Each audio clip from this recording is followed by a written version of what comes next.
Hello everybody. Let me know if I'm not super loud or anything. Just getting YouTube up and running here. Hopefully, yeah, here we go. Switching to live chat for everyone. Thank you, Mirokos. Background static from Mike. You don't say.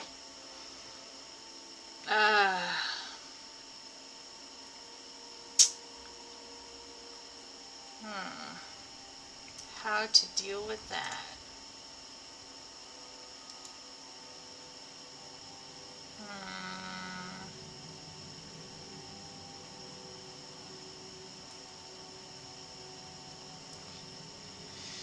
I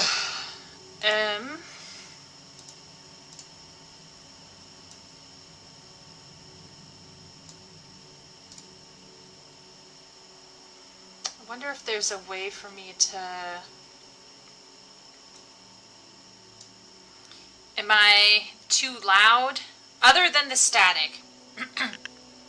Because it is what it is at this point in time. I was going to show chat, and then I just saved myself from literally doxing my location, as per usual. But right now I'm tracking the USB cable. So I ordered a USB cable off of Amazon, and they told me it would be in last night, but it was not. And so now it's coming tonight, and it is 4 stops away. I am tracking this. We might end up doing an impromptu trying out this USB cable on stream. I know it's not optimal. I'm aware. This is continuing to be the ghetto streamer of all time, but you know,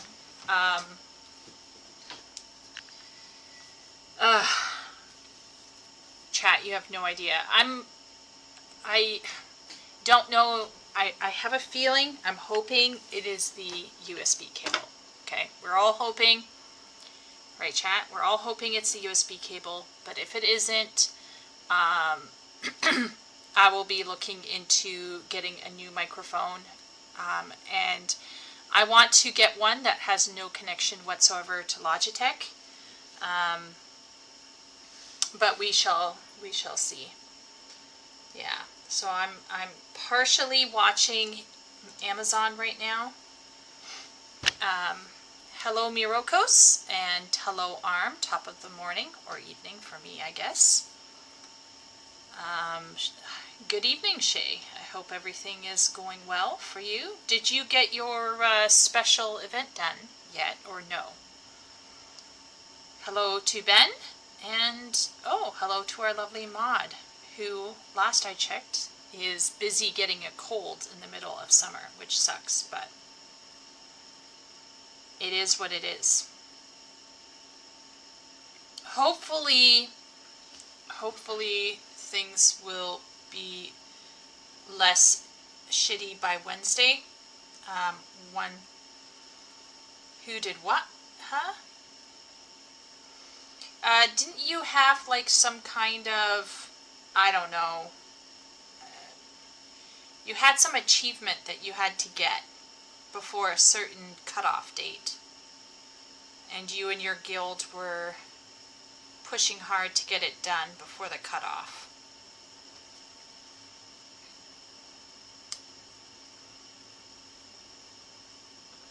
What do you mean? What do you mean? What do you mean? Oh, you did? Well, congrats then, Shay. I'm glad, because it sounded like it was kind of crazy. What? Party says that my avatar is terrifying. I'll have you know that it's not even fully working. The mouth is the mouth should be moving a bit more. So I don't know if I also need a better webcam. This may be a thing. Not in full action, no. Haha, no. Like the boob thing, everything moves. Are the boobs moving? I don't think that they're moving half as much as they could move. That's all I'm saying. They could move a bit more, okay? Yeah, the jiggle is not happening, number one. Number two, the hair should be swaying. Are they very defined? Yes, yes they are. It's for the men, because we got to keep their eyes on the prize. They won't pay attention otherwise. My avatar is probably so confusing. It's like sexy teacher, but she's ugly and angry. So it's giving mixed signals here. But you know what? I will say this. You will never, ever confuse me for being, a lolly. This is not a lolly avatar. A sexy emo teacher? I was going to say a sexy disgruntled teacher. Which one has the third?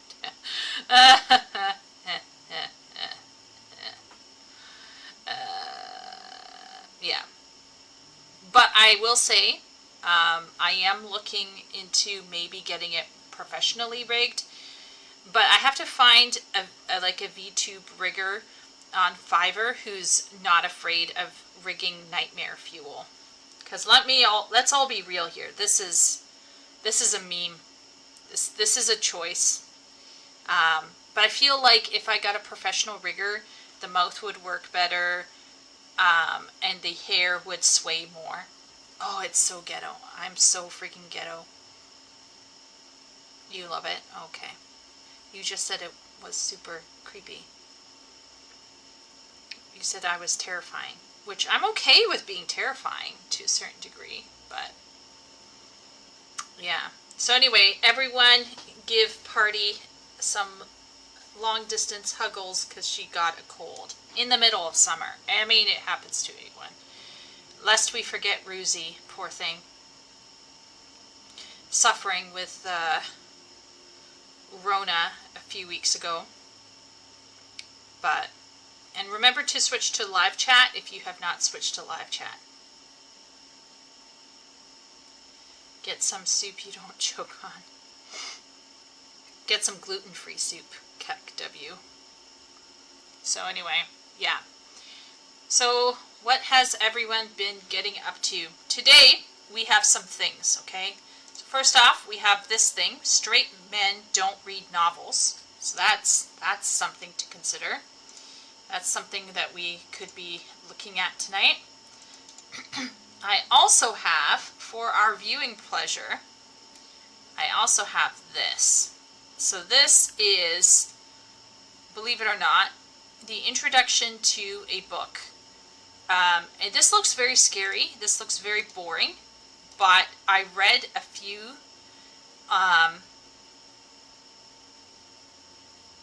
and he talks about DeLillo, among others.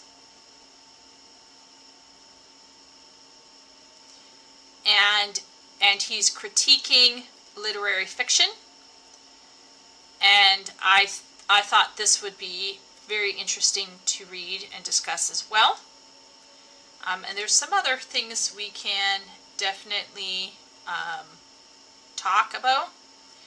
Now, I'm going to be frank, I have not seen this video that we are responding to, that we are reacting to here. I don't know what this is about. But I was in Discord and Shay posted something this morning and I immediately muted the Discord because I didn't want my perception to be skewed. But there was enough discussion, okay? There was enough discussion going on about what are people reading in education that I had a feeling I knew where this person might be going. So you can imagine I have dug out. Yes, I have done some research, so we got a whole bunch of different websites to consider and look at, from reading lists to public school stuff. Getting an actual set syllabi for a public school in this day and age is almost impossible, and we're going to talk about why that is. and we are going to be looking at a whole bunch of different things. So actually, I should probably pull out my notepad. We should pull out the notepad because we are going to be taking notes, I have a feeling. So let's pull out a notepad here as well. So we got a notepad going also, among other things. Let's see, I'll put it over here for now. Hello there, Wooly. I'm just explaining what this evening is going to be about. This evening is going to be talking about literature. We're going to be looking at straight men don't read novels. We're going to find out why Wooly, I'm assuming Wooly is straight, why Wooly and Ruzy and other men who are reading novels these days, we're going to find out why they their straight status is in question because they're reading. Shay is canning season. What are you canning, Shay? Is it fruit or veggies? If it's peaches, I'm in.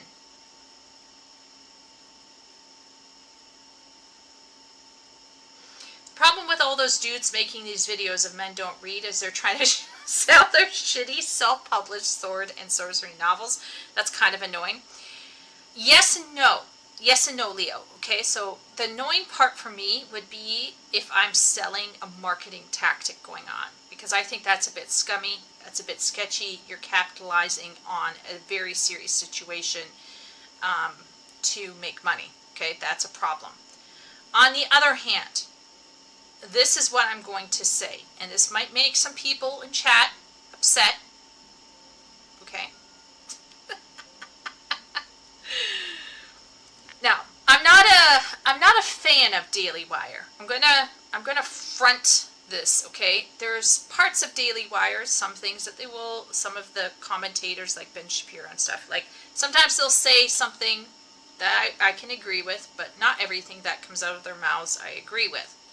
Obviously, you can never 100% disagree with someone, and you can never 100% agree with anyone, okay? But whatever you might believe or feel about Daily Wire, there's one thing that I do respect them for, and is that they are making their own stuff, okay?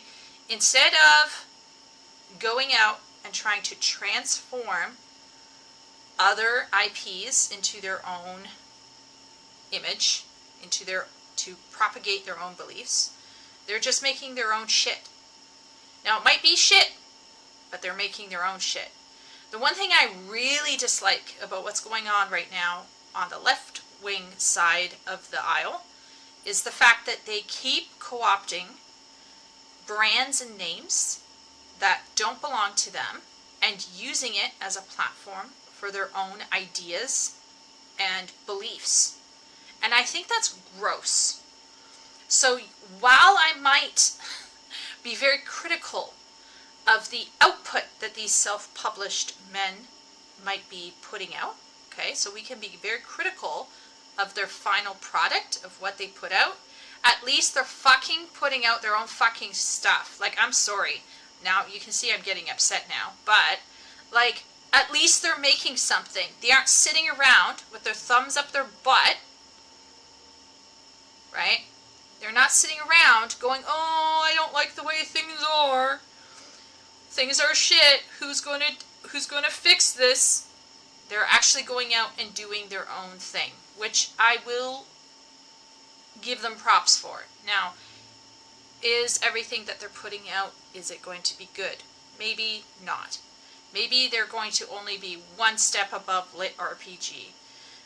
But even with Lit RPG, which I think so far I've read, is one of the, like, setting aside the ideas, okay? The ideas in Lit RPG might be fun, might be cool, I don't know. I could never get past the first few pages of a Lit RPG book. And why is that?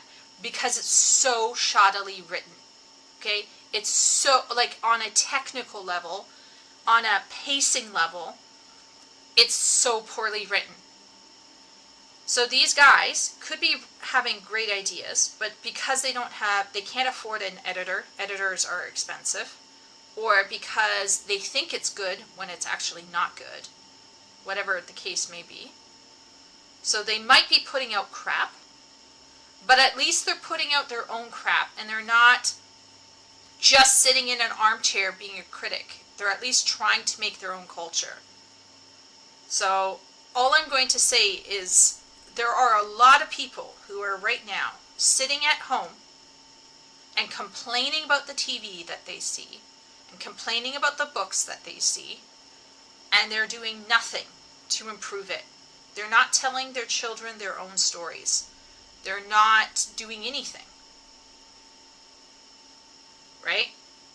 And so this is why I'm saying I may not like maybe the end result of their effort, but at least they made one. At least they were trying, as opposed to other people who don't try at all. They just sit around and complain. Now, some of us have a life. Some of us are, shall we say, mowed down with responsibilities, or we simply don't have the ability to be writers, right? We just don't have any of that ability. There's nothing inside of us that has that gift to put words onto page. Then you can continue to be an armchair critic, of course, and you can continue to have your opinion on these things. But I find that there are a lot of people out there who find it all too easy to be critical without actually being productive in their own culture. And I find that also very annoying. And it's very easy to laugh at people who try and fail, but I also laugh at people who never try. Now, of course, maybe you'll say, well, Chiako, I don't write, but I make beautiful furniture out of wood. Or I make strange metal instruments that are very weird and people don't know how to play them. Or I play the piano. Or I make music videos or something. I don't know what your hobby is.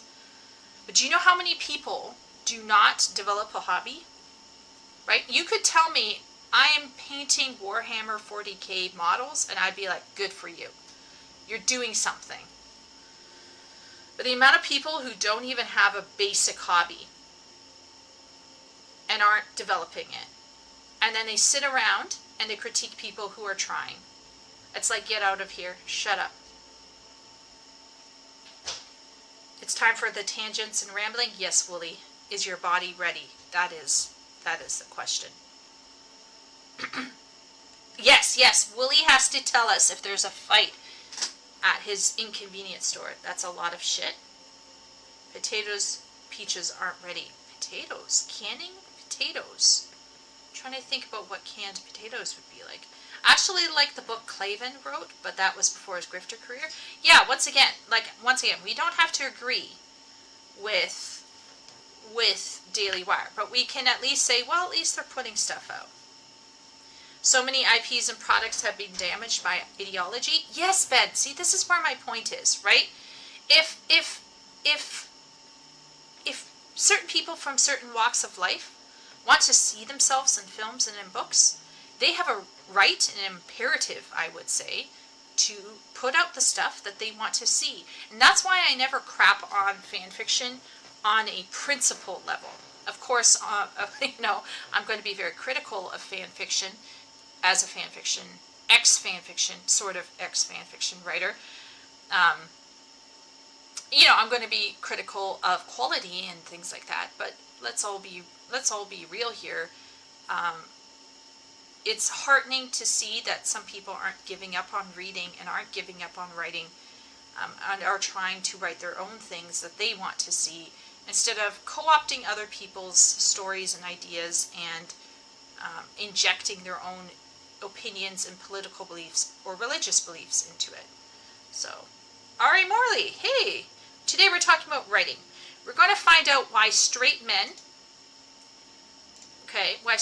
don't read novels. We're going to find out why. Why is this? Because apparently straight men don't read novels. Now, obviously, this is clickbait, clearly. Ben makes scones. Yes, there you go. Ben is cooking. Suitable for O'Granton is what they're like. Oh. Oh, I heard about this article. I was saying to a friend that the author looked at sales as a determinant, which skews if men frequent libraries more than women, and doesn't take into account that people, originally primarily women, will buy multiple copies of the same exact book. Fourth Wing had 5 versions and editions in the first year of release alone, and there were so many who had to collect them all. Yeah, that's true. I would believe, and I would argue, that women are always going to be a heavier proponent for reading than guys. It's part of the brain thing. But we're going to find out why it's getting worse for straight men. Because gay men are, their brain structure and formation is apparently, if you go by some studies, okay, they're apparently closer to female brains than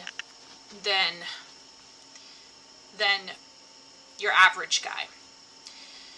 Now, because their brains are different, does that mean that they are gay? No, not in my opinion. I think it means that they're atypical, and then there's a correlation between that and being gay. I don't think if you have an atypical male brain that's more literary focused, I don't think that makes you gay. But I think there's a correlation between those two states. This guy was so angry. I can't wait, Shay. We're going to see if we can add some nuance into this discussion. Okay, so let's add some nuance in here. Okay, we're going to talk about factors as to why straight men may not be reading novels, and I'm going to have some of my own because I believe there's never one single thing that is going to determine why this is so. Okay, we are going to go into number one, of course, we're going to talk about the education side of things, okay? So there is a question, okay? So this is more of a theory, but Christina Hoff Sommers did cover it in her books, Battle Against Boys and certain other things, which is that public education skews to a particular type of learning that favors female brains over male. And this is largely due to, number one, ideological feminist pushes, and maybe as well a size of public school classes increasing due to lack of funding. So there's probably an economic thing at play as well. Okay, so between economics and maybe ideology, that's more Hoff Sommers' argument. Classrooms have to be run a certain way in order to work, and this is favoring how women learn, or girls, I should say, since they're not women, they're girls, how they learn versus how boys learn. Okay, so that's one thing. Okay. Another thing is, guys, stuff isn't being written for them. So maybe there's just not enough stuff out there that they will enjoy.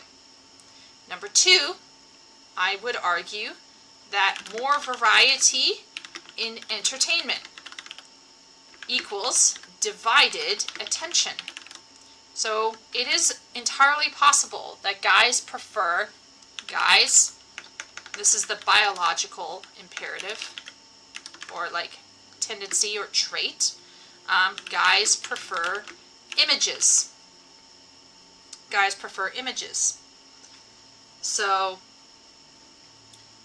we have one, that public education is skewing in favor of females. Number two, books aren't being written for men as much. Once again, these are all theories, these are all possibilities. More variety in entertainment means there's more divided attention. Okay, biologically, guys prefer images over text. Going in hand with the variety, free entertainment. Free entertainment competing, let's say providing high competition for paid entertainment. So if you're going to say to a guy, you can pay $20 for this book, or you can play Diablo Immortal for free. Let's all be real here. We all know what's going to happen. Okay, and then I would also say no time. So if you're a straight man, this is for straight men only, really. Let's say straight married men. Let's take out the word straight, actually. Just say married. So people with partners, maybe with kids, they have no time to sit down. They hardly have time to play a game. Why are we expecting them to sit down and try to hash through like another Robert Jordan, right? So this is just a whole thing. Video games. Yeah, Ben. So I'm putting this here. So let's say arrival of video games.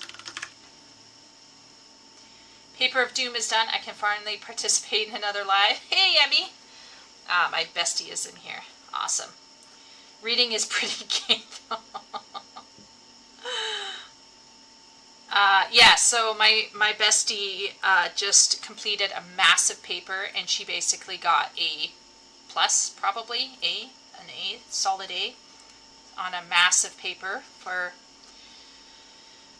her teaching stuff, so it's pretty good. I'd say a lot of guys who would have been readers adopted video games for escapism due to interaction factor. Yeah. So let's say prefer interaction. Okay, let's do that. Male brains prefer interaction in their entertainment. Problem with number 2 is that you have 2,000 years of things written for men, so there can't be many excuses. Yeah, but if you combine that, with number 1, you got a problem. You got men and women, by the way, who are unable to read well. And so reading those classics that you're talking about is on par with asking one of my other good friends who has never played a game in her life to try to play Elden Ring. Okay? It would be like taking a mobile gamer and asking them to play Elden Ring. Like, for them, like, they just can't handle it. It's not interesting. It feels removed. It doesn't feel accessible.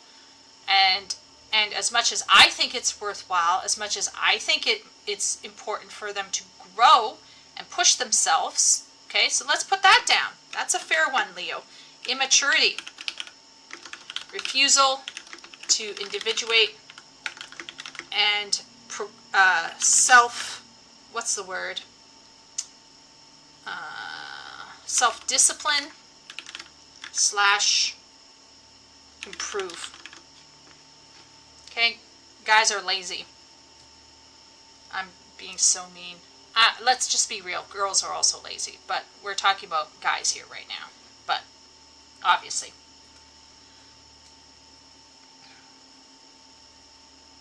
Yeah, exactly, Shay. We're going to dissect that. It took me a while to understand demon souls. Yeah. Some people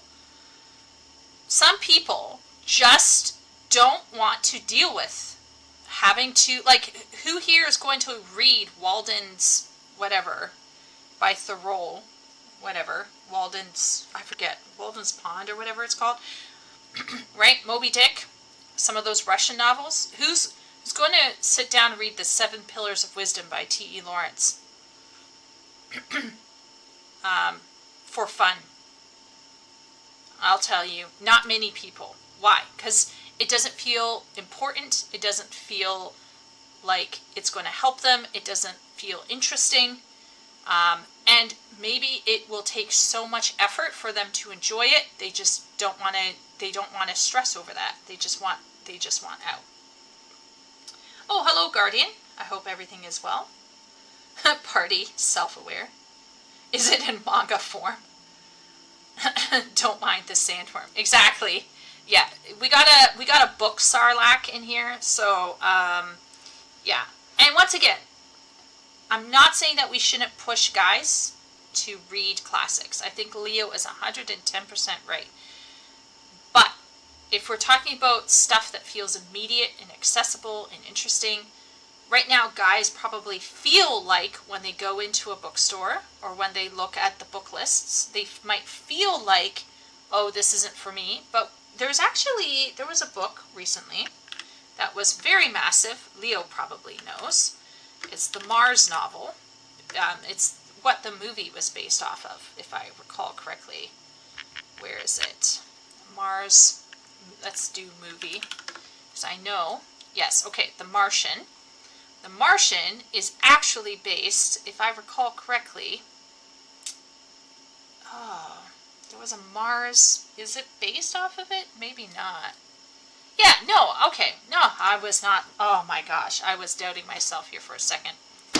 Okay, this, for example, would be, I would presume, because I've read a bit of it, would be like, if you are into sci-fi as a guy, this is the book for you. It's very, very nitty-gritty, realistic, almost too realistic. I tried reading it and I was just like, oh my gosh. It's like Robinson Crusoe on Mars. The writer Edward P. Jones said men stay the same since the age of 14, 16. Women grow and learn throughout their lives. I think he's right. The truth hurts. I don't know if it has to be that way, but it certainly does feel like that for a majority. Ben is just seeing Stellar Blade. It's just entertainment. It has to be one of the most asinine infantilities. Play is an essential part of life, your mind and soul. Yeah, so here's the thing, right? We got to have a balance between pushing ourselves to our limits, mentally and whatever, and having fun.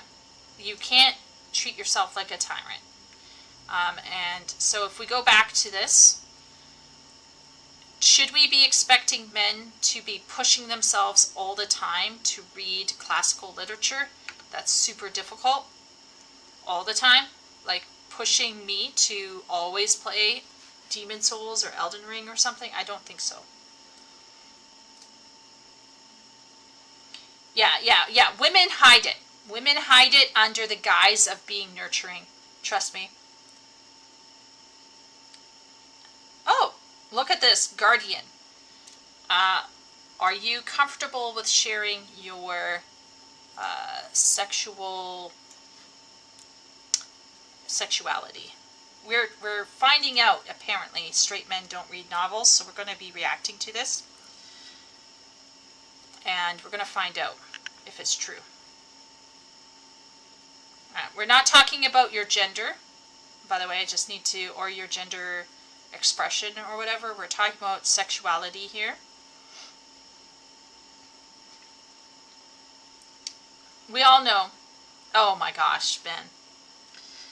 Well, we gotta find out how many rare men in chat are reading and are straight. Oh my lord. Party. Betraying me. Okay, we're going to start this video, but before we start this video, I'm just going to quickly go grab some stuff, and then I'm going to be back. Food thing. Okay, I'm leaving. Goodbye, chat.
Okay, let's see who's here. Ooh, my third youngest brother is in chat. Hello, Harkin. How are you, Pooh Face? Already beating on the mod? Good heavens. Bonsoir, right? Or should I say konbanwa? Ototo.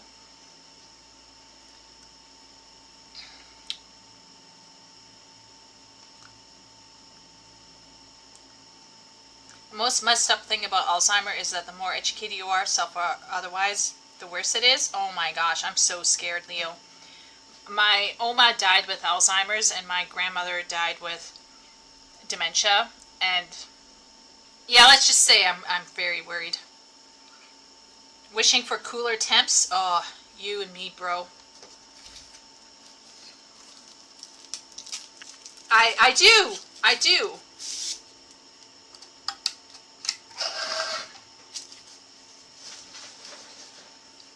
I do have a mild fear.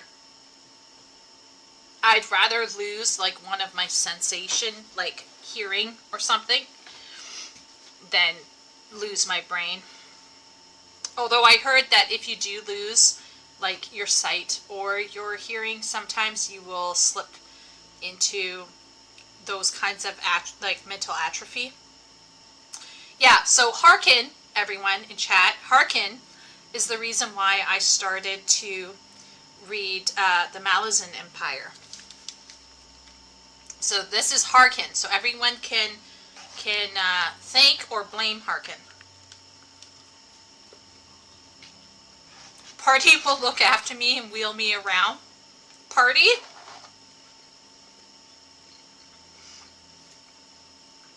She'll do that until like I really screw up in a Final Fantasy 14 dungeon, then she'll like push me out. She'll be like, that's it, you're done.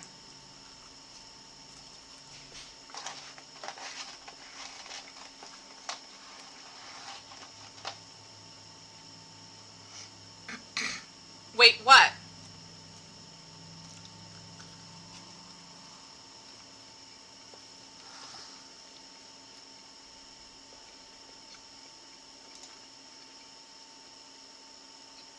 Oh, chat!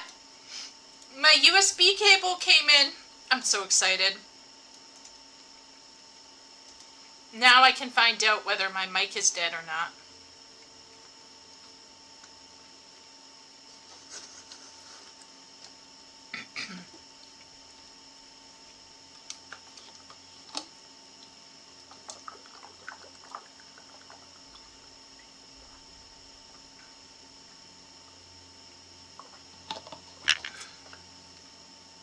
Oh, Sim is here. You know what that means? It is time to start because he is in phase 1. That's true. That's true, Arm. If you lose your sight, I don't know if I'd want to lose my sight though. We're going to read the introduction for a reader's manifesto. We're going to read that. But today we're going to start out with Straight Men Don't Read Novels, a response. And from what I understand, this person might be a little extreme. We have our own theories here. Are there any theories we might be missing as to why guys may be looking like they are not reading as much as they could? Are there any other theories that we could add?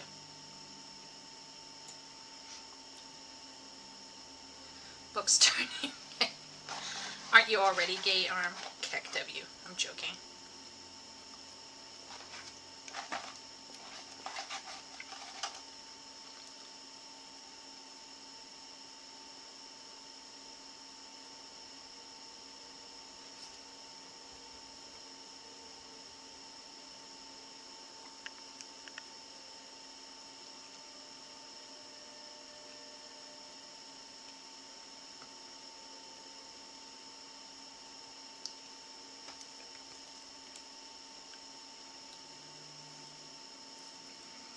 Oh, yeah.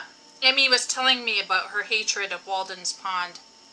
So Walden's Pond is an example of someone who might have something good to say and may be technically brilliant, but is absolutely so dull and boring that no one in their right mind wants to read them normally.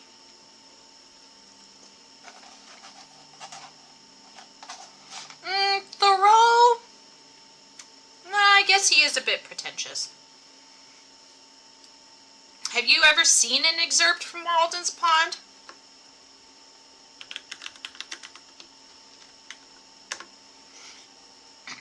This one here.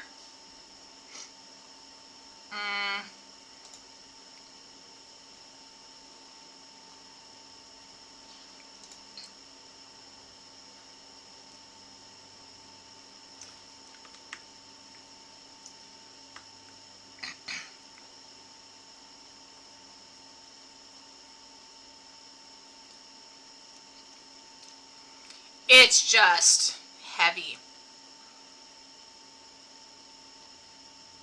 I don't know. Is it just me? The real attractions of the Hollowell farm to me were its complete retirement, being about 2 miles from the village, half a mile from the nearest neighbor, and separated from the highway by a broad field, semicolon. Its bounding on the river, which the owner said protected it by its fogs from frosts in the spring, though that was nothing to me, semicolon. The gray color and ruinous state of the house and barn, and the dilapidated fence, which put such an interval between me and the last occupant, semicolon. The hollow and lichen-covered apple trees gnawed by rabbits, showing what kind of neighbors I should have, semicolon. But above all, the recollection I had of it from my earliest voyages up the river, when the house was concealed behind a dense grove of red maples, through which I heard the house dog bark. This entire thing right here is one bleeping sentence. This is one sentence. Nobody can write like that these days. Nobody. Absolutely nobody. Should anybody want to write like that? I don't know. But let's... Is it up here? Let's see. Wait a minute. Where did it go?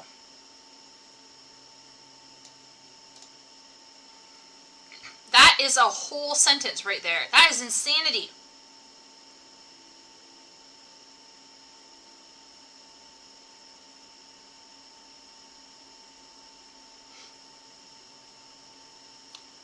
Shay says, I think there are a lot of men who are in fact reading, who are not participating in surveys and are talking about... So Shay, I would argue, yes, if we were talking about surveys only, but we're not talking about surveys only. We're talking about sales. We're talking about sales. We're talking about why does Wattpad get to make TV shows, but the latest niche website that highlights male interests not getting it? Is it simply misogyny against men?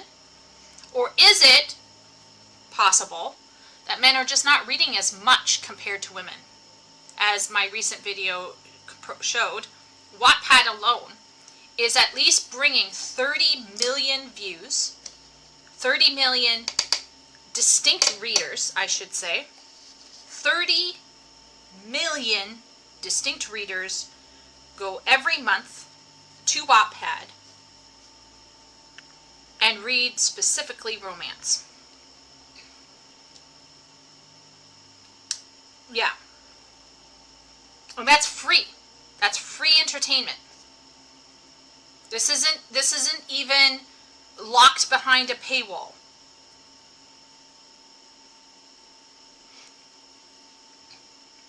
I would sleep so well if someone read that to me. Yeah, you know what? We should get Wooly to read this. Wooly, can you make an audio of you reading this nicely and slowly in your Liam Neeson voice, and then we could all fall asleep, because this is horrific.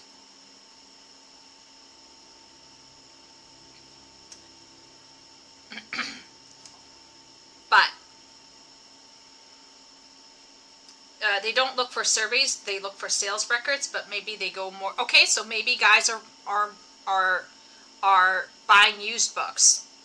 Okay, so anecdotally, if I go to a used book, okay, so let's say I'm going into, well, I nearly doxed myself again.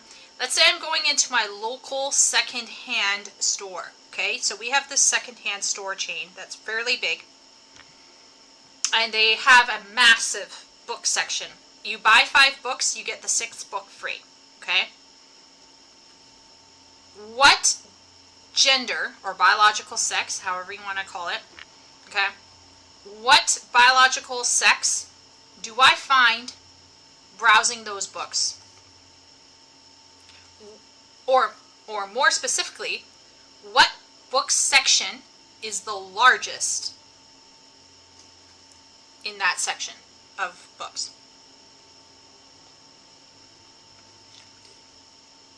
Party has like a long distance mute button.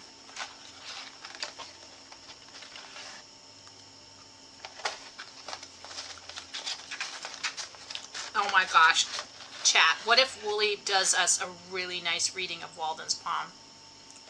Yeah, Wooly's Walden's Pond ASMR reading. Oh, it would be beautiful, Wooly. You could probably make money. We're reading, oh, by the way, hearken. If you're interested in reading this, it is by Henry David Thoreau, one of America's thinkers. All I'm saying is, like, if I'm thinking anecdotally, I'm not seeing guys browsing shelves at a secondhand bookstore. But maybe I live in a ghetto-ass town, city, and the guys here are just not into reading. Maybe there are cities in, you know, Ruzy's area where there's tons of straight men, or not straight men, you know, reading books in secondhand bookstores.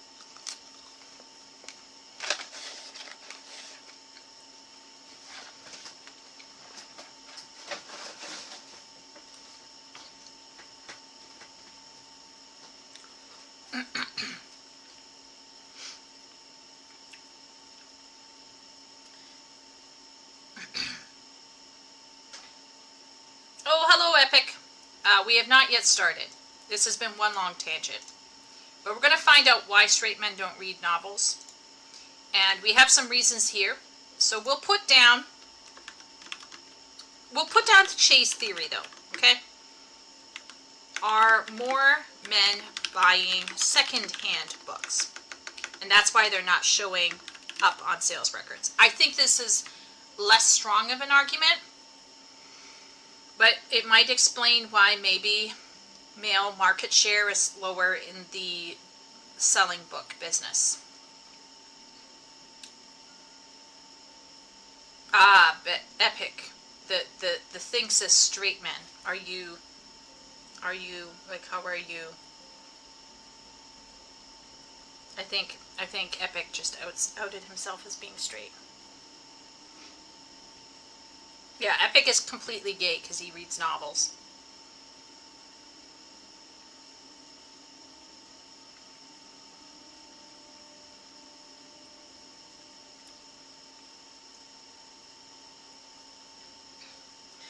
I like me a good M-dash. I like me a good, well-used M-dash. I'm getting better with my M-dashes. I love me a good M-dash. Colons, semicolons still give me heebie-jeebies. I'm not gonna lie. Semicolons, I'm still scared.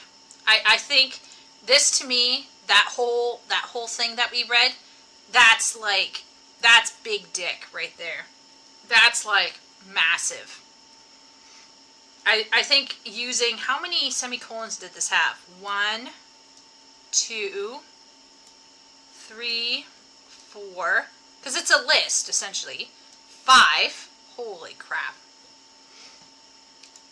Amazing. Very cool. But, wow.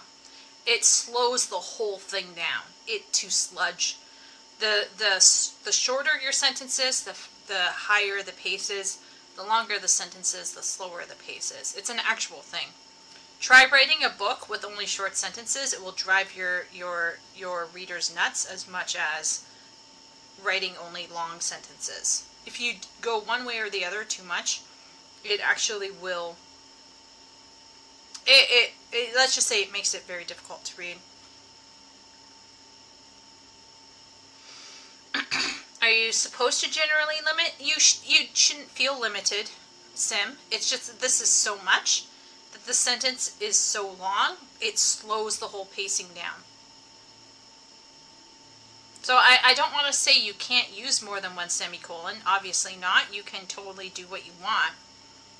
But longer sentences generally slow stuff down, whereas shorter sentences speed it up.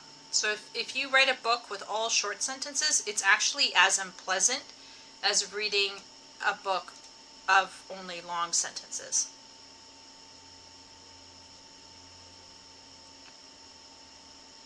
Epic.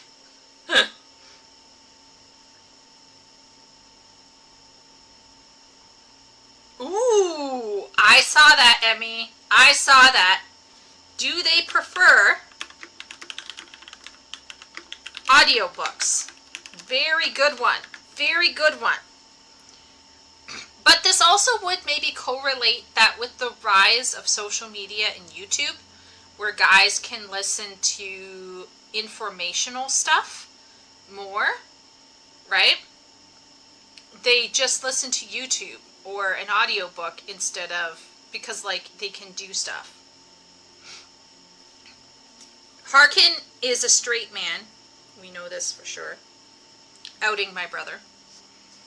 And he hates audiobooks. But Harkin, you're a bit like me. Like you and I, we can't handle audio retention.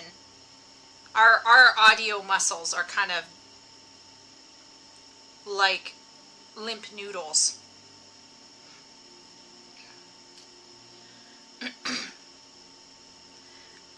Sim says I can listen to streamers all day. Yeah, but streamers talking like Walden's Pond. Like have you ever read G.K. Chesterton's book Orthodoxy? G.K. Chesterton Orthodoxy. Let's see if we can find a PDF for free.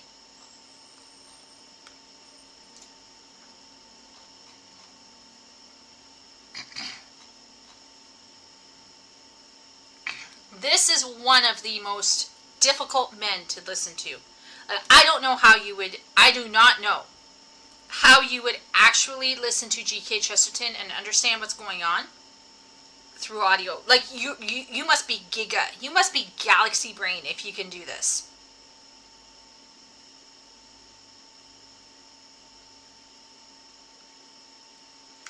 Wow, look at that. Wooly. Galaxy brain Wooly. Of course. Of course. Of course. Now, I have read G.K. Chesterton. He's one of my favorites.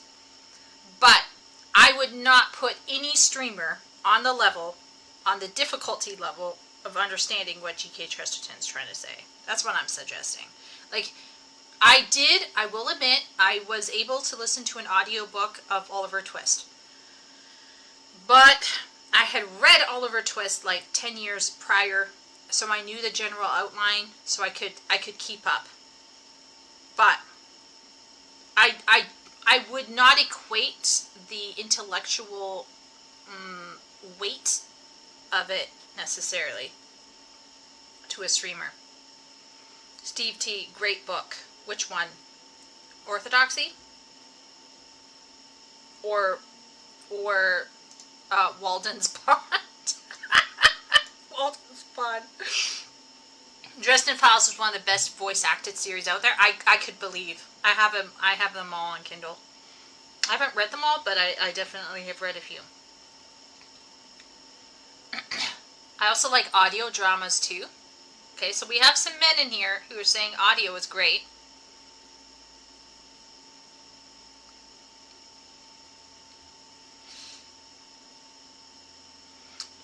James Elloy writes in staccato sentences, and he's incredible. He might be incredible, but I defy any writer to live on that alone. Or, sorry, not writer, sorry. Writers can definitely develop a style and just roll with it. I defy any reader to just read that style always and enjoy it all the time. That's a style and that's a choice. But I personally, I let's just say this, Leo. Okay, I wrote a book when I was 16. Well, it was part of a series, and I gave one of them to my friend to read, and she wrote back that by the end of it, her chest felt tight because almost all of the sentences were super short, and the pacing of it was totally off. Because what I was attempting to achieve with the story was cross-purpose with how I was writing it. So if James Alloy is marrying his goal with the style that he's using, like Neil Stephenson, for example, is another case in point, or William Gibson is another case in point, that's fine, right? It's kind of like fan fiction writers who are writing about medieval, let's say there's like a fan fiction writer who's writing like a fan fiction for Robert Jordan, or a fan fiction for Guy Gavriel Kay, or fan fiction for J.R. Tolkien, okay? If you wrote an incomplete sentence, I would be fully pulled out of my immersion. Because when you are trying to achieve a certain level of elevation, you do not use incomplete sentences to make a point.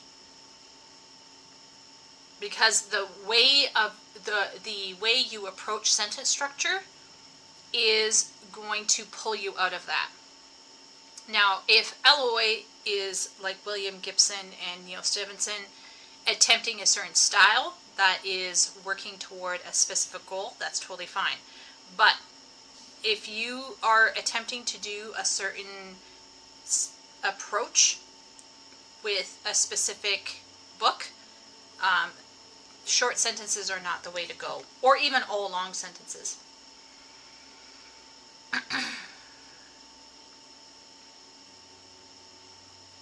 The rise of podcasts and things is another factor. You mentioned men are more likely to read history and guides to trades or problem solving. Yeah, so up here, I said more variety and entertainment.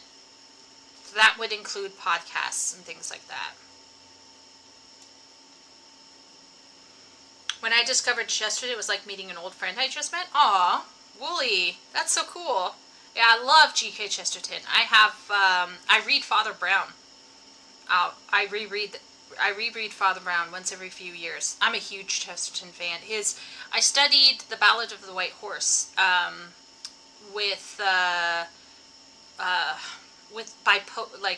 not going to get into it, but anyway, I definitely, I love G.K. Chesterton. Sim, oh my lord, oh gosh, oh Sim. Aw, don't beat yourself up too hard. He doesn't hold back on how brutal and dark the world can be.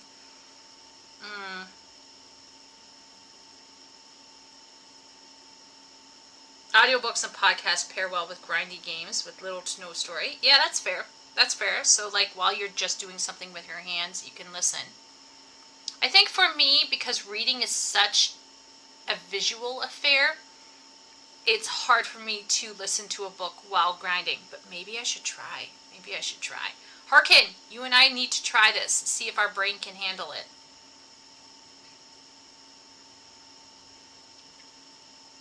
Do you think fan fiction writers are trying to elevate themselves? Some do, Shay, but I would say 5% or less are elevated.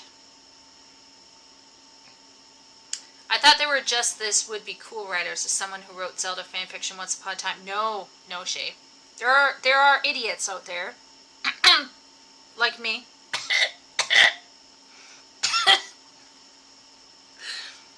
who try to do stuff. Now, are we entirely successful? Because let's all be real. Fanfiction is actually, these days, fanfiction is not about wouldn't it be cool if. Most fanfiction is about using various characters as a vehicle for romance. So my writing sometimes was romantic, but sometimes I was trying to make a point with something. Not like an ideological point, but trying something out. And I didn't get a lot of views. Like, I didn't get a lot of click-throughs because my writing wasn't heavily romantic. Only the heavily romantic stuff filters to the top. Trust me. Maybe you're right. At the end of the day, James Ellroy is literally one of the very few to do it right. Yeah, I think it would be very difficult to properly marry the style that you do to the content that you're trying to create. Party actually used to write fan fiction. She is just self-reported.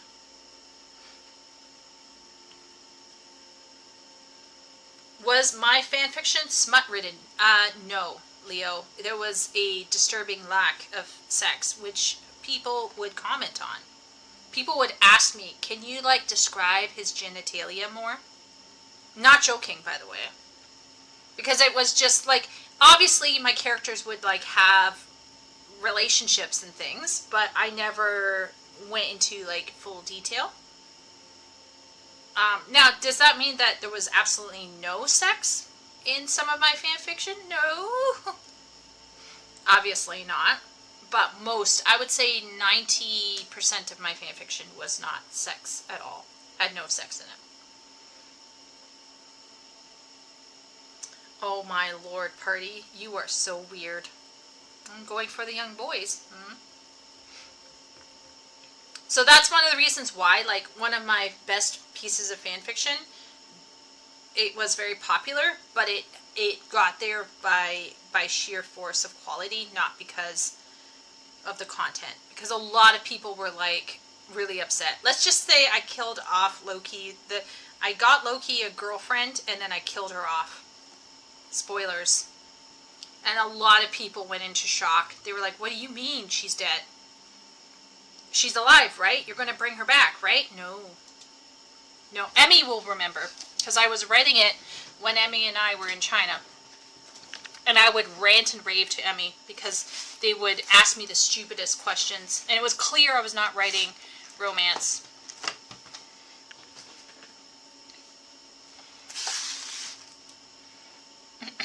Anyway, okay, let's get into it. We have now our own theories. If there are any other theories that you might have as to why it appears that men aren't buying as many novels as women, feel free to chime in and chat. Time to press play. Yes, let's go in. Welcome back, ladies and gentlemen. Oh, let's go. I'm going to be honest with you, I really didn't want to read this article. I was busy refining my script for a video I'm making about a holy war between fictitious religions and figuring out which of 3 books I've been eyeing since Monday to make into a review. Then I get treated to this. Why don't straight men read novels? This was obvious bait. I knew it was obvious bait. I wanted to just ignore it, but my inner idiot wouldn't stop screaming at me to again dive into book drama. This is instead of engaging with the stories and things I like. I assume. So, instead of engaging with the things that we like and spending time doing our hobbies and growing and investing into our personal development, we too are going to give in to this clickbait. And it's like a clickbaitception to find out why straight men don't read novels. But this is hilarious. Let's see what this article says. Assume this is because indignation is a stronger emotion than contentment. So let's join into the dog pile and dive into what I'm sure is a pointless article written by an equally pointless person. Dog pile! Dog pile! Yes, let's all dog pile on this. I'm going to break this into chunks and read it to you first so I can avoid some of the problems I had with my shad response. I will also leave a link to the article in the description if you want to read it for yourself without my commentary. If I'm going to do this, I'm going to do it right, and I will do it thoroughly. Alex, 24, thinks reading for pleasure is a waste of time. Instead, he reads to learn about current affairs, maths, and black history.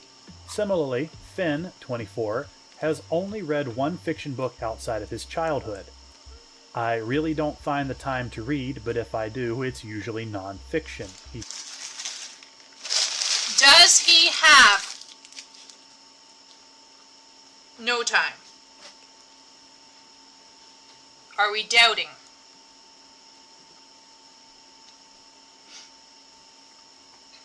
Oh, should I make it louder? Should I go back?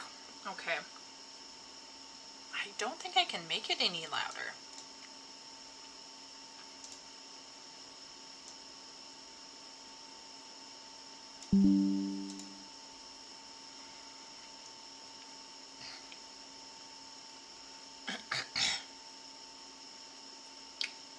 We're making, okay, so we're making dogpiling. Okay, so he starts out with saying that this is clearly drama and clickbait, but he clicked on it, and then his own title is kind of basically a copy of clickbait, so it's clickbaitception.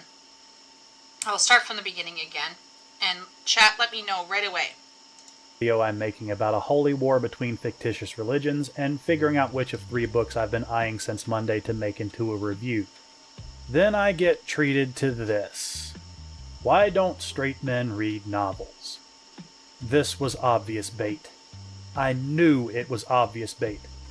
I wanted to just ignore it, but my inner idiot wouldn't stop screaming at me to again dive into book drama. This is instead of engaging with the stories and things I like. I assume this is because indignation is a stronger emotion than contentment. So let's join into the dogpile and dive into what I'm sure is a pointless article written by an equally pointless person.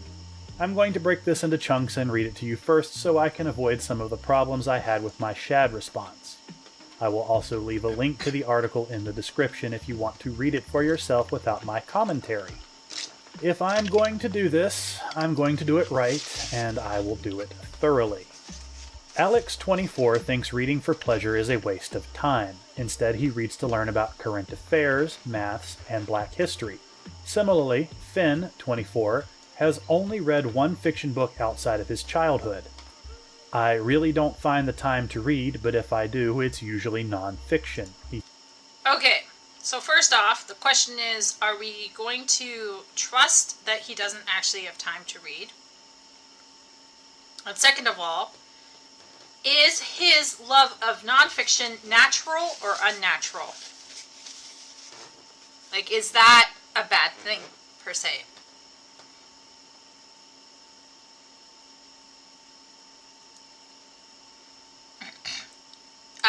I don't know. I guess he might have had a video about shad diversity. Let's see. Welcome back, ladies and gentlemen. Oh, yes, Shad, why did you do this? He did something.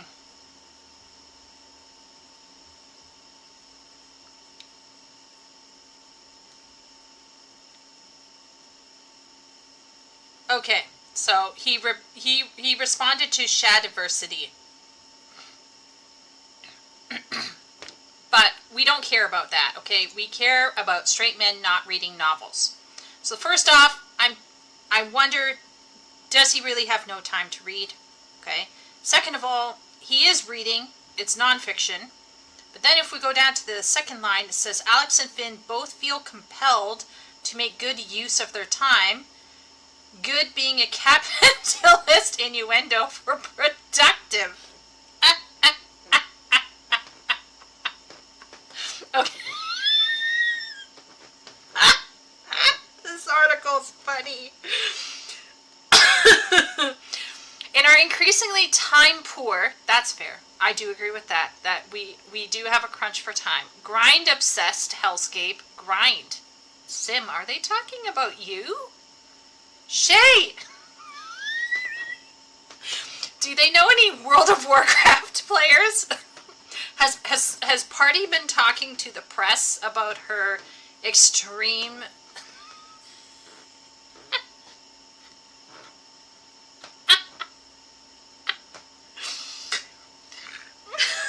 Party's extreme obsession with grinding in dungeons? Okay, let's keep going. He says, Alex and Finn both feel compelled to make good use of their time. Good being a capitalist innuendo for productive. I will say this. I remember I was around 17 and I was declaring my news. I had been accepted to university, and I was being faced with the choice of studying museum archivist, archaeologist, or literature. And the guy that I was in love with at the time told me that literature was a waste of time. I ravaged him. So I actually, I do understand why some people might actually not understand the necessity of learning how to read well, and that classics actually play a part in basically being the Elden Rings of our mental capacity. And I understand that a lot of modern people don't recognize that, but is it because they're men? Because even women who are reading novels, they're not reading classical novels, they're reading bullcrap novels. So, yeah. But I will say that men might have, right, did we put this down here? Did we put this down here? Oh yeah, married men, no time. But we could even put in entrepreneurs in here. Entrepreneurs have no time.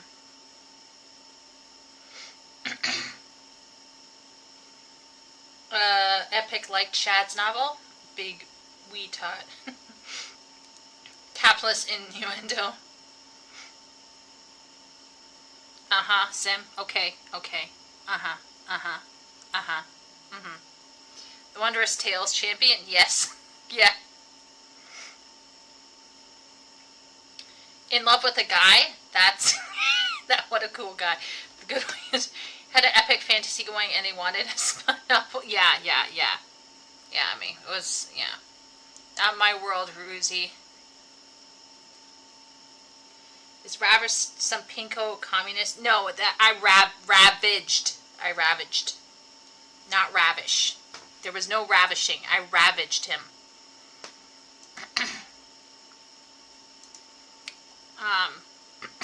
Okay, so in our increasingly time poor, I do agree that many of us feel like we don't have enough time.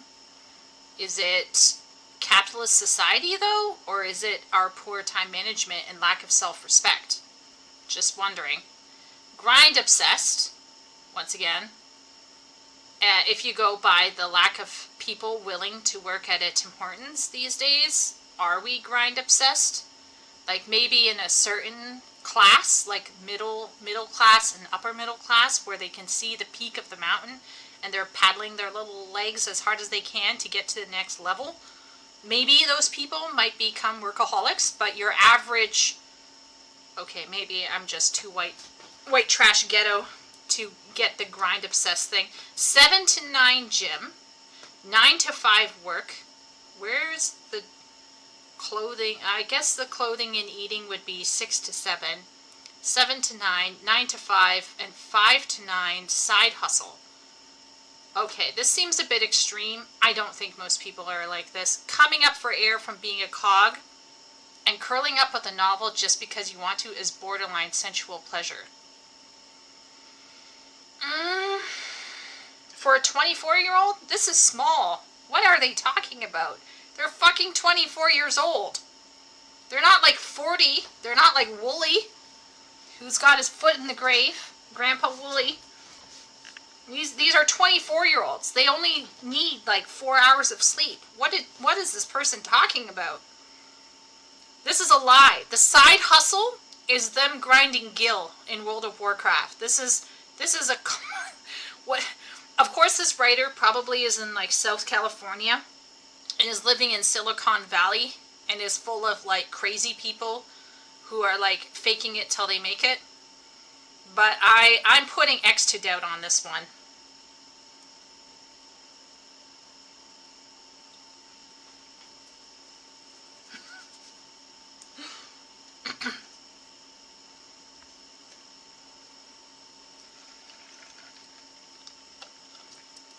Ben only reads beer cans and quest lines. He's hella straight.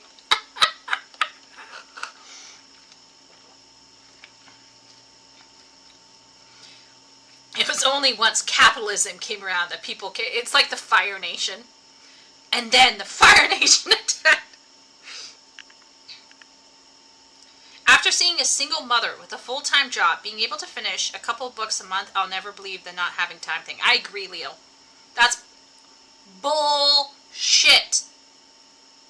Bull. WoW has gold, FF has guild. Oh, that's true. You're right, Mirokos.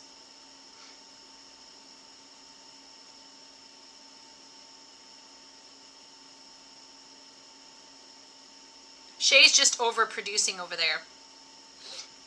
I will say full-time job takes it out of you, especially if you're doing like a real full-time job with kids. But you always squeeze like half an hour in while you're in bed. Maybe it will cut into your TV time. But I refuse to believe that this is really normal. Alex and Finn are not normal. This is cherry picking. If our increasingly time... Now, I have a brother. He's married. He is very high up in his accounting firm, this firm he works for.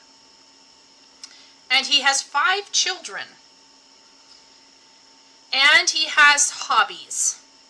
He has a love of sound design. So he likes to make music or do kind of like soundboard stuff for this local band that he likes. He doesn't have a lot of time in his life. Guess what he told me the other day? Guess what he told me the other day? He told me that he was reading a book with his wife out loud every night. I guess they decided they needed to read this book. I believe it is a nonfiction book, and it's about something related to running a household or something. So I think you can make time. It's just what you're prioritizing. Although this person is going to the gym, maybe that's their interest. They just love being at the gym. They're a gym rat. I'm just questioning this 5 to 9 side hustle thing. I don't know about that. I'm poor, grind-obsessed hellscape, 7 to 9 gym, 9 to 5 work, 5 to 9 side hustle. Is gym... Are they legitimately lumping gym in with a hellscape? Wait a minute. Did they just lump gym... I would lump gym in with a hellscape, but I thought gym was like for your good, that you would like gym. I personally think going to a gym would be horrible, but I'm, me. Anyway. Coming up for air for being a cog and curling up with a novel, just because you want to, is borderline sensual pleasure. Is it though? Our culture makes a fetish... Sensual? This is obviously like hyperbole. They're trying to anyway, let's keep practical going. Outcomes, and perhaps because the outcomes of fiction reading don't patently lead to higher wages, it seems less worthy, says Susan Keene, professor of English at Scripps College. Patently.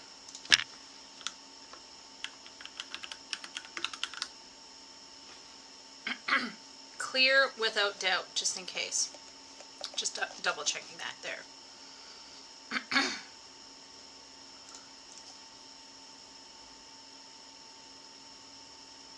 We're clearly or without doubt.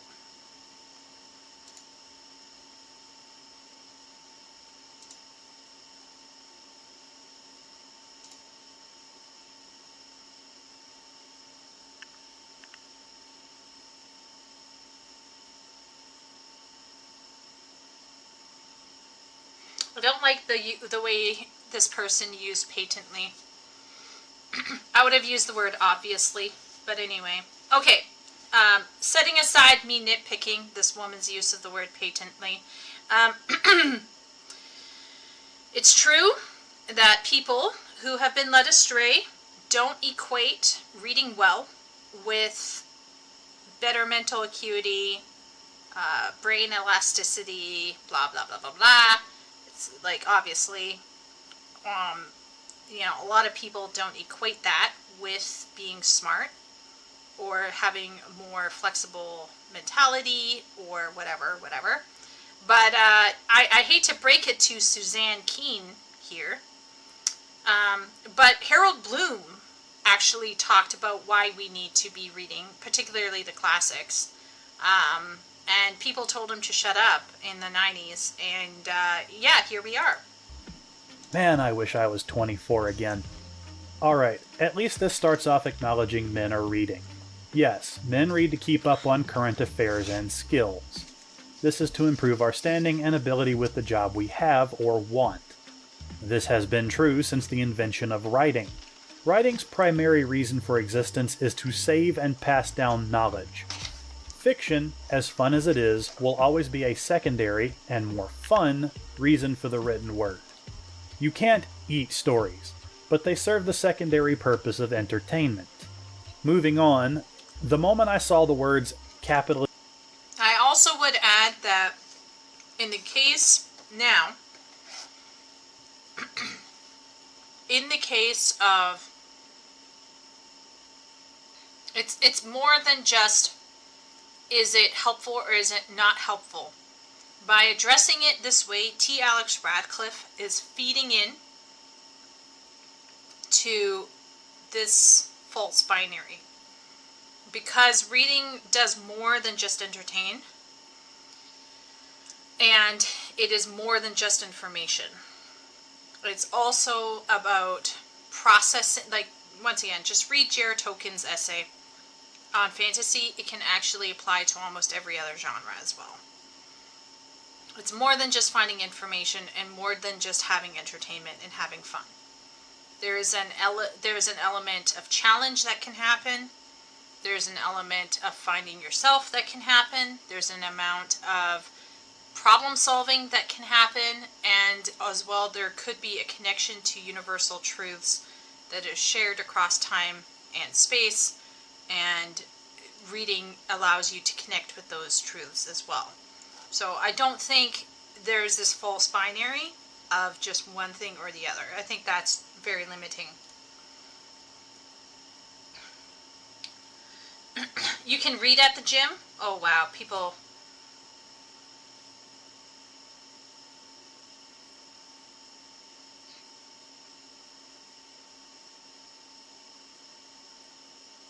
My novel reading time gets spent watching this stream. Ruzy, run away! Gym is an OPR in thing. You can read at the gym. Why? Yeah, I did. Why are they using words like fetish and sensual? Yeah, some of this person who's writing this is clearly. You can listen to an audiobook on a treadmill. I would never do that.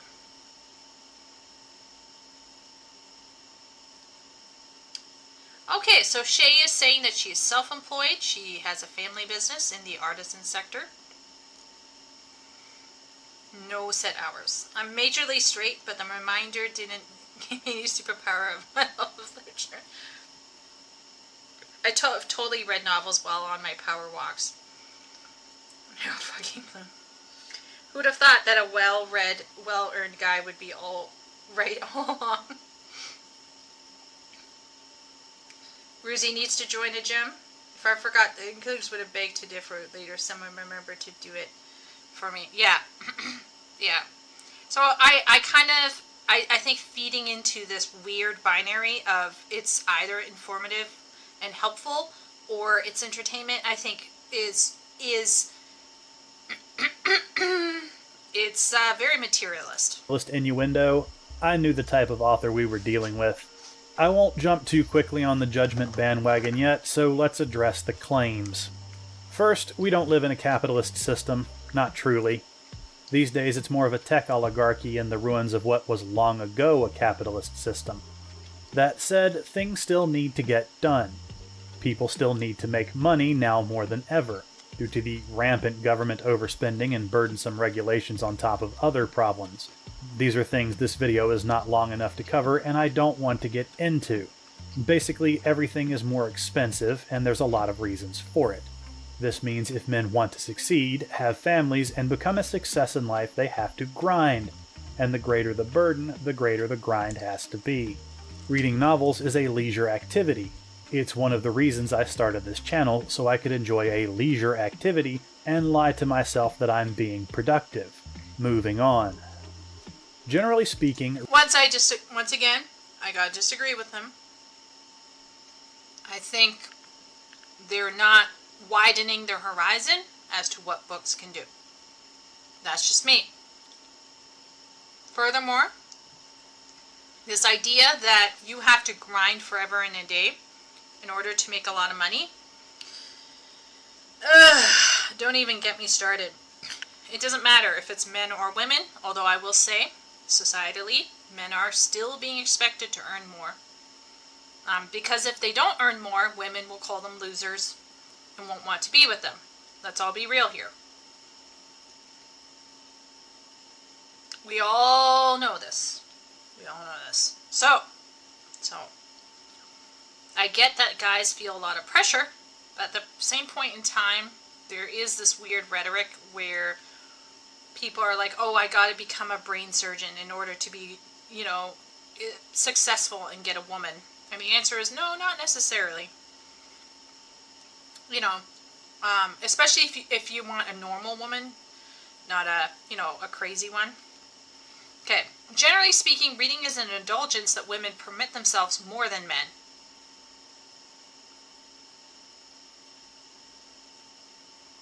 So, are we saying that women are self-indulgent?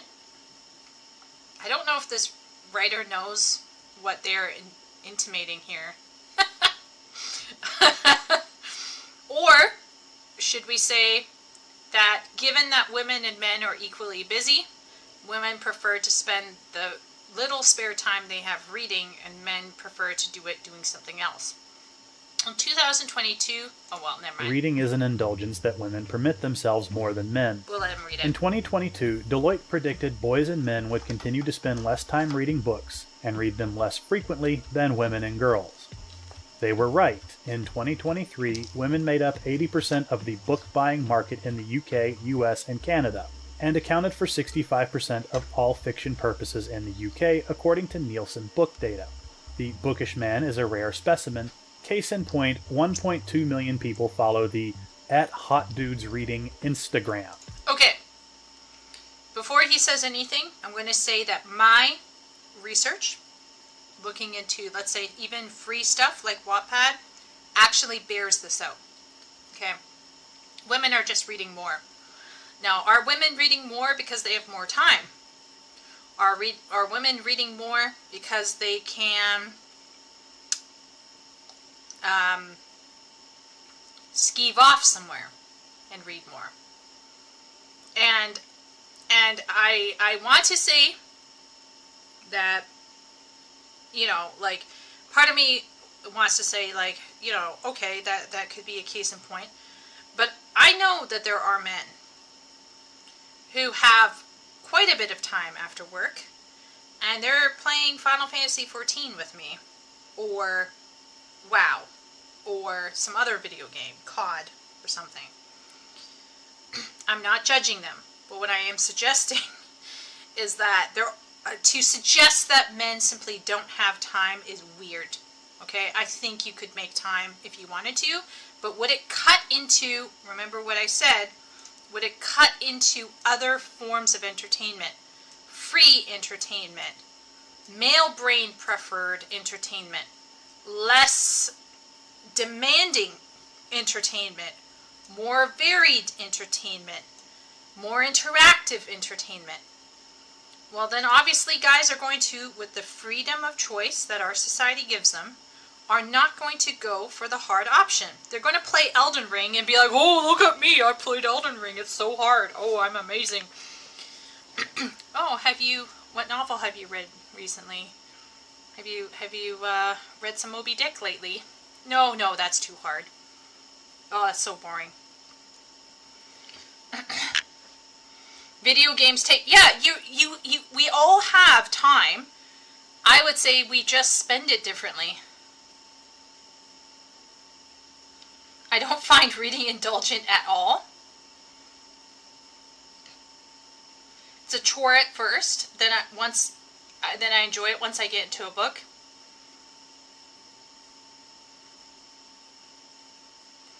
Technocratic oligarchy.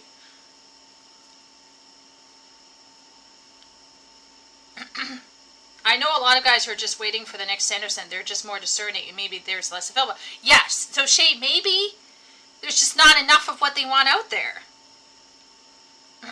Video games take my reading time. Are you saying that reading Moby Dick is harder than Elden Ring? For some guys, yeah, it would be.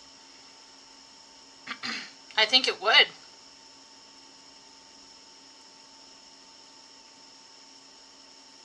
Ruzi. We all know you. Okay? And you are, and always will be, our unicorn, straight, male librarian. Okay, Ruzi? You're very, very unique. I love Ruzi. Ruzi's a librarian, everyone, by the way. He is so special. It's crazy. The only hard thing in that book is Ahab. Ruzi is special, okay? Ruzi, you and I can clasp hands about our difficulty with Elden Ring. But here's my thing about Elden Ring. Elden Ring isn't just... Elden Ring is a very special one. I'm glad that I brought up Elden Ring, and I'm glad that Ruzi brought it up as well, because I do think that Elden Ring represents the most male brain thing out there. Because it's about experiencing a life, not grappling with a narrative. It's like the most out of video games, which is already more male brain leaning. It's the most out there. That's because I still can't get over the fact that you're a librarian, Ruzi. I wake up every morning and I pinch myself a little bit and I'm like, oh, there's a guy librarian.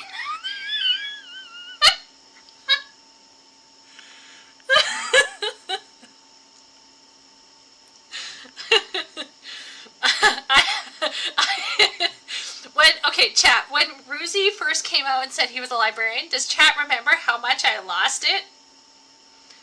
I could not get over it. My face was like completely red. Cause like, I just have a thing.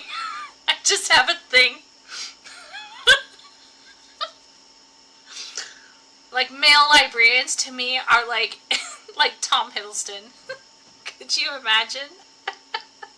I'd just be like, ah! I'd be like Zeppla seeing Bun Boys for the first time. I'd be losing it. If there was a male librarian at our central library, that poor man would not be safe. It's the worst self-report. Ruzi, I was blushing so hard because like I could not cope. Poor Ruzi yes, Ruzi is a celebrity. He's up there with our Grandpa Wooly and our wow Grandma Shay. Well, we should say wow Auntie Shay. Elden Ring also has strong feminine elements to story.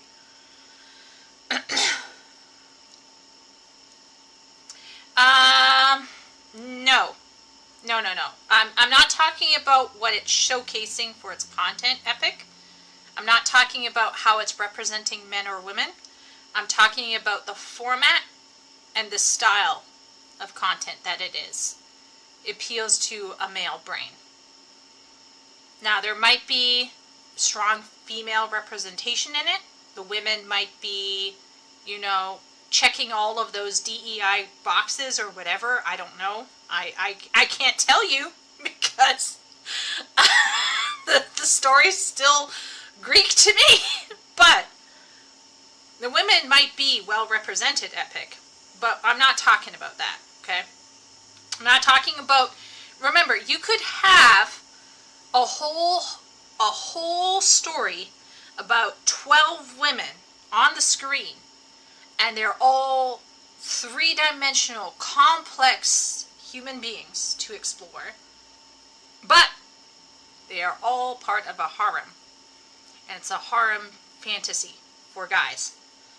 So you could have this massive representation of women, but if the format of the game is specifically targeting guys, and the way that the story is being told is more experiential and less narrative, the whole thrust of it is, no pun intended, for guys. It doesn't matter, like, you don't get caught up in the window, the showcase. Okay, that's just the front. We're going down into, like, how is it made, how is it presented, how is it experienced. And I can tell you, as someone who is very much open to trying out different forms of entertainment, this is not something that would feel like a story to most women. Most women would not play Elden Ring and feel like they're playing a story, because it's not intended to be experienced as a story. It's intended to be experienced as an experience, as living in it.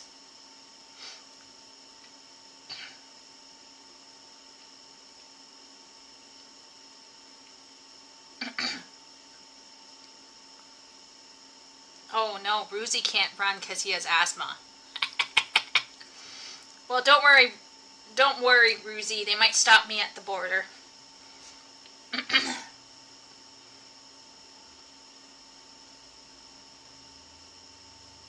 Yeah, exactly. I have a protruding chest, so me running is just very, very painful as well. I can't do that as well. I think we need to make it very clear here that Elden Ring, there's a reason why Elden Ring is played, like, I'm sure if we took statistics that over 80% of men, of players playing Elden Ring are male. And the reason is because how you're intended to consume that content and enjoy it is specific to a male brain. That doesn't mean that women are stupid. It doesn't mean that men who don't enjoy it aren't men. But what we're suggesting is that it's a different kind of experiencing entertainment. And there is no real narrative that would, yeah.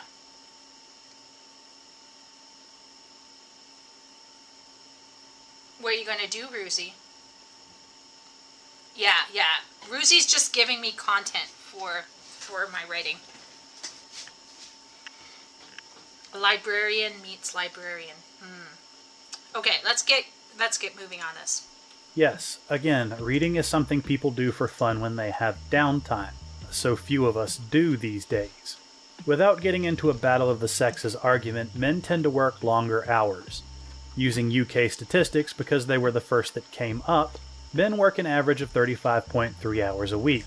Women tend to work 27.8 on average. Given this is an average, we can assume folks at the lower end of the pay scale probably work more hours and those at the top less.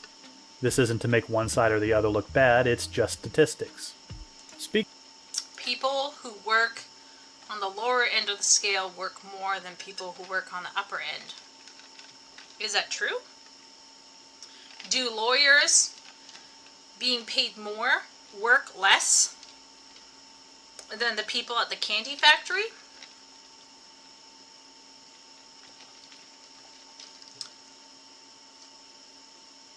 Chat, does chat know?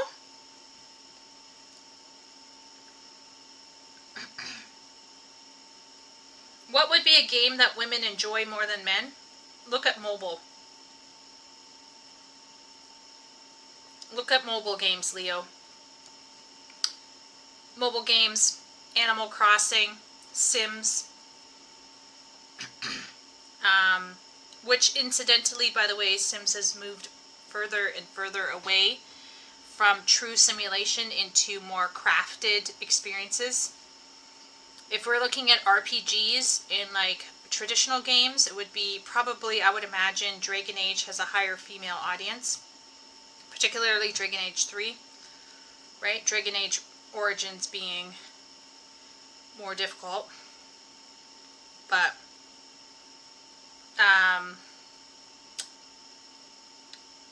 a lot of merge games have shitty stories, but they do have stories. Genshin Impact, Even Overwatch has large amounts of lore to support its female fan base. Final Fantasy 14, out of all of the there's no mystery why Final Fantasy 14, out of all of the MMOs on the market, has one of the higher female interactions, like in terms of ratios. It's not a mystery why that is a fact.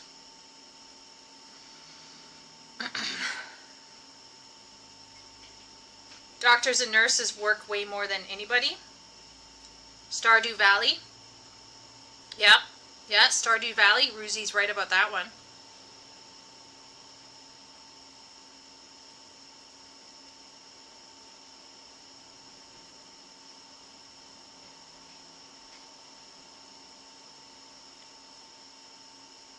Baldur's Gate, probably. Ooh, Shay, good point. Yeah. If Baldi's Gate. Perfect gamer games. Yes and no. Yeah, I'm very curious about this, okay? And I say this as someone, by the way, who, has been in and out of factory work. So I worked at a factory a few years ago because my ghostwriting wasn't bringing in enough. So I went in to work at a candy factory. And the shifts were 12 hours long. And you could work what you wanted in terms of hours. And if you worked at night, you could get paid more. So I broke it down and I realized that to just get by, all I needed to do was work 2 to 3 nights a week. And then I could just get by enough. So that's what I did.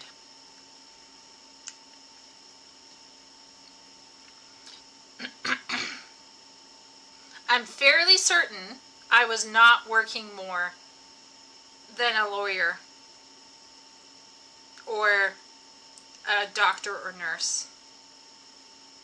So I don't know about this idea that people at the top work less than people at the bottom. That sounds to me like borderline lefty talk. This kind of like, so I remember in second year culture studies class, the prof showed us like some like 1930s or 1940s video about CEOs like putting their feet up and having a cigar. And I'm sitting here going, that may be true about some CEOs. Maybe Bobby Kotick in his like 6th yacht is sitting and just burning cigars in his penthouse office. But like really good CEOs, I don't think they're that easy breezy. I don't know. Like, I just wonder. Sometimes I wonder about that concept. Like, is that concept really true or not? I don't know. Shoal says yes and no. Can you explain, Shoal? Oh, see? WoW is supposedly 55% female players now. Look at that. They've been trying to reel them in. Maybe they're succeeding. Working at a factory sounds awful. Ruzy. It would have been perfect for you being of a... Wait a minute. I won't say that. Let's just say my back hurt a lot because all of the tables were made for small people. Like shorter people. And it legitimately hurt my back. I agree, Epic. If a game is good, anyone can find a reason to like it, especially if they're open-minded. But there are some things that guys are just not going to find as compelling, and there's some things that a girl won't find as compelling, right? It's just kind of like, not saying that there can't be any crossover or there can't be games that both sexes enjoy, but I'm just suggesting that there are some genres, like Match 3. How many guys in here are willingly playing a Match 3 game and telling themselves that it's as exciting as playing something like Diablo or WoW or Final Fantasy 14? or Elden Ring. Like, come on now.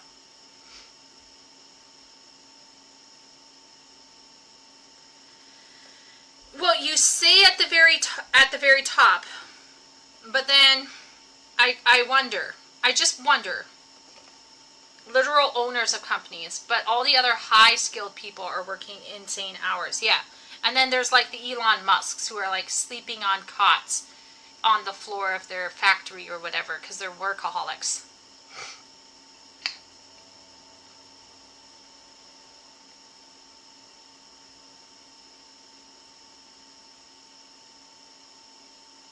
Yeah, I just wonder about that rhetoric. I just wonder about that rhetoric. That to me is like, do we want to go down this road? Speaking from my own experience, I tend to work 50 to 60 hours a week, not counting my videos and writing, which easily account for another 20 hours each week. With a job and a side hustle needed to stay afloat in this economy, it makes sense that men would choose to better their career standing and skill set over reading for pleasure. It may also be why many of us are burning out. Women tend to value their free time more than men do.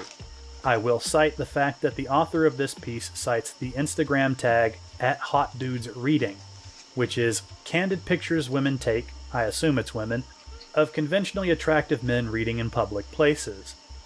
Since they care more about their free time, they have more time to read. Most men and women prioritize different things, this is just how it's always been. As for women buying the vast majority of traditionally published books, of course they do. Women buy almost 80% of all purchases made, and no, I'm not looking up the study for that, you can do it yourself. If I look back at my playlist of book reviews, most books I've reviewed published in the last decade in the West are written with a female audience in mind. Romance has stuck its unmentionable fingers into every other genre in the hemisphere. I can't blame publishers for chasing the money, but men aren't interested in meandering romantasy books with no real plot and a reverse harem theme.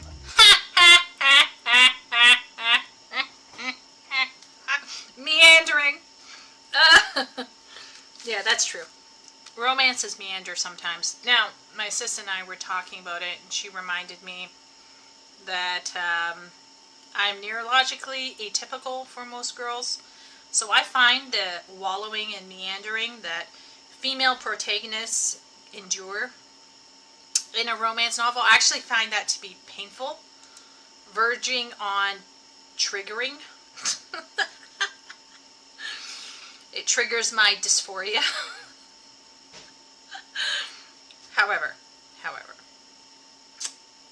he not wrong. Okay, if you are a man who wants to appeal to a woman who is requiring of you a certain competency, a certain amount of money, financial stability, particularly if you want to attract a woman who wants to stay at home, you're going to have enough money to be able to support the woman and the kids. Okay? Which, by the way, I think is really stupid, because this kind of 1950s stuff is complete BS. Women, let me tell you, it does not take a lot to clean a house and run the kids over to school. So I don't know what these 1950s women living in today's age are doing. They should be doing a bit of work as well, whether it's an entrepreneurial thing that they're doing, or they're doing something else at home that is helpful to the community, like volunteering or things, or doing part-time. Now, of course, if you're homeschooling, that's a whole other issue. That's a whole other thing. But if you're not homeschooling and you're at home while your husband's out working, what are you doing? What are you doing? I'm not suggesting you go to work, but like, even like, and I'm speaking this to Proverbs 30 women. If you know your Bible, you know what I'm talking about. This woman was incredibly entrepreneurial and active. She's not sitting around watching I Love Lucy reruns while her husband is bringing home all of the bacon. So I think we need to disabuse some fact, like, you know what I mean? Like, yeah, this whole thing is messed up. But it is true that men are required to do a lot more footwork in terms of bringing in the bacon, even in egalitarian relationships, they still feel a need and a desire, a genuine desire. Men genuinely want to provide, right? So they're going to push themselves, and that may mean not having enough time to read.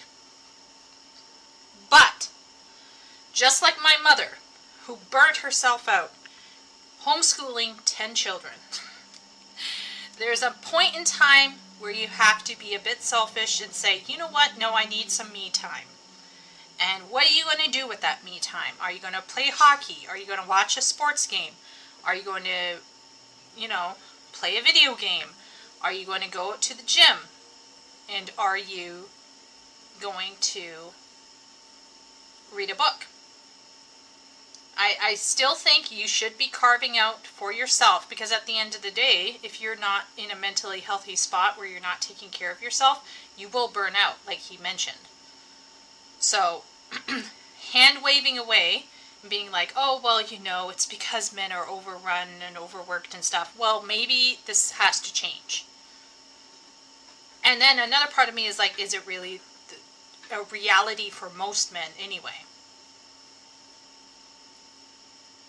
Like, I'm just, And this whole situation we're talking about is like entrepreneurial men who are starting their businesses. That's always huge, right? Freelancing men, that's always difficult, right? But what if you're a 9-to-5 job kind of guy? What if you're a 9-to-5 job kind of guy? What if you're like Finn and what's his face at the beginning of this? You're 24. You're not even married. You don't even have kids. What are you doing? Oh, sorry. Proverbs 31, not 30.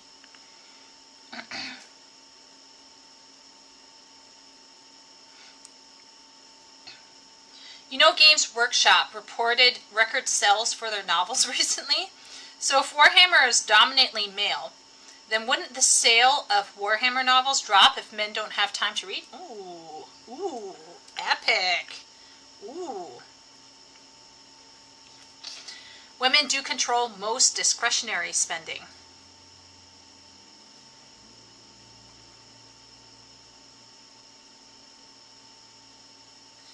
Rosie has worked at a factory before. Yeah, temp work is... Women be shopping. Women are shopping.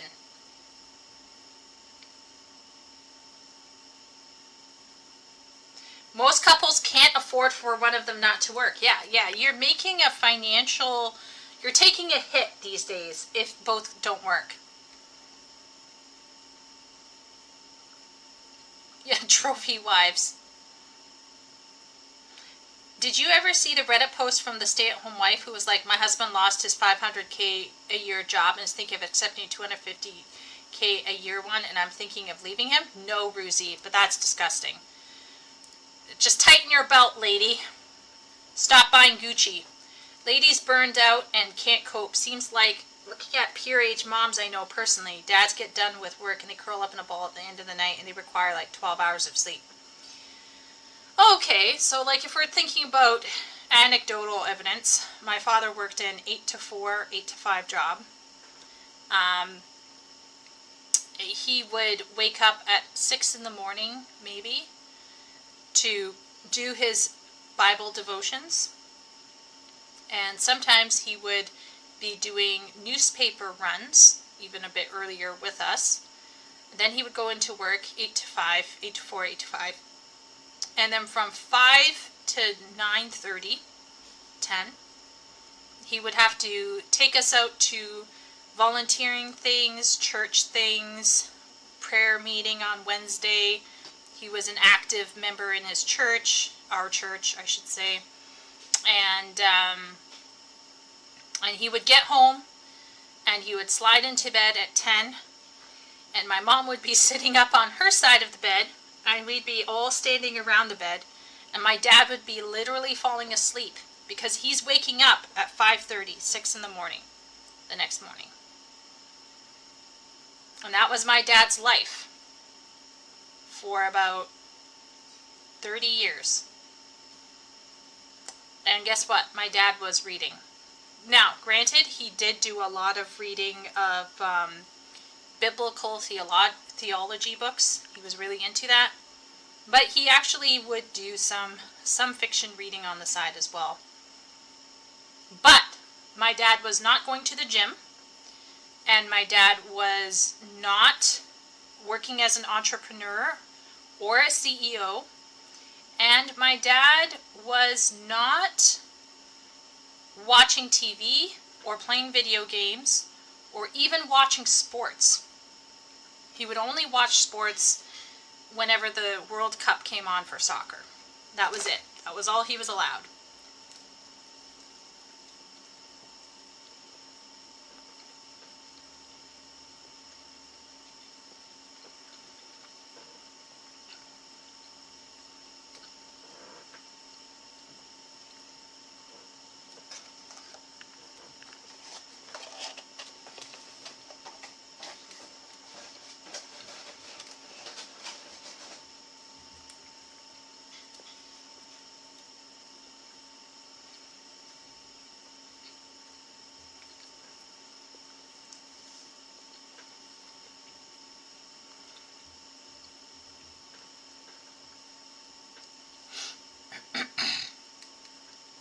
Women can't scale down, only up. True and real.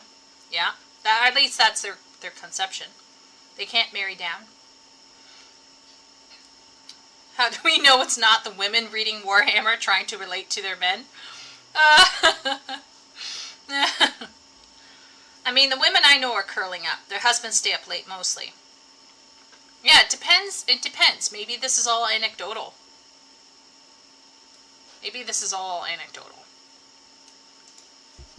Meanwhile, masculinity continues to be in crisis. Men between the ages of 18 and 34 feel the most pressure of any generation to conform to masculine behaviors.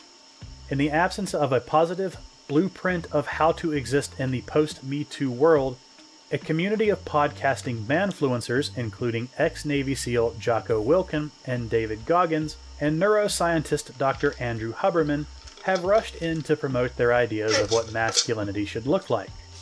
Self-improvement, ambition, and growth mindsets are the banner messaging of the male-coded media world, where Andrew Tate reigns supreme, and the aim of the game is to optimize every waking moment to become a financially successful Sigma. Doubtless, many men enjoy the fact that reading nonfiction gives them an excuse to peacock their newfound knowledge and mansplain their latest read to their next Hinge date, too. Bonus points if it's capitalist realism. Okay, first off,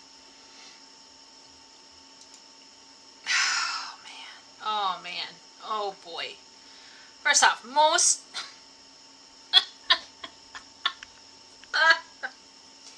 Okay, so there are these people out there who like to jump at shadows, okay? So there's people who are like, what do you mean this video game stars a female protagonist? It's going to be woke, OMG! And they're jumping at shadows. Okay, we gotta wait for it to come out and prove itself to be completely crap before we make any judgments. And then on the other side of things, there's these people who see these trending things and they're like, oh my gosh, all the men are becoming like this. Oh my lord, we're in crisis. And the reality is like, if you hop into any kind of stream, I don't think most men who are normal and mature and have their heads screwed on straight are looking at the manscape. What are they called again? Is it alphascape? What is the whole thing called again?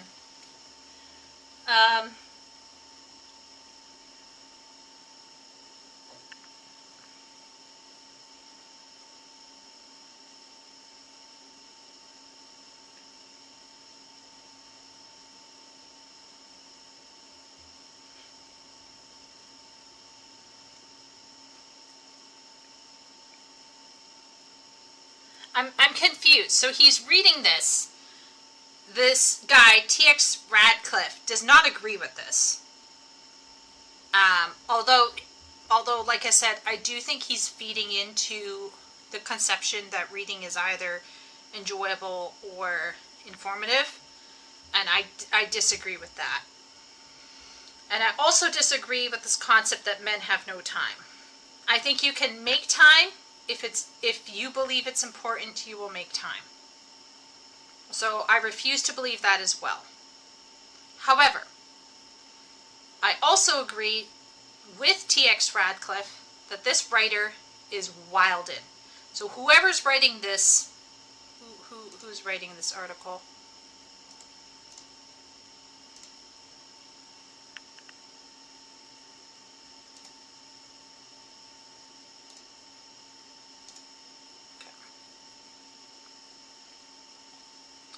Who is writing this? Somebody called Georgina Elliott. Okay, whoever this person, Georgina, that sounds like a girl name, but we don't know. This is probably ghost written. I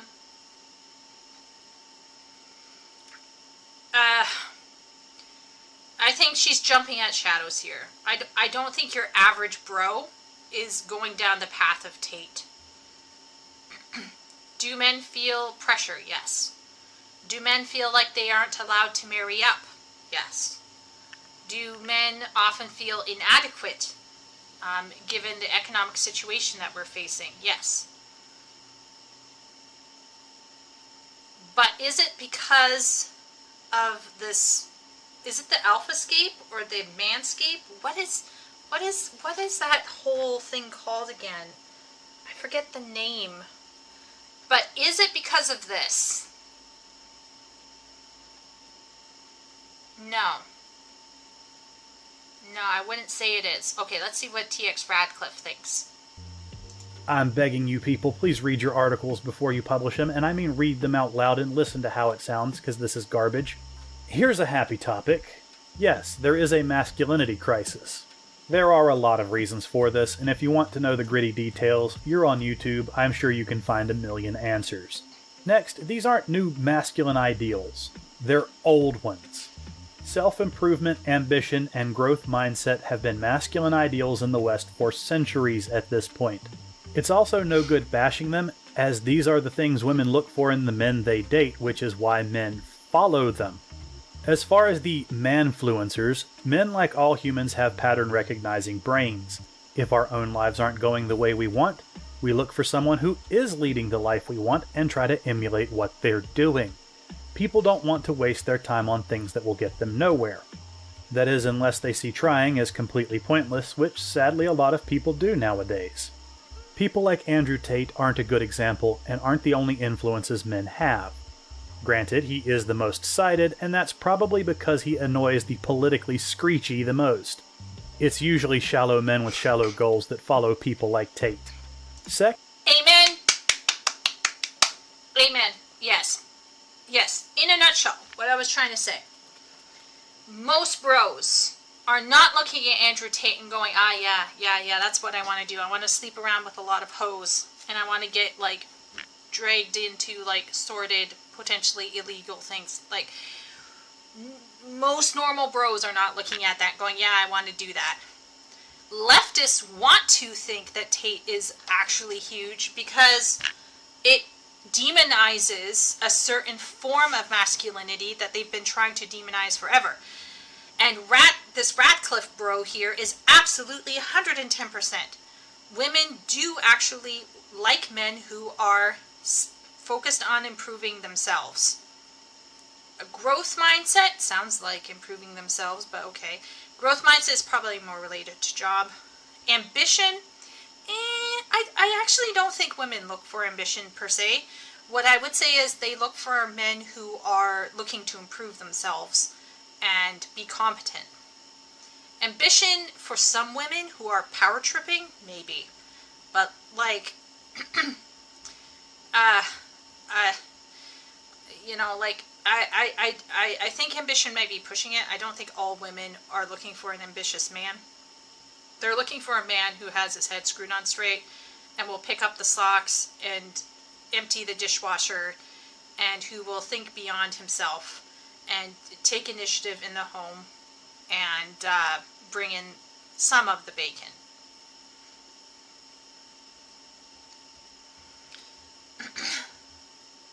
That guy's got to be using his life as a performance piece? Yeah, Ruzi. Like, there's no way. You don't choose to live in Romania for no reason as an American. Yella, I don't know. Having purpose is better than ambition in this context, I think. Yeah, absolutely. All those peasants and child workers were grinding and side hustling in the medieval era. I bought a book to read at work, and all my coworkers made fun of me. What? I don't think Andrew Tate is part of the MGTOW, but I'm sure there is some overlap.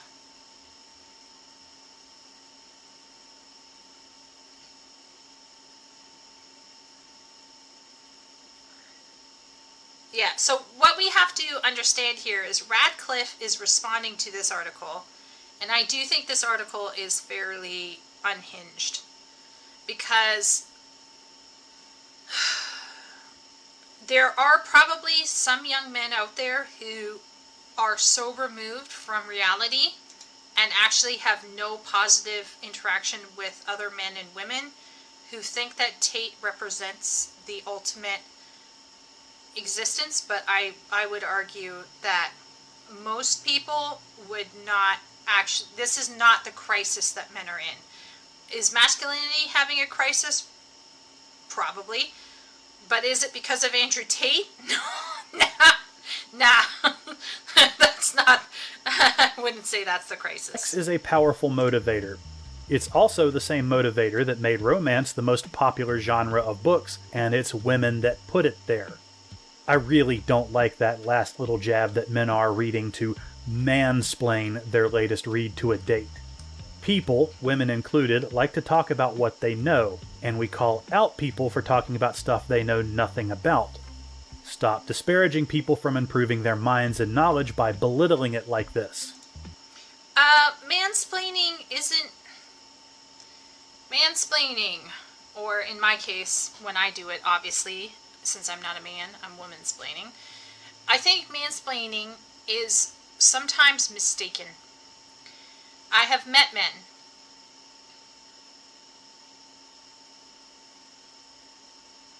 in the video gaming space who have a habit of word vomiting. And the most socially awkward of them tend to over-talk and use acronyms. I had one such individual in Eve Echoes. So I went to them for advice because I knew they were knowledgeable. I went to them for advice and I was like, hey, how do I do this? And they word vomited on me for several minutes straight. And it was the most unhelpful thing in the world. And I paused them and I said, stop. Stop right there. You are not helping me. You need to talk like I am 3 years old, but not patronizingly. Obviously, I wasn't encouraging him to patronize me, but I was like, you are just regurgitating information at me with no context. You need to explain it better. Because it was just him sharing his knowledge, but without any... it wasn't actually interaction. It wasn't actually giving me space to learn and take the information and make it my own. So we had to start again from ground up. But by the end, we were all good. And I think there are some bros out there, and there are some gals out there like me, who will mansplain or womansplain because either we're excited about something, or we are trying to share something that we think is important, and we are not aware that everyone else there doesn't give a shit. And we get caught up and we're like, oh, I want to talk about this. Oh, I love this so much. And everyone around us is like, oh my Lord, will she not just shut up? So the mansplaining thing is actually, I think, an indicator. Most of the time it's an indicator of social ineptitude. But on occasion you will meet an actual man or woman who will explain to you things that you already know, and they ought to know that you already know, But I'm going to say it, and my sister can definitely say it, tell chat, I actually do sometimes mansplain. Like the person I'm talking to, like I'm preaching to the choir almost. Because it's like I can't help but define something, and I should know that the person sitting in front of me already knows that definition, but I'm telling them again anyway, just in case.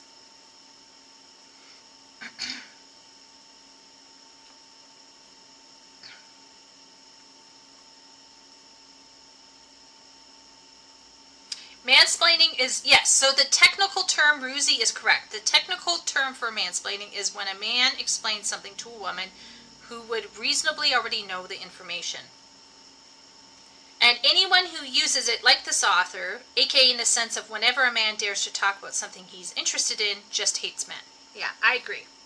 Usually when we talk about mansplaining or womansplaining, it's when someone is explaining something that shouldn't be explained, because they're treating the person opposite them as being dumb. However,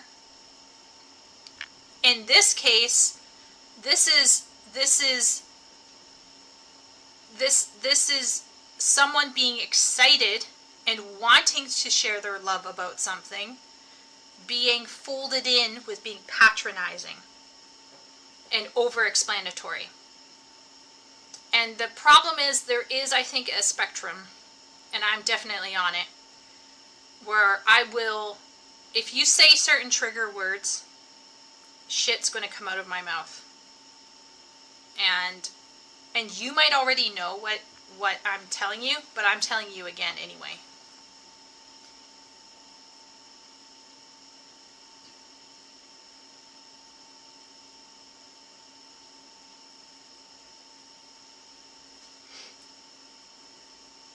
As when correcting a woman on something obvious, yeah. It's autism. Yeah, absolutely, Ruzi. But clearly there are men and some women out there who struggle with keeping the tism on the DL, and women take that as mansplaining, and they call it mansplaining.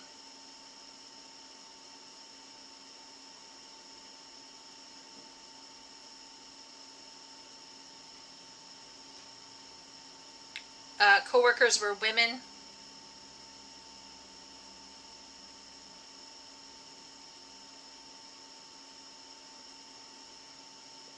This article author is mocking men for wanting to share what they... Honestly, if a guy came up to me and was like, oh, hey, the other day I was reading this crazy guy called Graham Hancock, and he's writing this book called Supernatural about his experiences taking DMT, I'd be like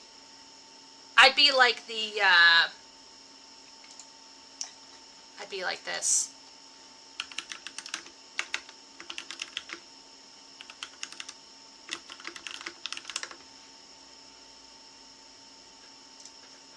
I'd be like, oh, I'd like, unironically though. Like, this is obviously, this is like sarcastic-ish, but I'd be like, oh, do tell me more. Honestly, like when a bro is talking to me about what they're reading, like the other day, Wooly was like, oh, I'm reading this book. And I was like, oh, do tell me more. I want to know more. That's not me being polite. I legitimately like it when I hear people are reading. And if someone asks me, hey, what have you been reading? That's kind of like, wow. Ben doesn't have cat points. Yeah. So I don't like this author, obviously, and I think Radcliffe is completely correct. About. Stop disparaging people from improving their minds and knowledge by belittling it like this. Yeah. This idea of the hyper-capitalist man with no time for something as pointless as reading began to take root in the Victorian era. In the 19th century, reading novels developed a reputation as a frivolous and feminized activity as bourgeois women, imprisoned in the private sphere, took up reading bodice-ripping paperbacks as a pastime. Conversely, serious men of the public sphere incubated capitalist messaging, Any interest in reading had to be justified by practical utility. While for most of British history, men's literacy rates far outstripped women's, by the 1900s, literacy was actually more diffuse among women. As author Leah Prince put in her book, How to Do Things with Nooks in Victorian Britain, once a sign of economic power, reading is now the province of those whose time lacks market value. Okay. Ugh. Okay, first off, I want to say that I actually dislike the late 17 and early 1800s. I think it was a disgusting time. A lot of bullshit went on. And I could totally actually see some of this going on, for sure. But that was the 1800s and the early 1900s. That has not been the case for a long time.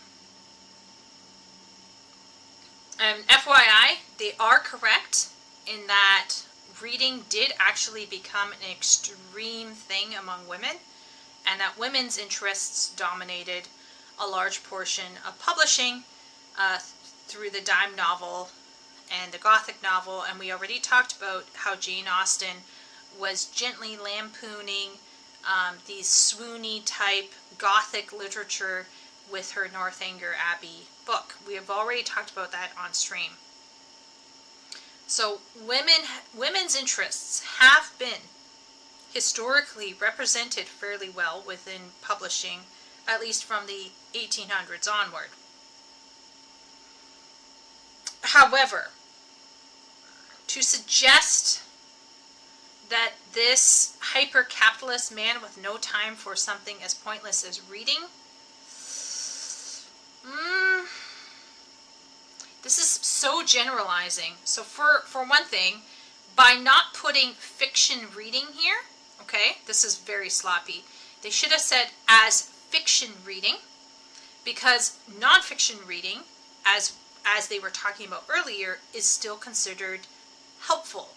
So even by their own standards, like even if we don't question this sentence, the fact that they have just said that men are still reading a lot of nonfiction, and then here they should have put in nonfiction reading here. As fiction reading. Now we do know from J.R.R. Tolkien that reading fantasy was poo-pooed, and a lot of people thought that if you read fantasy as an adult, that you were childish or wasting your time.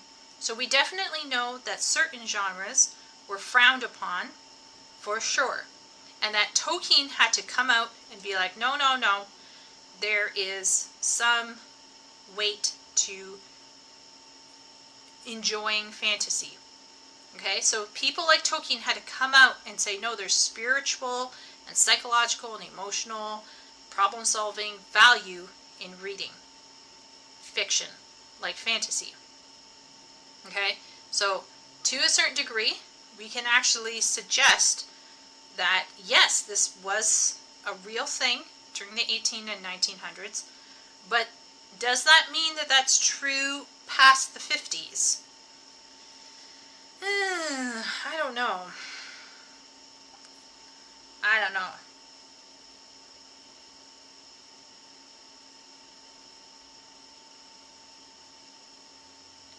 The Inklings were J.R.R. Tolkien and Lewis, and that was between the 1930s and the 1950s. Shay. Post World War I up through World War II. In fact, I believe C.S. Lewis and J.R.R. Tolkien did not go to war in World War II. They were the people that would do patrols at night and make sure all the shutters and things were closed, as far as I recall.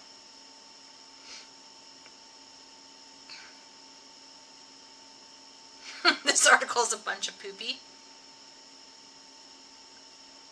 So once again, like, even if we agree with this paragraph and say, yes, this was an issue with men during the 18 and 1900s, this main thesis sentence up here does not make sense in the larger framework of what they're arguing. This is poorly written. Interesting she referenced the Victorian era. In a lot of ways, we're in another Victorian era. People are working themselves to death in jobs that find them disposable. Both now and then saw a lot of changes in technology. That's a good point, though. We are kind of like, because of the recession and things, we are working in jobs that treat us as being disposable, like the Victorian era. That's a good point. And a lot of once secure professions flew out the window. Life for the common man in the Victorian era was hard and they read less. Why should we think things would be any different when history is repeating itself? It is a cultural hangover that persists. But is it 100% repeating itself? Or have people been sucked into believing that they need to have a certain amount of money in order to be happy? And they're buying things that they don't actually need because of the Joneses and FOMO. Because we're now finding out about the millions and millions of dollars that are pouring into gacha games. I don't know. Maybe people are also not being self-disciplined with their money. It might be making bad decisions. Like, is this only the product of our time, or is it also because we're so mentally ill and hampered by stress and untethered from values that we are not able to respect our time, our energy, and our money, and so we just end up pouring everything into Twinkies or Joe Louis all the time? I just wonder.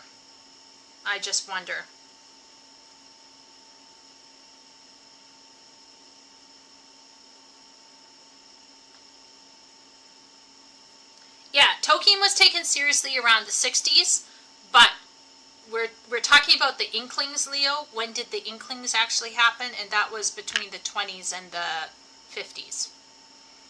Whatever happened with Tolkien later is, I think, what T. Radcliffe is suggesting, and I'm questioning it a little bit, but we have the Victorian period here, and then we have World War I, then we have World War II.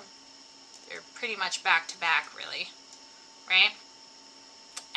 And up until this point, things were pretty tough for bros. Guys might feel like, oh, we can't read fiction, but there was a renaissance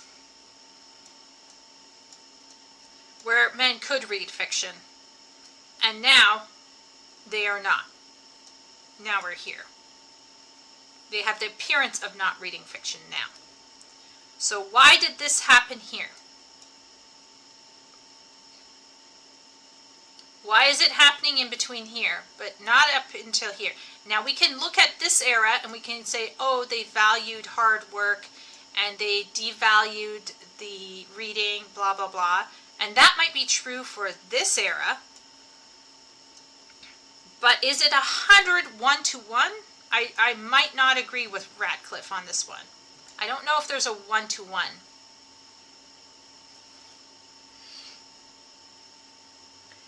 I need those waifu JPEGs.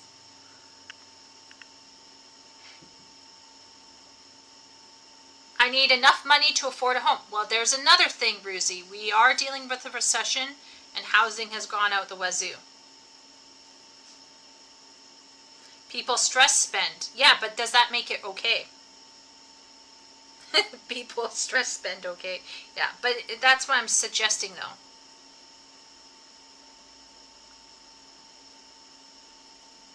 Is it a bit weird that hippies so love that man's beautified war books? Because they're more than war books, really.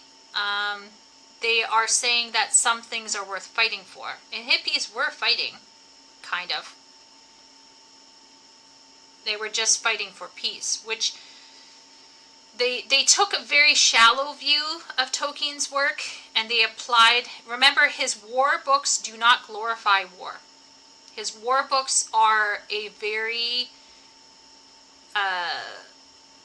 realistic and negative view on war.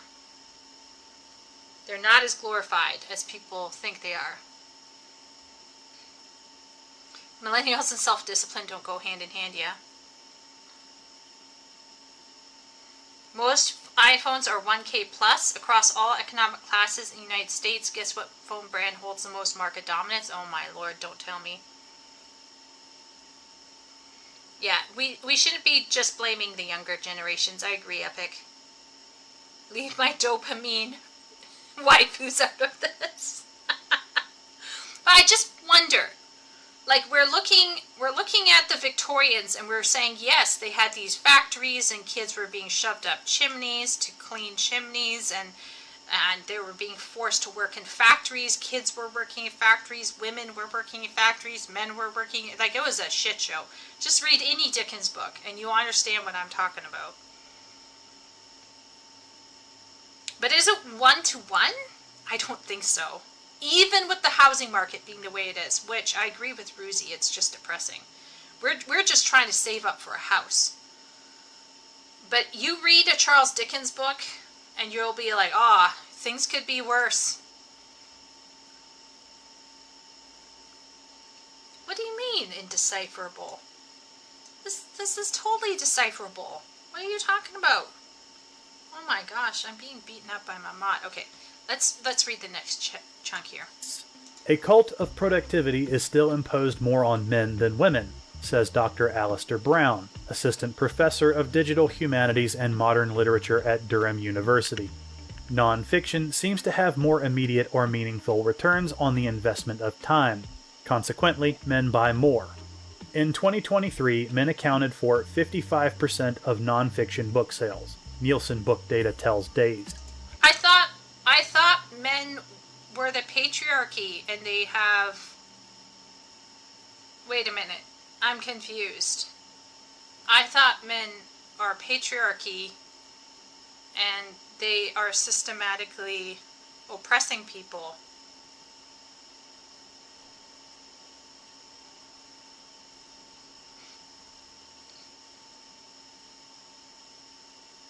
I'm confused. Are we suggesting that men are being oppressed by a cult of productivity? Are men being oppressed? Oh, chat. Oh, no, chat. Oh, no.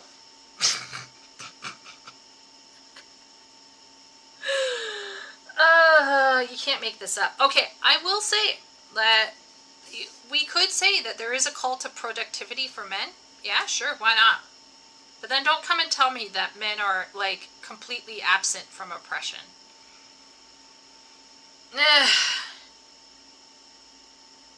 This article is giving me whiplash.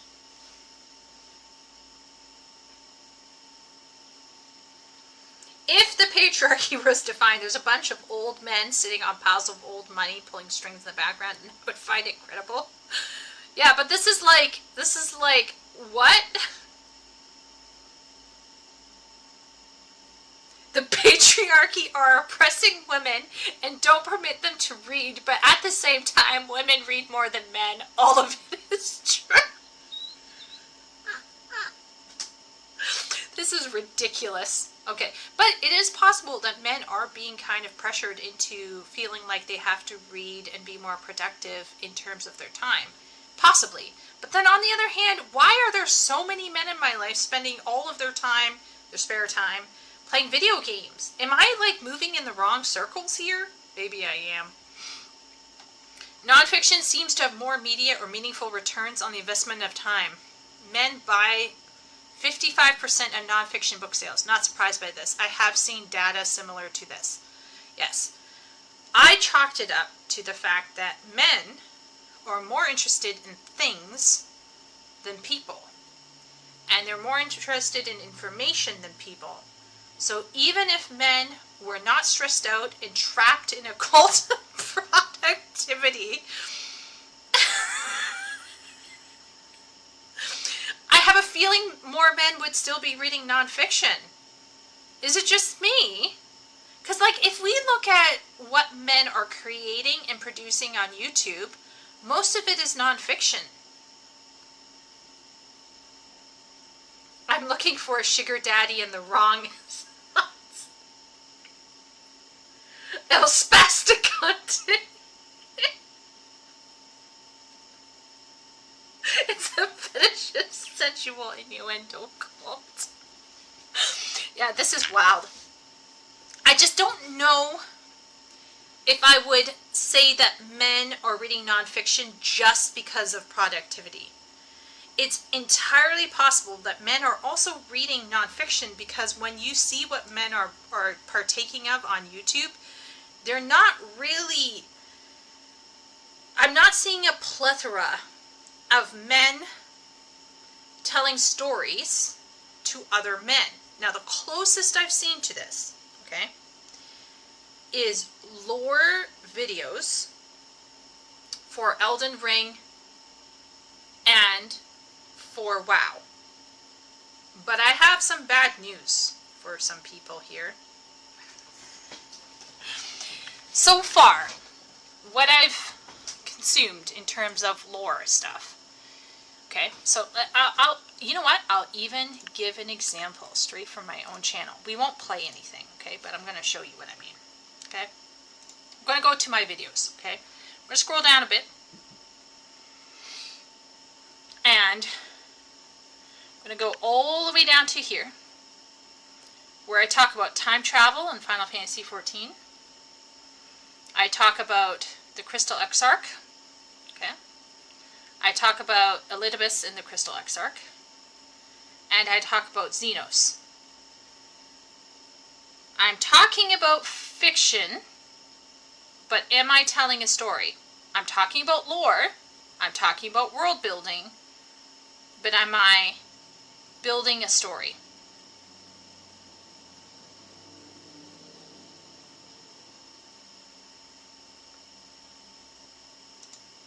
By the way, the answer is no. By the way, quick answer, no.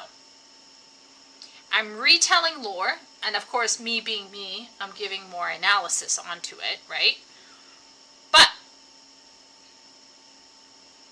most of what I have seen so far of lore channels and stuff is simply retelling something else. And given the state of narrative in World of Warcraft and Elden Ring, it's barely counting as a story. I would still count a lot of that as just being pure information, and would, even though it's about fiction, it would still fall in a more non-fictional category because it's almost encyclopedic in nature.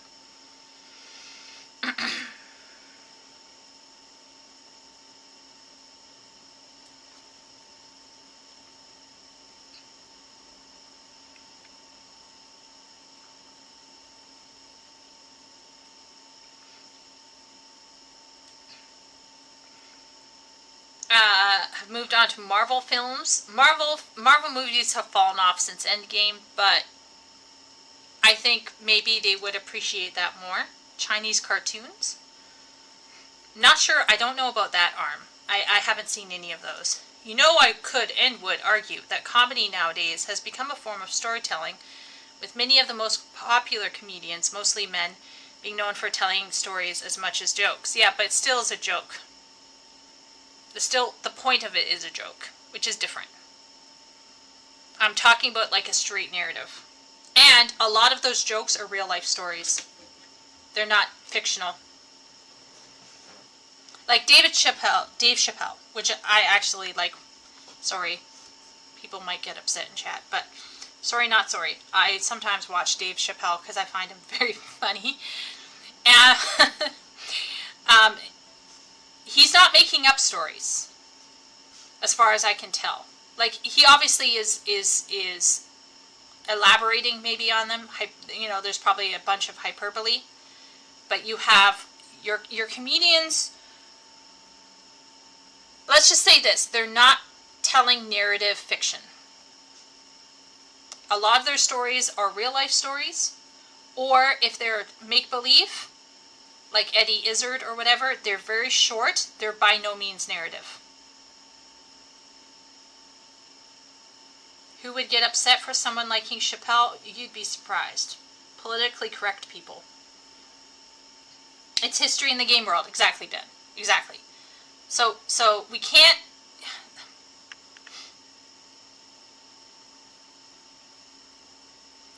Also spend because inflation makes them think that saving is pointless. I'm almost in that barrel, Ruzi. I'm almost in that barrel. Well, for me, lore is about concepts. That's why it appeals to me as a mount. See, chat's my echo chamber. OMG. Okay, let's keep going. Maybe someone will. Epic will disagree with me. Disagree with me, Epic. Wooly, where's Wooly? He needs to get in a fight with me. Okay, who would... I'm always looking for structures. That's how my brain works. Yeah, there's nothing wrong with it. Never be ashamed. What? He performed at your sister's college, Ruzi? Was it exciting? I hope it was exciting. Consequently, men buy more. In 2023, men accounted for 55% of nonfiction book sales. Nielsen book data tells Dazed. Alright, I'm not the best person to criticize someone else's punctuation. That's why I have an editor. This person really needs to have an editor go over this. An editor that knows what they're doing. The cult of productivity is still imposed more on men than women is an interesting line. It's like we've said earlier in the video. Yes, men are driven to be more productive than women. You can put this up to women not wanting to date or marry an average-looking guy who makes just as much or less money than them. Sex, as we've established, is a powerful motivator, and reading novels isn't a profitable venture. I should know. If reading is not getting men the female attention they want, and their time is limited by the work they have to do to keep up, why would they spend time reading something that won't increase their productivity? Next, the author mentions that 55% of nonfiction book sales in 2023 were to men. This is opposed to the 65% of fiction sales to women she mentioned earlier. First off, 55% is basically half, but this is a pointless statistic and I'll tell you why. The most expensive book on my bookshelf is The American Institute of Steel Construction Manual. It's a big glossy book that covers the different shapes of steel components, what loads they can take based on their thickness, etc., etc. It's a monster of a bug-crushing book. This is a non-fiction book. Paris, a memoir, is, just as the name suggests, a memoir of the life of Paris Hilton. This is also a non-fiction book. These two books are not comparable. The fiction statistic is also dubious as it is not broken down by genre. Romance is the titan of the publishing world. It has the largest market share, followed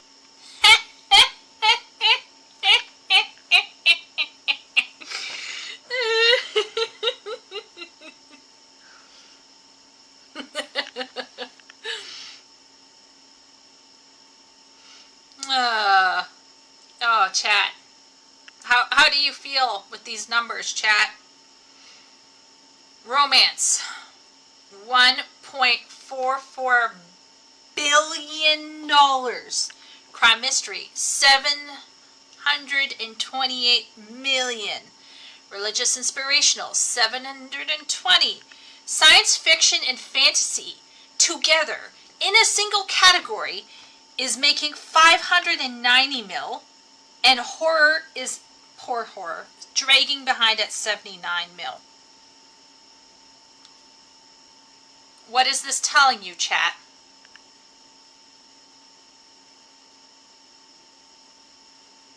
What? And then people are like, oh gee, I wonder why that Wokalite is being written for women.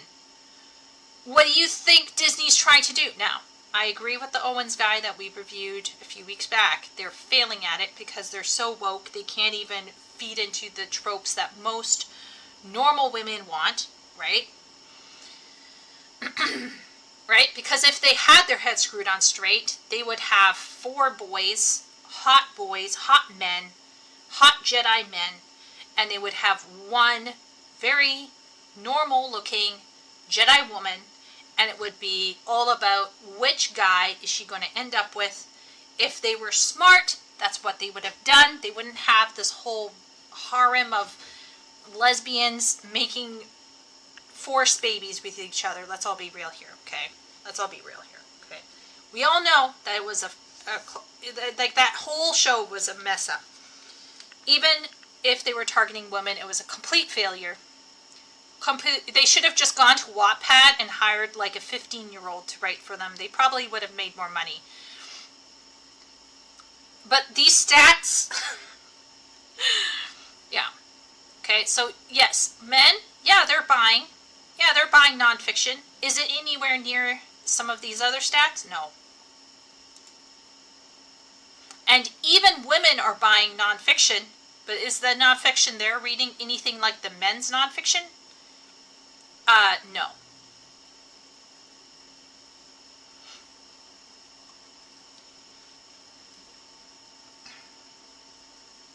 All this self-optimization BS is ridiculous. Well, it's a grift, isn't it, Leo? It tells me that women like porn. I do not like thine insinuation, peasant. All those people haven't discovered the power of mini yet. Yeah. Anyway, see, this is where this is where the rubber hits the road, right? And this is why I get a bit annoyed with some of the people like Nerdrotic and Disparu and everybody. They're like, why is this happening? Well, straight men aren't reading novels, okay? This is why it's happening. Now, why aren't they reading novels? I still don't think it's a cult of productivity. I disagree with that one.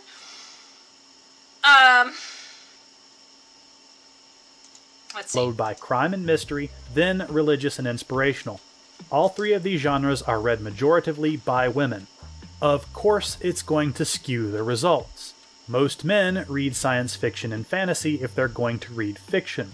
Science fiction and fantasy's market share doesn't even compare to the first three. And it's getting even worse. Okay, I'm just going to go back here. It's getting even worse because chat knows that the general science fiction tab on Amazon no longer represents general science fiction. We already covered this. Women's romance interests are filtering into the general science fiction tab, and I have no problem with romantasy. I am very fond of certain kinds of romantasy, shall we say.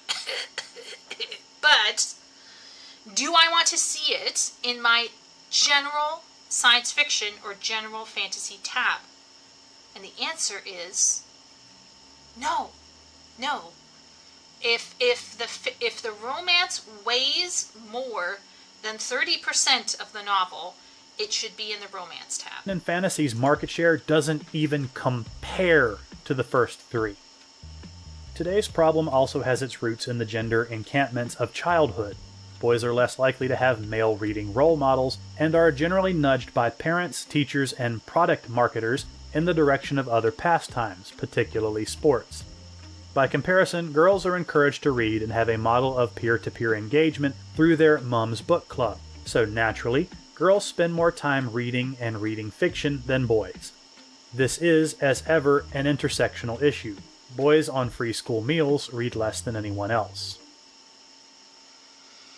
Oh, we got the I word in here, chat. Oh, we got the I word. Oh, lordy. Oh, no. Does chat know what intersectional means? Just say yes. Say yes, chat. Just say yes.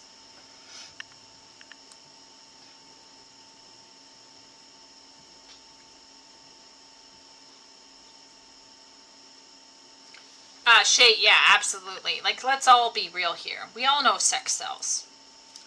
But the problem is, I think, for me, is that publishers, probably because of the market and everything, are not willing to take risks with new and upcoming writers, and they're just going for the easy money, and so this is resulting in more investment in romance or other kinds of forms of female-centric interests at the cost of male reading interests. But anyway.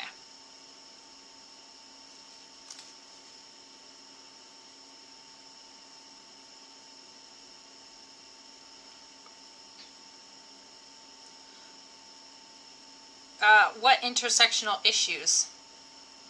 So what they're suggesting here is that boys don't read as much as girls, so that's a problem.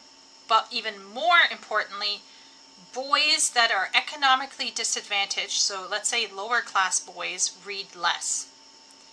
So the lower class you are as a male, the less you will read.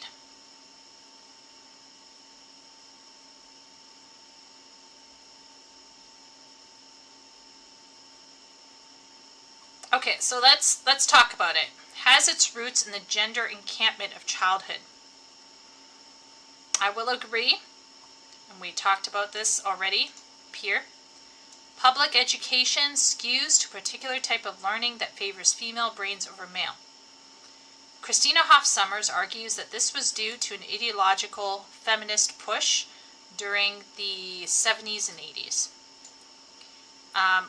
Other people will attribute it to public school classes increasing due to lack of funding and other economic pressures, an increase in immigration, things like that. This leads to the classrooms being too large. So if you can't sit quietly and sit still and take part in teamwork and more listening and more language-based learning, then you are going to be screwed. Kinesthetic learners are actually probably most disadvantaged in public school classes that are very large.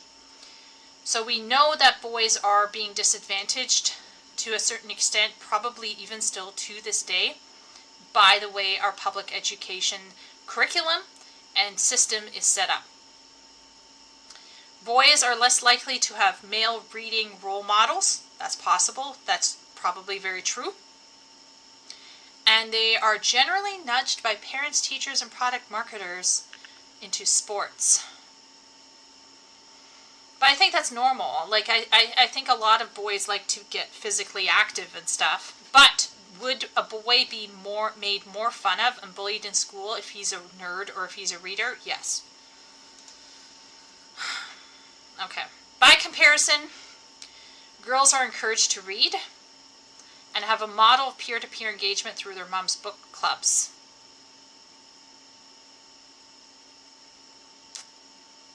Yeah, but the mom book clubs are usually trashy, so I don't know if that necessarily equates to great reading, but okay.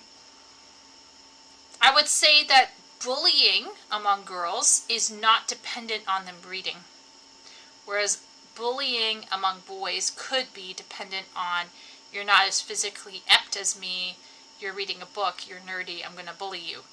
Girls are not going to bully another girl because she reads. They're going to bully another girl because she's ugly, or she's poorly dressed, or she smells or something, and then they will bully her because of that. Girls spend more time reading and reading fiction than boys. Maybe, I don't know, maybe we should be researching this more. But once again, we are being given examples here of where boys are clearly, systemically being oppressed by something. So whose fault is it?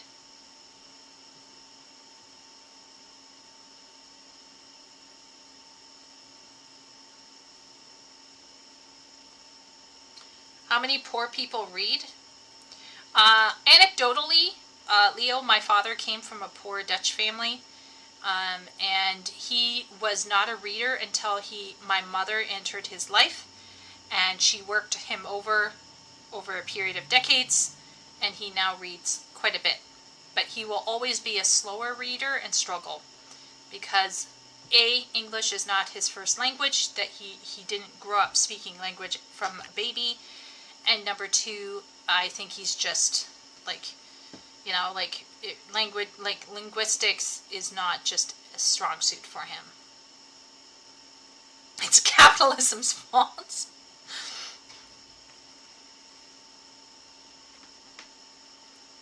Yeah, but Epic, this person here is suggesting that parents, teachers, and marketers push boys into sports. My question is, do they?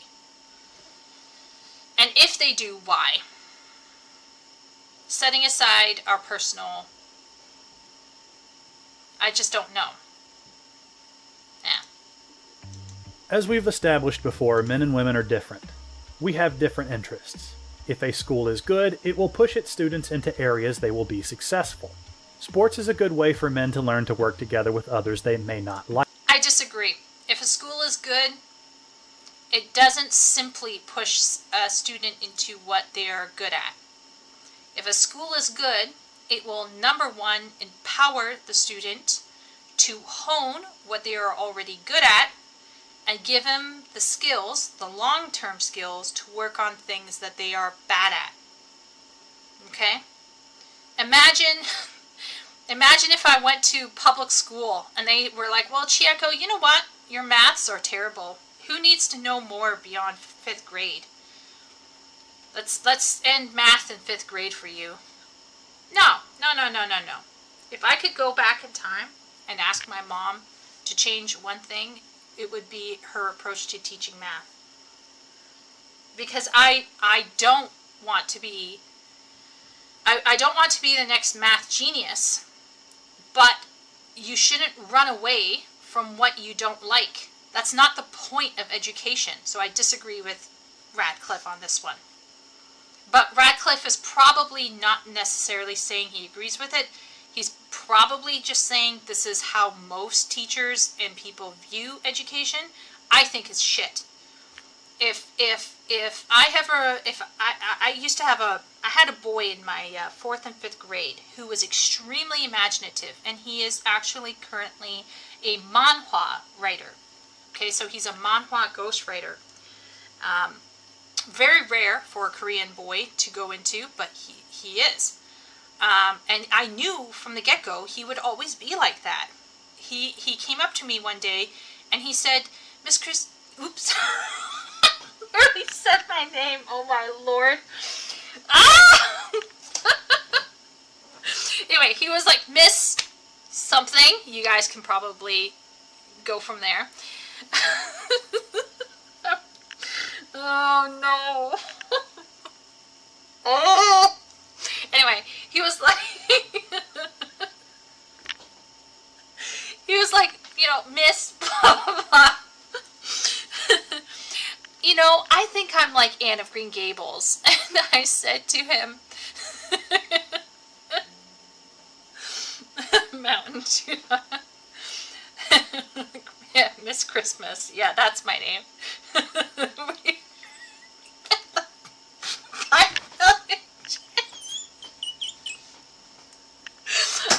I'm blushing so red, and it's not just because I don't have my fan on.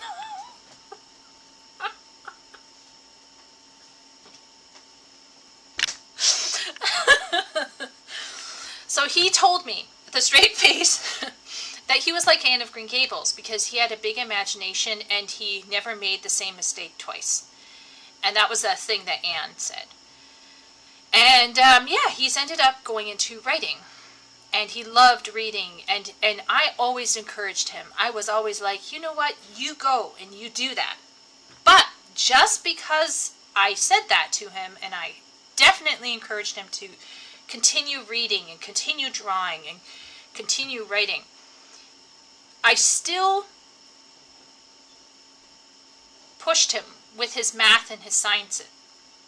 Because I didn't want him to come out of his education skewed one way. And this is where I would disagree. Girls need to be encouraged. This is why people are coming out of school worse people than when they went in. Okay? Because they've only been empowered to do what they can do well. They've not been empowered to empower themselves to do well in areas that they can't do well in. I'm not suggesting that we run out and try to become lumberjacks when you're supposed to be a very rare unicorn librarian like Ruzi. I'm not suggesting that, but what I'm suggesting is like this mentality of just girls read so they should keep reading and boys don't read so they should keep playing sports is really dumb. Boys who like sports should continue to like sports, but they should also be challenged to keep trying and keep working on their reading.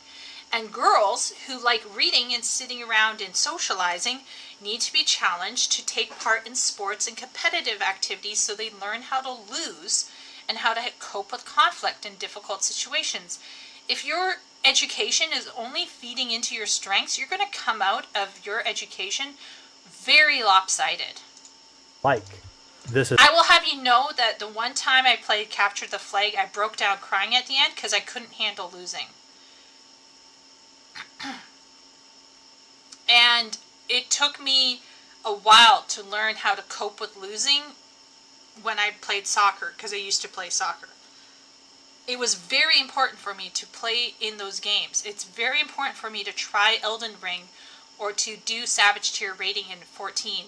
Not because it's something that's natural for me, but it's because it's pushing me to accept failure and to learn from it. And even if that outcome is just learning to do a game or just running a dungeon, it's actually teaching me as a woman to grow my resilience even more. Am I making sense, chat?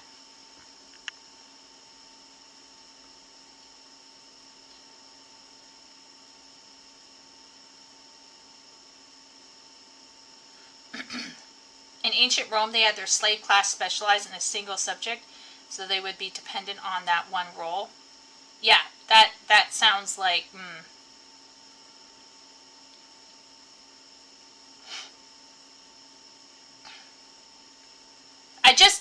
I just feel for me, this is a problem right here. This idea that education is gonna only feed into this one thing that you can do. So yes, let's shove boys into sports and let's shove girls into crafts. That's healthy and fine because that's normal. That's feeding into their biological interests, but that should not be the end goal. This is a good way for men to learn to work together with others they may not like. This is important. Also women. Important as bad things happen when men aren't taught to get along. Counter to the also women. Author's point, most men... Did you know, by the way, that women's sports are usually more cutthroat and there's often less honorable endings for female sports than male? This is a good way for men... Women have no chill in sports. ...to learn to work together with others they may not like. This is important as bad things happen when men aren't taught to get along. Counter to the author's point, most men weren't on sports teams in schools. This should be obvious as most of these teams have a hard limit on the number of players they can accept. Men also joined bands, took jobs, and joined technical clubs and classes.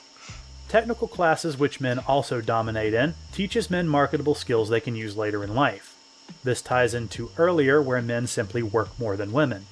This isn't something you want to mess with too much because women, as I have been informed for most of my life, don't want to lay about man, and someone has to haul the garbage and fix the power. Women are the far more social of the sexes, so it's no wonder they would move towards peer-to-peer engagement. Reading for men is a solitary hobby.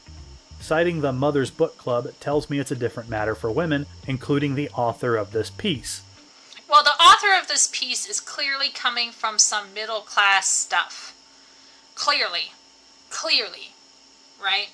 Let's all be real here. There's a lot of entitlement screaming in this, up in here.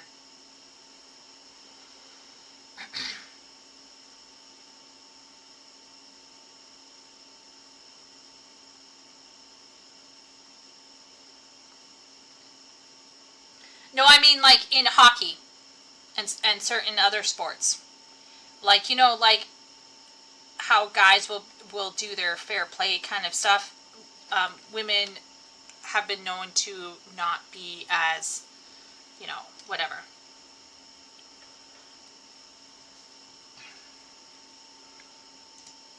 Men don't need a club to talk about the books and stories we enjoyed. If we meet another man who likes what we like, we'll talk about it. By the time their tween years swing around, I hate the word tween, a line is firmly drawn. Chris, 21, who has recently completed his second fiction book in 10 years, said he stopped reading at the age of 10 despite previously being a big fan of fantasy books because he had better things to do. Naturally, such a stereotype cannibalizes itself and ends up being reflected by the market. Young adult fiction is the near total domain of the teenage girl, including what is made, marketed, sold, and read. Well, let's just say that we have in stream discussed at length the chicken versus the egg. Is what is being made, marketed, sold, and read happening just because of the teenage girl. Like, what came first? Guys giving up, or the market skewing fully in the interests of the teenage girls? Or was it both feeding into each other into a massive vicious cycle between, I would say, the late 90s into early 2000s?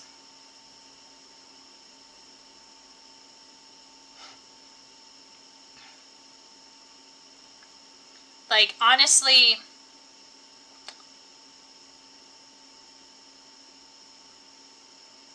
I would want to talk to Chris some more.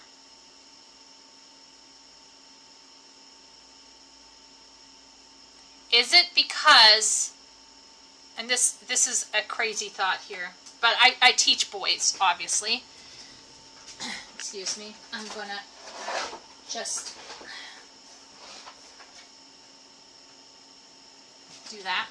I'm getting a bit sweaty. Here's the thing. If you are a young kid and you're a young boy, there's a whole host of children's literature, younger children's literature, that features male interests. For example, Diary of a Wimpy Kid, Captain Underpants. These are for very young readers. But once you get to a certain age, the publishing world seems to forget males exist. And it is very possible that the reason why he stopped reading at the age of 11 is because maybe the drop-off for accessible books for his literacy level just don't exist.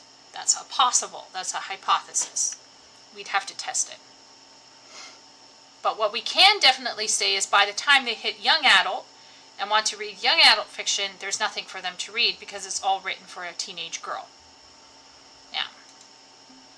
As we cut off the legs of future readers, our culture closes off opportunities for boys and men. I can smell the patriarchal systemic, what's the word? What do they say again? Oh my gosh. That guys are not just entitled, but like they have like all of the benefits, right? You can just smell it from here. Guys never have it difficult. Says Professor Keene, who is an expert in narrative empathy. Consciously or not, we promote a model of masculinity that is less introspective, less attuned to others, and less contemplative. I will agree with this. Less introspective, less attuned to others, and less contemplative. I would argue that this is a modern condition and not necessarily relegated to one sex. I don't consider the wallowing of a woman, getting into her feels to be contemplative or introspective in a meaningful way. Yeah. This section leads me to believe the author of this piece has never had to deal with better things to do. It's possible Chris may have gone to video games, a division of entertainment that still... We've already talked about this. Video games, mobile games, free stuff, right? Let's say you don't have a lot of money. What are you going to do? Are you going to pay money for a book that you may or may not like? Or are you going to play this free mobile game or this free game that you can play online, like PUBG or Fortnite? And it's more experiential and interactive. Guys like doing things. Caters somewhat to what men want. There is also the possibility that he simply didn't have time. Life can be demanding at all stages. Learning what you need to survive in adulthood and surviving in adult... I don't know about the time thing. I think if you have time to play Fortnite, you have time to read. What I think is that with the help of mods and bots and other things, you as a young man have a chance to lord it over someone else in PvP for a bit and feel good. Whereas a book does not automatically give you that feel-good feeling right away. Long term, it actually will help you more. I would say reading a book is kind of like eating broccoli. And playing certain video games is actually more like having a Twinkie. And and it gives people the false sense of meaningful personal growth, even though it's still fun and you have still accomplished something. But I still think it might be a bit hollow. But I could argue myself on that one. But I definitely think it's much more easier for guys to want to experience something and achieve something in a game, and beat people and live in a world and experience it, as opposed to, like, from the sidelines, explore a narrative. Adulthood takes a lot of time, effort, and work. This isn't a stereotype. Someone has to do the work that holds civilization together. As we've said before, reading is a leisure activity, and some people don't have time for. He says that, and yet I have met so many women who have husbands who come home and are complete layabouts. Leisure. So that's another thing. Like, he's making a point about an ideal man who's coming home and is like running this like 6 a.m. to 10 p.m. life. But let's all be real. Like, that's a bit, I don't know. Just for what the market does. It does what it wants. It stopped caring about what men wanted in fiction long ago. There are men who read, and most of them have flocked to the East reading manga and light novels. Others have gone to the end. The fact that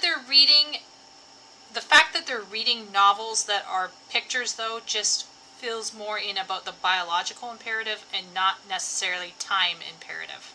Indie sphere completely ignoring the traditional publishers, as the publishers have also ignored them.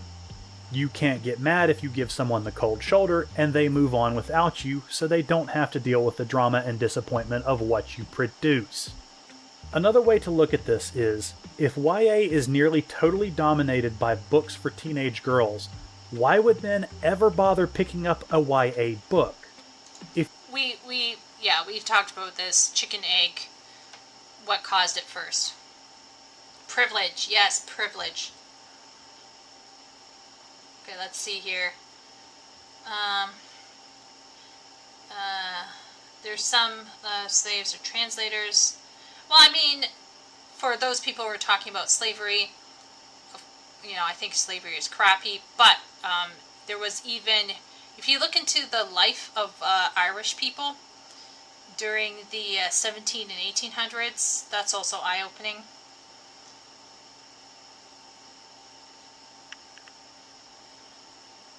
And now kids don't even have comics. They're ideologically captured, so it's more of the same woke crap unless they go to the past, or they go to a fan sub, Leo. She and I were discussing the lack of books for boys and young adults earlier. Imagine being described as an expert in narrative empathy. Couldn't be me. Yeah, narrative empathy is a weird one. I wouldn't call gaming as doing things, but it is interactive, all right. There's some Twinkie-ass books out there. Some colorful-ass games out there. The guy's full of crap. Ishvan. Which one?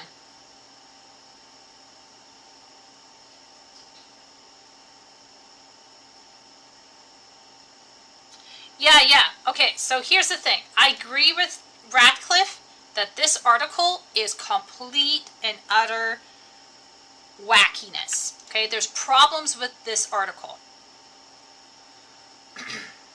The article has said some true things, but there are a lot of untrue things. And one of the untrue things is he is buying into this idea, or at least Radcliffe appears to be buying into this idea that guys don't have enough time. And I hate to break it, but the ideal guy might not have enough time for reading, although he will make some time. IMO, I think people don't know how to do time budgeting. I can't buy the lack of time thing. I'm sorry. Even my dad, with 10 children, and an 8 to 9 hour job, and Bible devotions, both in the morning and the evening, and Wednesday night prayer meeting, and Friday night driving kids to youth groups, and Monday night driving his semi-adult children to young adult groups, 2 services on Sunday, teaching Sunday school. Like, my dad was a very religious person, as you can imagine, right? He was a real man of God, right? He still found time to read. I don't know. I don't know. Competitiveness through gaming. Yeah, guys love competition, Yalla. I think that's another big factor. Reading has no longer reading is no longer tied to being competitive.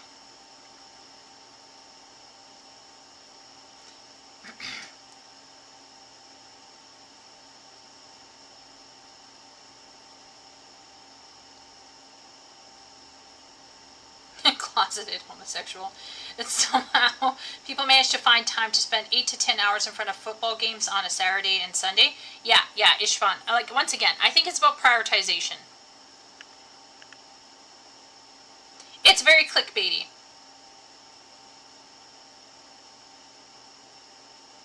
Do you think this article was written by AI?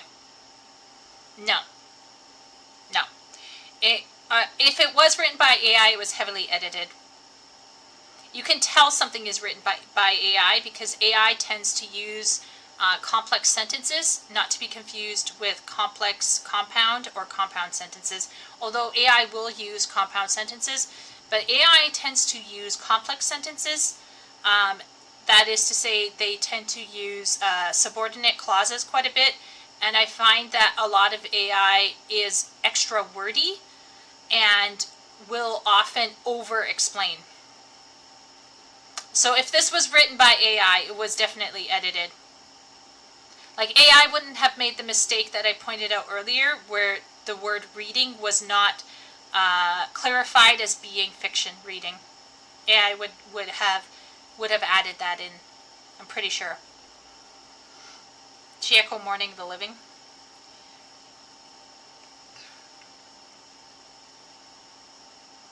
Yeah, I think both the article and this person, Radcliffe, are feeding into some narrative that men have no life. And it's true that there are many driven workaholic men out there. There are men out there who legitimately think reading is a waste of time and they don't read, and they are workaholics. Okay? However, most guys that I've hung out with who are married or not married, okay, with full-time jobs, working in factories, had time to run 6 to 8 hour ops in Eve Echoes, which is one of the most male-dominated games that you could play. And they had absolutely tons of time to sit around and run an op, a major war with some other, conglomeration of corporations.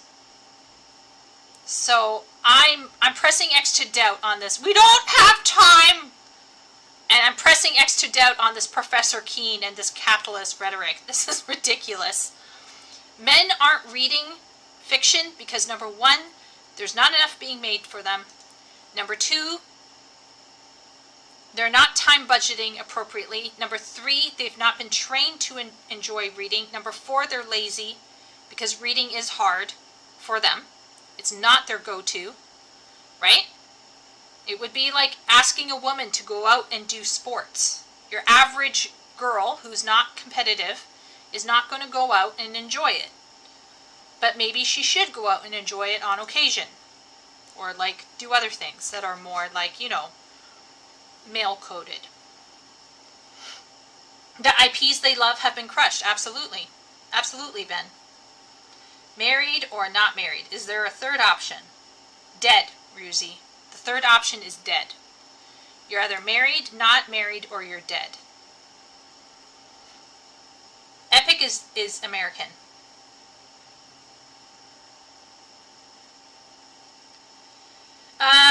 We already debunked the Andrew Tate rhetoric. Andrew Tate is not the reason. Or are you mocking the article?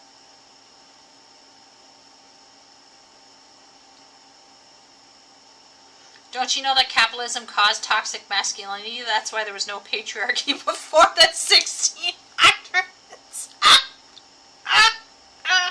Oh, okay. Ishvan's making a joke. Okay. Sorry, Ishvan. I don't know. I haven't been tested, but sometimes I display autistic thing, and I can't tell the difference between joke. Sometimes sarcasm goes over my head. I'm like,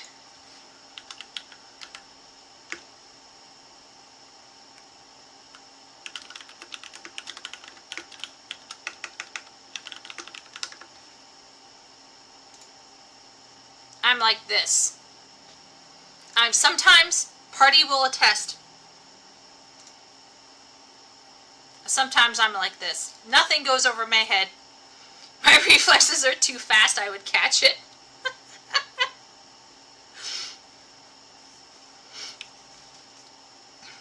No, I have it in IRL, Leo. I have it in IRL.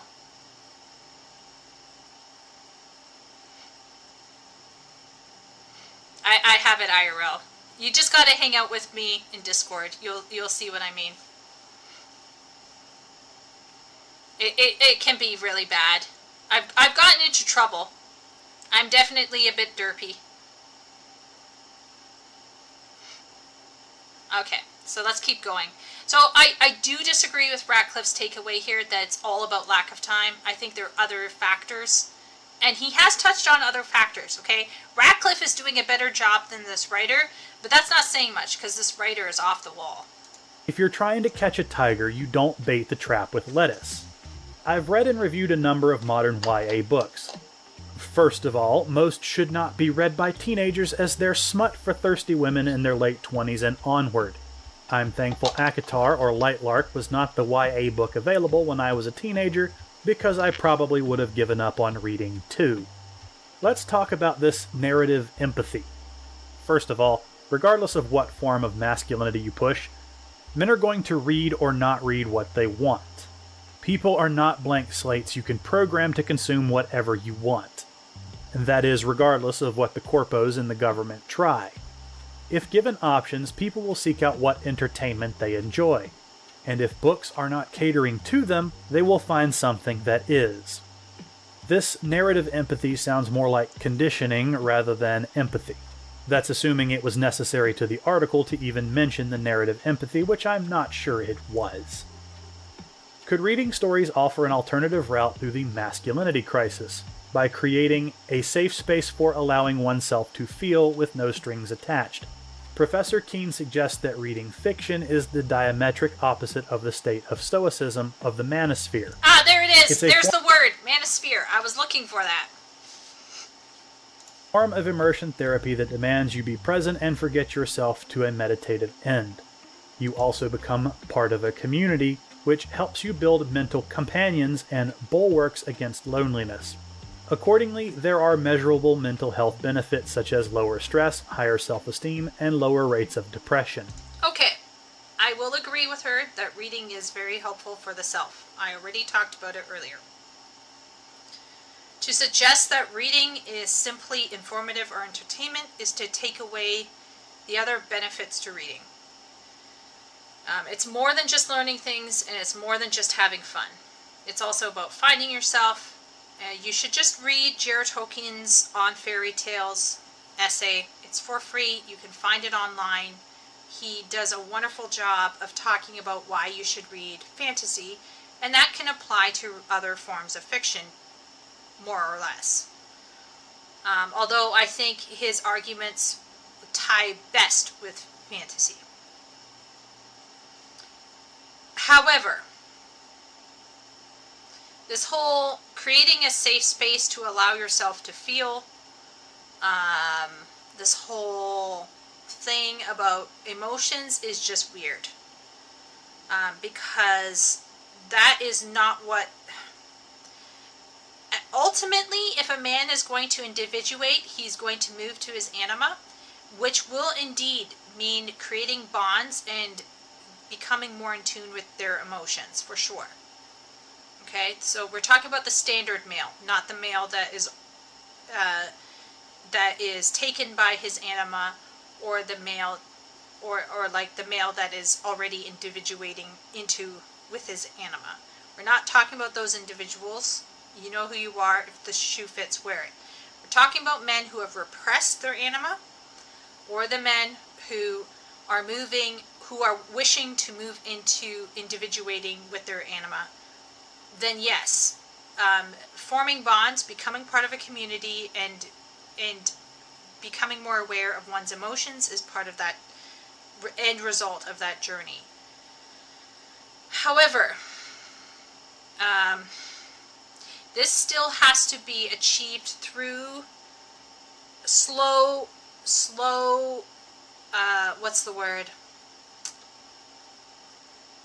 exposure over time.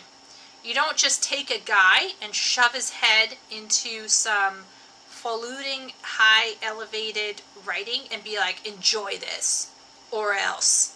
Like, you're not going to like shove a bro into a Jane Austen and expect them to like it. You gotta expose them slowly over time, and you start with things that they like. The same thing happened with me when I was a young kid. I actually hated reading up until I was 12. Then I found the one book that I really loved. It was Swallows and Amazons. It was all about camping and sailing and having an adventure in nature, believe it or not. And it was set in England, and I thought it was phenomenal, and I became obsessed, as chat knows. Okay, so what happened from there? From there, it was a gateway drug into finding other things that I like. So you can't just take a bro and just shove them into reading and be like, you will like this. You gotta first lure them in with things that they actually enjoy, get them in slowly, bit by bit, get their toes in the water, and then eventually one day they'll swim out and try something a bit more challenging or less naturally interesting for them, but will be something that they will long-term appreciate. And the same thing goes, of course, for women on the other side of the spectrum.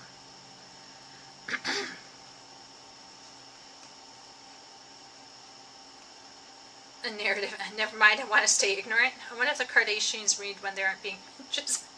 That would be funny, Leo. If like they edge the camera around and they're all just like ranged up, they're all reading like self-help books. I'm sure they outsourced reading. I would argue that reading can be spiritual with the right mindset. Oh yeah, absolutely epic. Immersion. Narrative empathy is a fancy woke word for immersion. Reading makes you connect with your emotions, so it is gay. I knew it. Maybe the real books were the friends we met along the way. Maybe the seed was right after all. Which part of Jane Austen?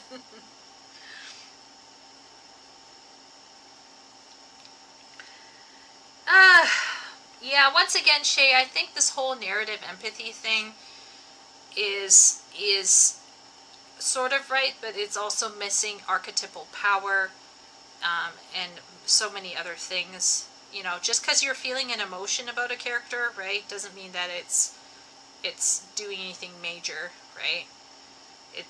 It could very well be women mistaking what they find to be naturally, you know, worth investing in as being meaningful because they find it meaningful. That being said, I still think guys need to work towards individuating so that they can appreciate art on some level instead of walking around like complete cavemen all the time. I like to go out and shoot things. You know, I dislike men who hand wave away narrative stories as being meaningless. I kind of want to anyway, let's keep going. Okay, so. If men read, it helps society at large. Reading fiction opens your eyes to uncomfortable truths and unexpected perspectives that you may have otherwise not sought out. No! What? I almost want to ask, what's her name? Georgina Eliot. Hey, Georgina Eliot. Have you read any non-woke literature recently? Have you read anything that's been based recently? No kidding. No kidding. Reading fiction opens your eyes to uncomfortable truths and unexpected perspectives. How much you want to bet that this air quote Georgina Eliot would be afraid to read something like Harry Potter because, J.K. Rowling. But they still make a good point, okay? They are still technically correct. I question this. It's kind of like, if it's opening your eyes to my truths and my perspective, then it's a good thing. Books can surprise you by smuggling knowledge in through the back door of an enjoyable, engaging story, increasing the possibility of critical thinking when encouraging the topic again, according to Dr. Brown. When you read, you practice perspective taking, adopting the inner lives of characters as your own and walking around in their shoes, something there isn't time for with the visual immediacy of other media like film. Not wrong. They are correct. You will be able to appreciate other perspectives. I will agree there is more time to actually delve into things versus films and sometimes video games that is so like gameplay oriented.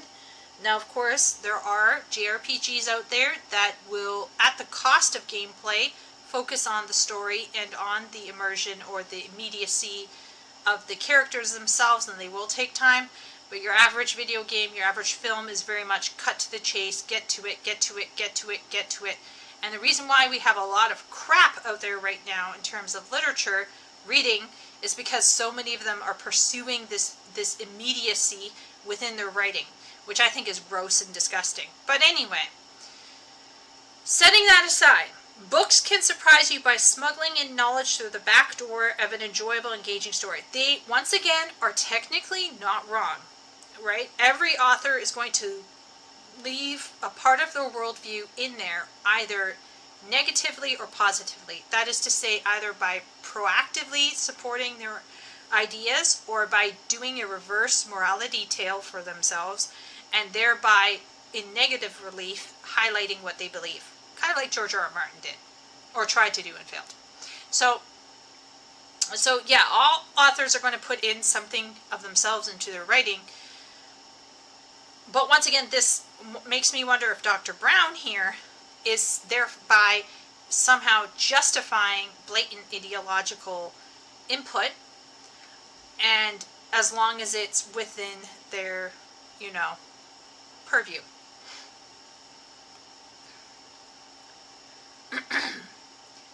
Narrative empathy, no offense, but it sounds like some having common. It is, Siobhan, it is. It's grinding a positive masculinity axe. Yeah. So ensues more ravaging. She sounds like she has bio pronouns, probably. Reaching immersion is much harder now. Overall, more stressed, more self-aware, and overexposed to stories and narratives. To this extent, I say I don't have time for books. I have time to wind down, get my mind off work, war, and politics to get immersed in a book. Yeah.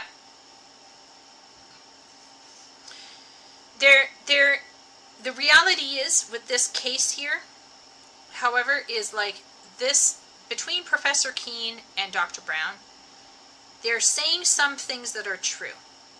Like, guys need to perhaps use books as a medium to individuate. And I think that is a very positive way of going about individuation. And it's true that books, as Jer Token noted in his own essay, books help you gain perspective. Books help you think things through on a subconscious level. And these are all great things. Okay, so let's hear what Ratcliffe thinks about this. Yes, there is a masculinity crisis. This is because of the way modernity is structured. It has taken away men's traditional rewards for their traditional work. Men still do the jobs that require the state of stoicism because someone still needs to haul the trash, fix the sewers, and dig the mines. It doesn't matter what different perspectives your book may provide. If it doesn't speak to who men are, they're not going to care. To relate to someone, you have to do just that. Relate to them. Men aren't going to relate to Isla Crown the Forest Thought, whose big plot lines involve picking between the Sun King boyfriend or emo goth edgelord king who wiped her memories. Reading is not the opposite of stoicism. Reading is an introspective hobby, and stoicism encourages it. Reading is a required thing to be self-reliant, and to suggest reading is a group activity is simply stupid. Talking about books is a group activity, Actually reading is done alone. Also, if you're generating companions to combat loneliness by reading books, I'm assuming you're stealing imaginary friends or enjoy being alone. Either that or you have a serious mental condition and are in immediate need of medication and removal from polite society. Men connect with stories because they're about things they're interested in, have characters that interest them, or characters they like, or are weird enough but not too weird to be interesting. Trying to change people's perspective through reading is propaganda at best and programming at worst. As I've said before, if your book can't appeal to men, they aren't going to read them. Time is a limited resource, and reading a book can be a major commitment, especially with the modern word brick of today. The longer I go on, the more I understand the importance of brevity. Most people don't have time to sit and read 600 to 800 pages that live in the female protagonist's head as she waffles about who she's going to sleep with and refuses to get to the freaking point. Let's look at the ACOTAR series. I've only read the first book and intend to keep it that way as I have enough trash series I'm committed to reading. This book is about 20 hours of meandering. The plot is flat, there's no grand adventure, there's no great revelations, there's not much of a conflict. To break the story down to bare bones, it's a story about a woman who's abducted by rich nobility, develops Stockholm Syndrome, is sent home, and then comes back to save her captor from his own stalker. Honestly, the description I gave you is more interesting than the book I read. From a male perspective, ACOTAR was dull. I read it mostly for the channel and to discuss it with other people who do what I do. It drones on and on and on. It's stuck in the main character's head, and it's the third most boring story I've read in the last year. You can't appeal to men by trying to force us to read stories meant for women, and I'm not even sure ACOTAR is made for women. Men in general like to read fiction about people doing things, accomplishing things, or facing down some great obstacle. This isn't some form of indoctrinated masculinity, it's just what we like. We spend most of our lives trying to sort out problems that aren't that grand and take way too long. It's nice to read a book about solving grander problems than the mundane ones we face every day. This is the reason men flock to video games, because they cater to what we want and don't add more work to our lives. They're actually an enjoyable thing. So let's be honest. Men reading fiction probably won't help society at large. This was a bold statement the author really doesn't back up. The uncomfortable truths the author is probably referring to are the first world, hand-wringing kind they preach about in colleges. The real problems facing society today are economic, competency, and failing unity. To state another way, people are broke, the systems that make things work are broke, and the people who know what they're doing are retiring or dying, and there's no reason for the people who make things move to want to work anymore. Men reading the next under-edited romantasy trash fire will fix zero of these problems. Okay. He said a lot, and I wanted him to finish. I was hoping he would suss out some of these a bit more, but he did touch on a bit. So first off, he points out, one thing that stood out to me is he only assigns maybe 2 sentences to talking about this thing here. And I feel like his take, while true, is not 100% nuanced. Because I agree that shoving your opinions and your politics into your writing is gross and is propaganda or brainwashing or programming. However, at the same point in time, you cannot divorce your worldview from your writing.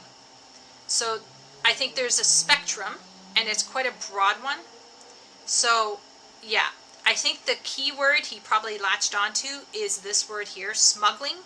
But given how inept these people are and how they talk, so anyway, so there's that thing. Once again, he's talking about guys' interests not being, like books are not being made for guys. Fair enough. But that's a chicken-egg situation. We don't know. We're still trying to suss out what came first. Guys stopping reading or girl interest taking over. Which happened? Because as far as I can tell, girl interests have been around since the 1800s. Something happened, around the 1980s that has taken a major hit to male interest in reading? I have some guesses. And then from then, it was just a matter of time before male interest would be edged out of the market entirely. It is what it is. Because guys like to deal with things. They like to work alone. They like to feel like they achieve something. And the stories that they want to read are about achievements and solving things, like he said, whereas girls tend to wallow. Now, he talks about these novels that are written for girls that wallow a lot, and I have to say he is 110%. I was complaining about that to Party recently, and Party was like, well, yeah, but like most girls are like that. And I was like, yeah, but I hate it. Like, I hate myself when I'm in love. I hate myself because girls, when they are in love or when they are emotionally struggling, they spiral. And I'm not talking about a nice, gentle, where is my paint? Okay, picture time. Okay, so in your head, when you see the word spiral, you see this. Like this. And you think, oh, that's nice. It's a little downward trend. It's great. No. It's a lie. It's a lie. Women spiraling is like this. 24/7. Over the same thing. Over and over and over and over and over and over and over and over and over and over. And this is why I cannot read most romance books. Romance, like if the main character spirals too much, I actually stop reading. I can't handle it. It actually makes me want to, it drives me insane. It makes me angry. I hate them. I despise them. But this is actually a normal mental state for most women. Okay? Most women will you'll say something like, oh, the bacon's a bit chewy today. You're just stating fact. The woman's like, oh my gosh, he said that the bacon's chewy today. Oh my gosh, what does this mean? He's unhappy? Is he unhappy? Is it because he's angry because I said no to having sex last night? Is this about the sex? Are we not okay? And just because you said something about bacon, your marriage is now on the rocks. Now, how did that happen? Men laugh at women, or like, what are you doing? What are you thinking? You're so stupid. No, it's because women are overthinking it. Because we are hyper aware, hypersensitive about what men are doing. To the point where we actually got to get a grip. And when I was 18 and I was in love, one point, the only time I was in love, I was like this. I could literally see, it was like Pon farr for the Vulcans. I could feel myself slipping off the slope of insanity. In fact, it got so bad, one girl pulled me aside and was like, you literally looked at me like you were going to kill me. Because I was probably going to kill her, because she was hitting on the guy that I liked. Because I was losing it. Okay, like I was literally losing my mind. And I could feel myself losing my mind. So whenever people were like, oh, Chieko, you know, like my Chinese students, you know, they were sweethearts. They'd be like, oh, Chieko, you know, love is so beautiful. I was like, no, love is pain. Love is literally losing your mind and your logic. It's going out the window, especially if it's unrequited. You're done. You're done. And it actually, in fact, looking back on that now, because of how my mental processes betrayed me to a certain degree, and I was losing my logical faculties, I actually hated being a woman. It further triggered my gender whatever thing I had. Gender dysphoria, gender whatever it was that it was. Like, it made it worse. It made me hate being a woman. Because I was spiraling so bad. It was so badly, I should say.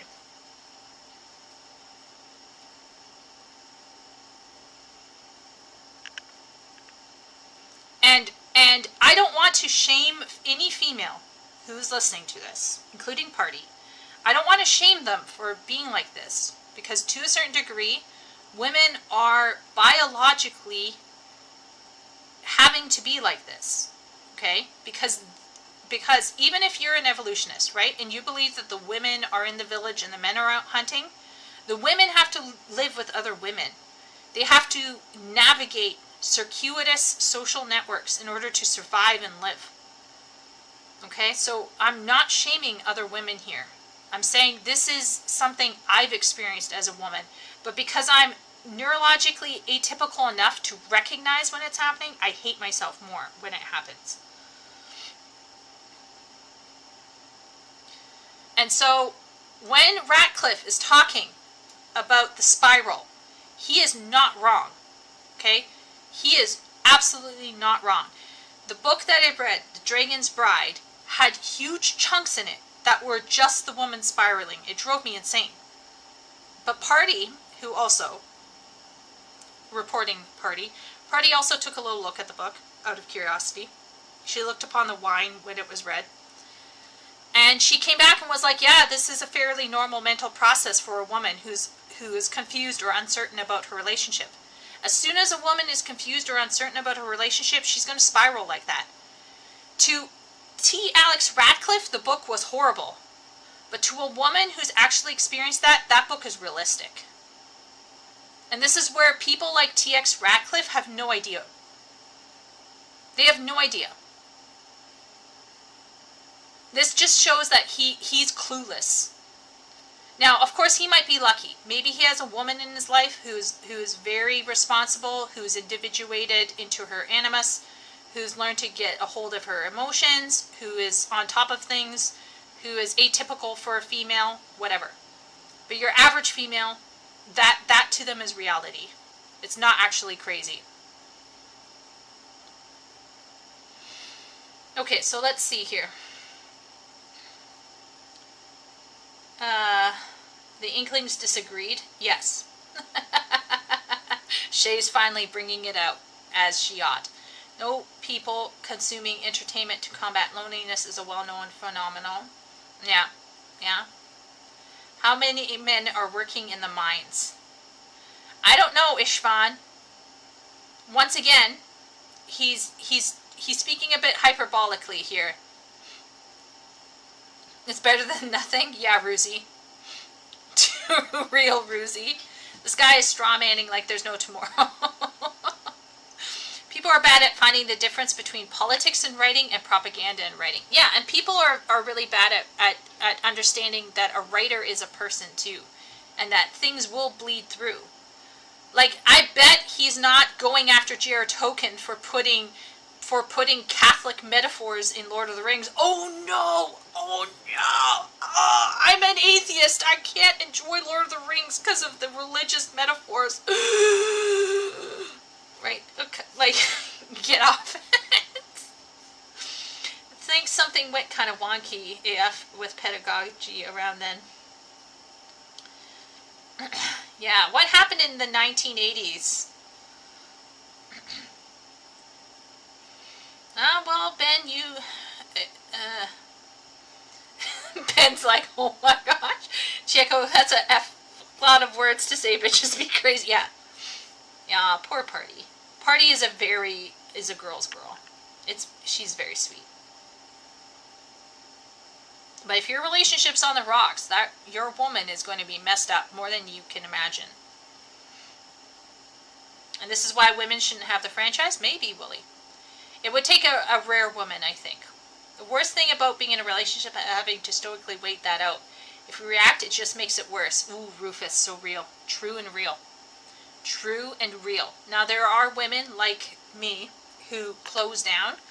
We go away and we repress our emotion. But most women are going to end up crying somewhere in the dark because they want to get hugs. Okay, sorry, that was me letting out my annoyance a little bit too much. Chieko trying to black pill Asian kids? Oh my gosh. I tried not to stomp on their dreams.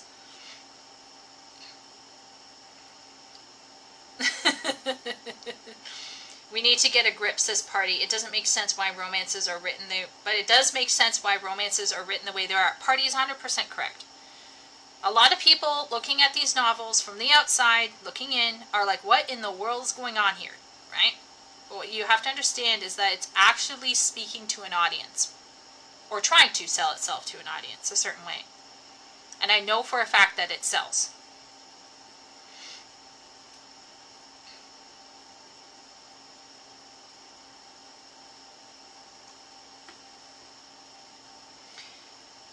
Yeah, and women do hide it, right?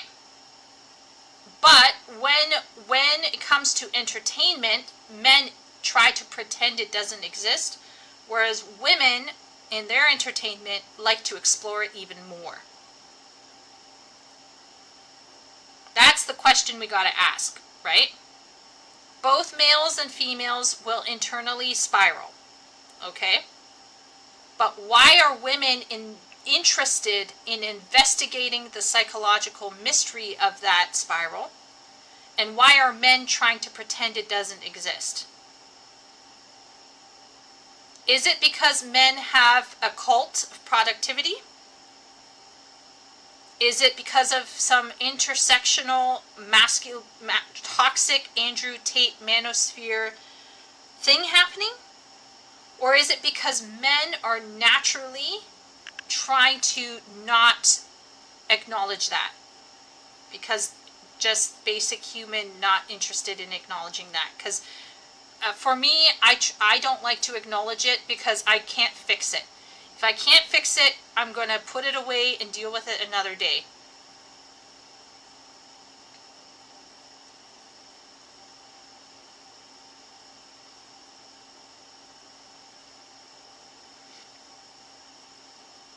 It's definitely realistic and validating because even when you're crazy, the man still loves you. It's emotional prawn for women. Yeah, absolutely.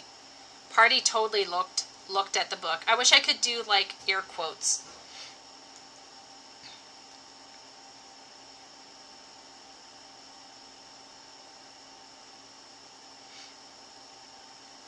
Normalize reading out loud together. FFs.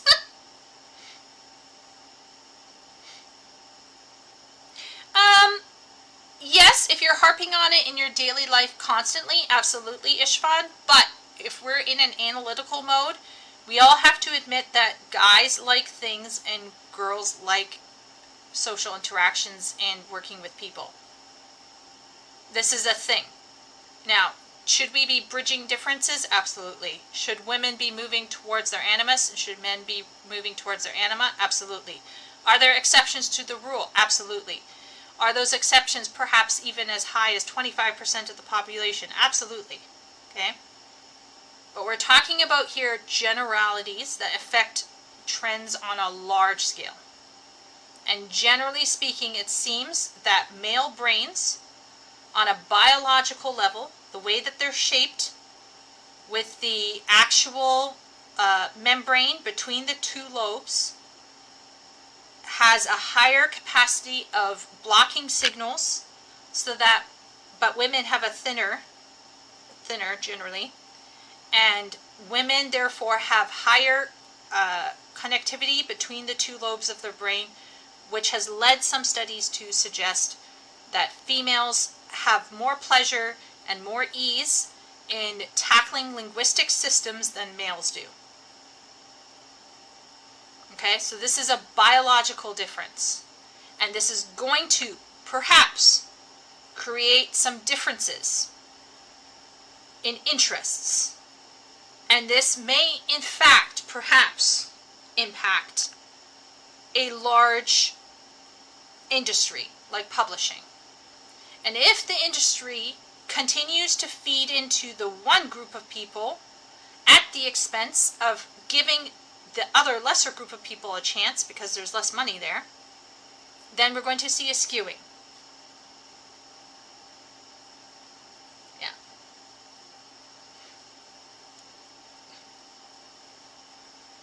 When you read a book, do you read it because of the author or because of the topic?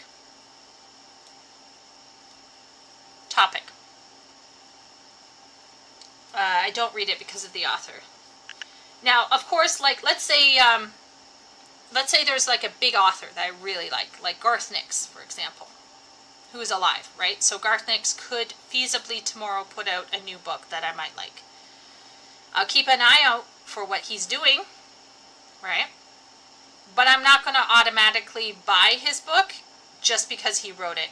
That's wild, and I wonder, I bet there are some people who do that, but no. I go more for what is interesting to me, and so I'll take risks with tons of authors I don't know. Male spiraling tends to result in people getting killed, unfortunately. Let's just say that. The spiral is boring. It doesn't lead anyway. The only way forward is to break the spiral and minimize time in it. Yeah, so Willie, that's the thing, is like, I think guys tend to just repress the spiral and keep moving forward because, like, what are you going to do about it?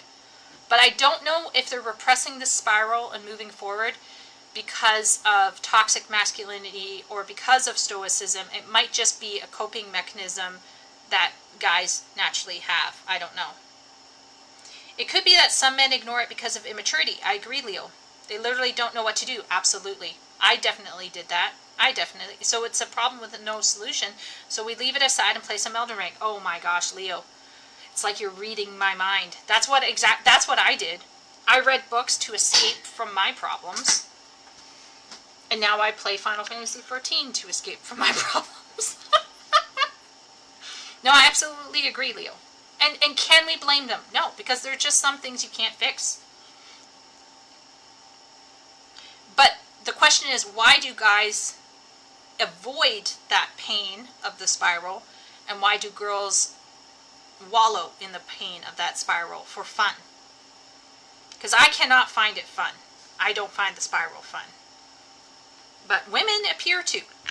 So, there was this line I saw in an ad for The Fault in Our Stars movie where the male lead goes, "Your attempts to push me away to do nothing to lessen my affection for you." And that's the shit ever.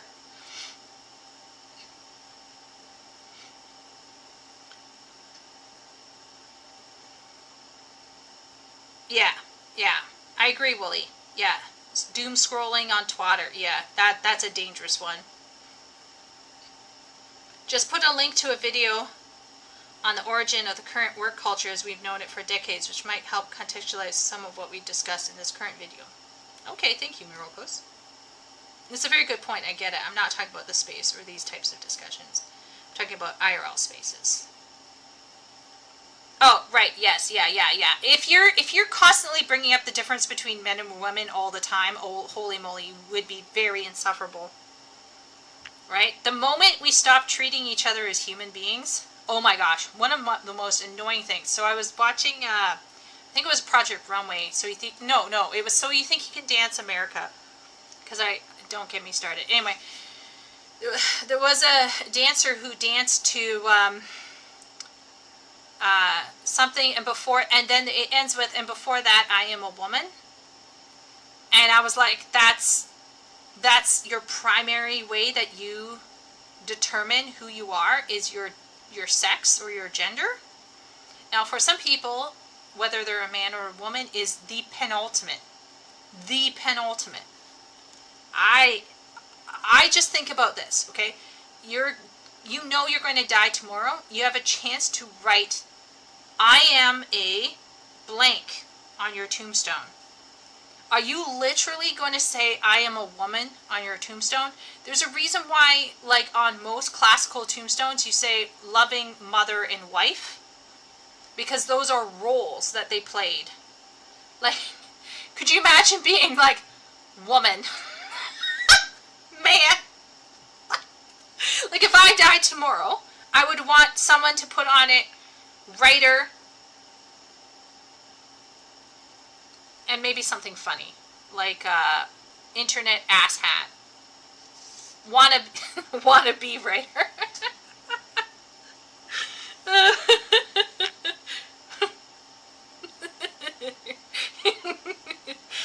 Jericho was a most upstanding person. She liked food things. If I find Ben, if Ben dies before me, I'll find his grave and I'll put down Scone Maker on his tombstone. Scone Maker. Ruzi, I'll put on his unicorn librarian.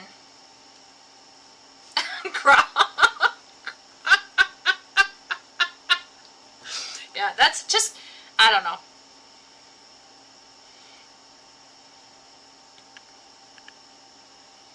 Yeah, Shay, see, once again, you and I ordinarily do not spiral. And I would bet you've probably, maybe have never spiraled. A cursed $5 avatar. Formerly and recently ghostwriter. Oh, Arm, that is so good. That's so good. Because I would be, yeah, I get that. Oh, I got that one.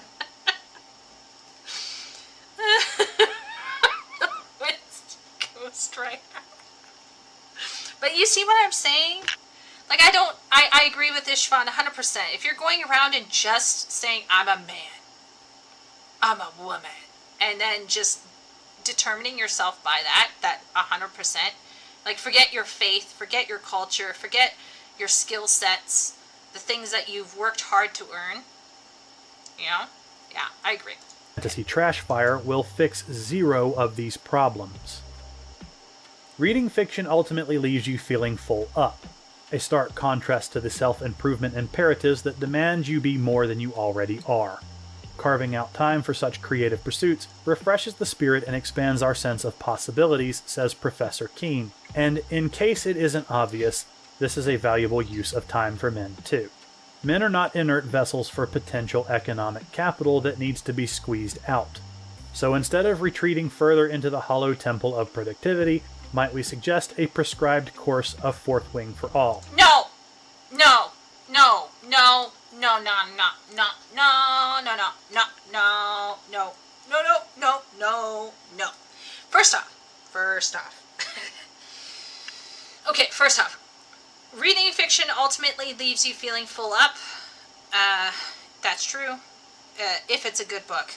If it's a bad book, it just leaves you feeling like you wasted your time and you wish you could take back the time and you want to stab your eyes out.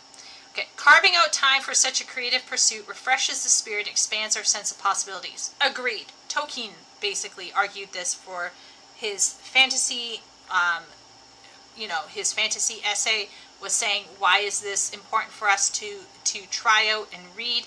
I agree. There is valuable use for reading fiction, given that the fiction is good.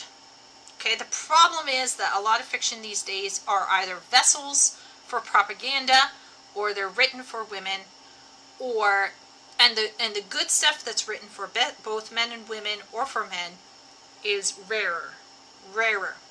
Now, Leo, I can almost hear Leo's voice drifting somewhere in the background, but there's a lot of classics out there. There's a lot of things that you can read.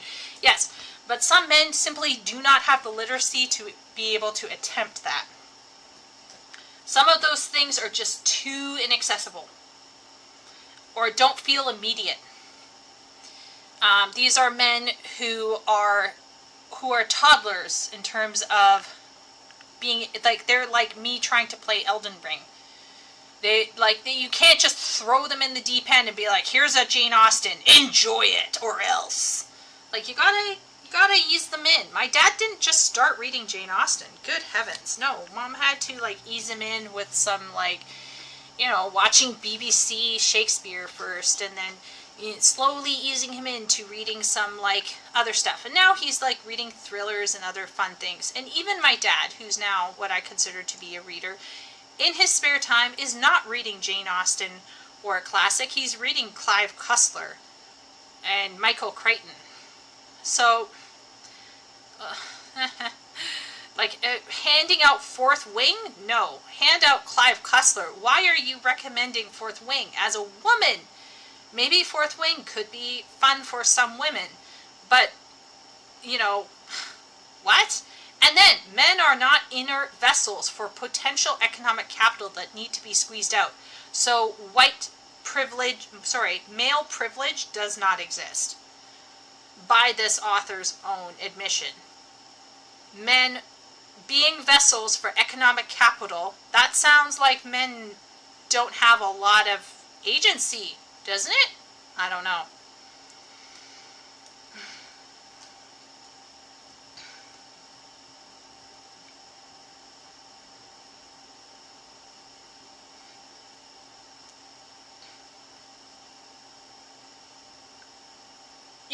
Yeah, I agree, Leo. You just avoid everything.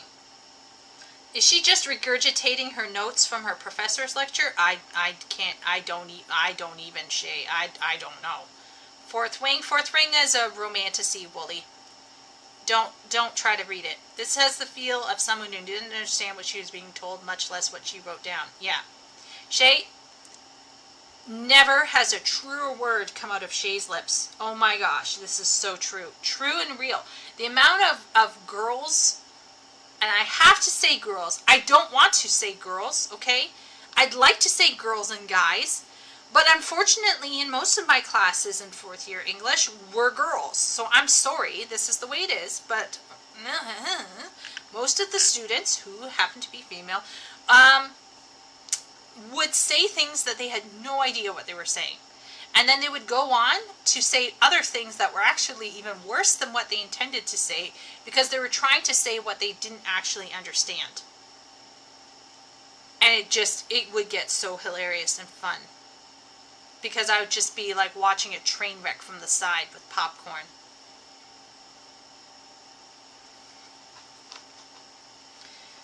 Men are dummies. Internalized misogyny. Next level cringe. Yeah, look here.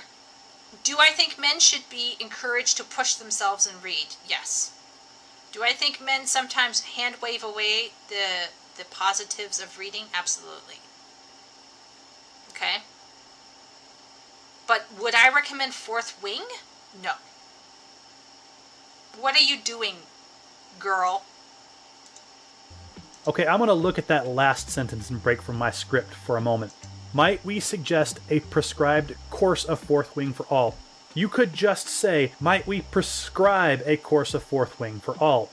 I'm not going to encourage that because it's a terrible book, but back to what I'm intending to say. Feeling full up. I need to Google that. It's slang I don't recognize. According to Google, it's filled to capacity. I'm sure the author means something more profound, but honestly this hits my ear wrong. My life is already pretty filled up with stuff to do. Most of the people I know who are content usually connect it to having their needs met, that being food, shelter, money, and family. Reading is a leisure activity that comes after all that. As far as reading being a valuable use of time, we've already covered that. Men are reading non-fiction to better what they're doing. Men take a lot of joy from their accomplishments. I'm not going to a mechanic because he spends his idle time reading Stephen King. That might actually be a point against him. I will say this, once again.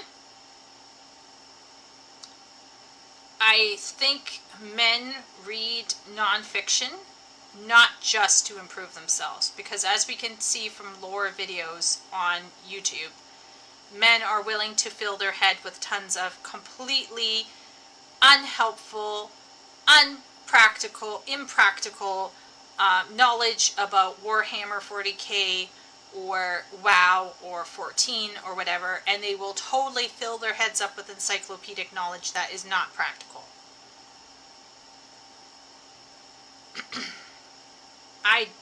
I really don't like his harping on about the practicalities of things. That's very silly to me.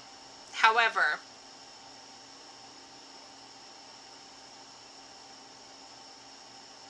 let's let him keep talking. I'm going to the mechanic who's reading about cars, the newest and greatest thing in engines, and how to fix complex mechanical problems. I want the mechanic who is interested in what he does. Reading fiction, unless it's your job, is not a valuable use of your time. It may Once again, I disagree with that. enrich your life, it may improve your mood, it may give you a much-needed break, but these are things you do when everything else is. I will say as well, I do agree with him that in some ways reading is a luxury, because I remember Harold Bloom also saying that it is a and achieved anxiety. And it usually arises out of having time to set aside to learn something. But I'm sorry, aside from my brother who has like 5 children, he is still he and all of that. Aside from that, okay, my dad was still, who had 10 kids and was a single wage earner, still had time to do a bit of reading on the side, both fiction and nonfiction. I think this might be also an issue of time management and also men wanting to play video games. And I know he'd like to hand wave away, male lack of reading to, oh, we're just overworked. But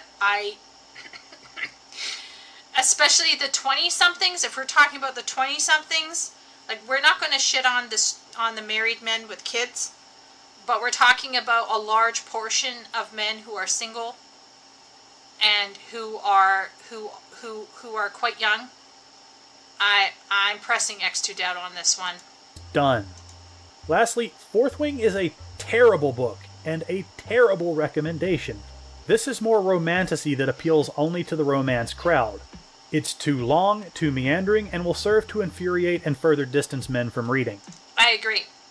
Even if you said it was good for what it does and it's appealing to the right crowd, aka the female crowd, suggesting to give it to men and force men to enjoy it is like pouring oil on fire. This person who's writing this, we already have ascertained, is stupid. The protagonist is unlikable, the revelations are seen from miles away, and the story is completely inconsistent. I've read both Fourth Wing and its sequel Iron Flame. Both are romantasy trash. I will also read the third installment, Onyx Storm, so I can relay to everyone how terrible it is and so other people don't have to read it. I almost now want to read it for myself so I can make my own decision about it. If you want men to start reading novels again, the publishing industry will have to start catering more to men's taste. I've found some cool stuff in the indie sphere. For trad publishing, I have to go back a decade or more to find books to my taste. That supports Leo's suggestion that if you are a man and you are invested in reading, you have to go back and read older stuff. But if you want to read newer stuff, you might have to go to the indie scene. Fair enough. But is Lit RPG, is he going to talk about that? Before you start thinking, oh, he just wants high fantasy where the barbarian hero saves the damsel and rules the kingdom.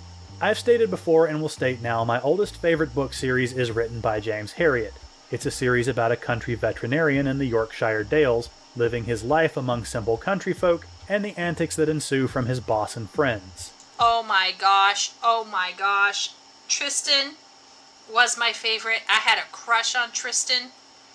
Holy crap. James Herriot. I read All Things Bright and Beautiful, All Creatures Great and Small, All Things Wise and Wonderful, The Lord God Made Them All, Let Sleeping Vets Lie, and all of that. I read the crap out of those books. Holy moly. What was the name of the first brother? Sid? No. Siegfried? No. He had like pseudonyms for the 2 brothers that he worked with, and the stories that James Herriot told, like when he put his hand up the cow's uterus to pull out the calf that got stuck, it's fantastic. That I love that series. Yeah, I would recommend a guy to read that kind of stuff because it is so good. If you want something more recent from the indie sphere, I have a few recommendations. Eye of the Universe by Matt Waterhouse is a more modern favorite. It's a horror story about a man stuck on a spaceship the size of a city full of dead people. Infinite Money Glitch by James Croquet, which I think I'm pronouncing right, was also enjoyable. It's about NPCs in a game world exploiting a system that's rigged against them. The Black Crown by John Douglas was also a fun read, even if I'm not a fan of fantasy orcs. It's about a half-blood prince trying to find his place in the world. Boom Boom Boom by Ian Kirkpatrick was also a fun story about a Ukrainian YouTuber obsessed with explosives who crosses the US feds. Or, to push my own work, you can pick up my own series Battle Games, which just released its second. What is with these covers? Black Crown would automatically get my win for reading. So if I was going to look at these on What? I'm sorry, bro. I'm sorry, Ratcliffe. I have a little website for you. Okay, so 2 websites, alright? Website number 1, I actually won't go to, because I don't want to dox myself. Website number 1, it's called Fiverr. Okay? Fiverr. Fiverr. Okay? You can find people living in India and the Philippines who will do art for you for really cheap. Okay? Just a tip. And then there's something called Canva. Canva.com or .ca, depending on where you're living. Highly recommend. Book about a team of That book, these book cut... professional athletes in a sport that uses stun baton weapons, vying for the international championship against a wide assortment of colorful weirdos. Let's compare this to what traditional publishing offers these days.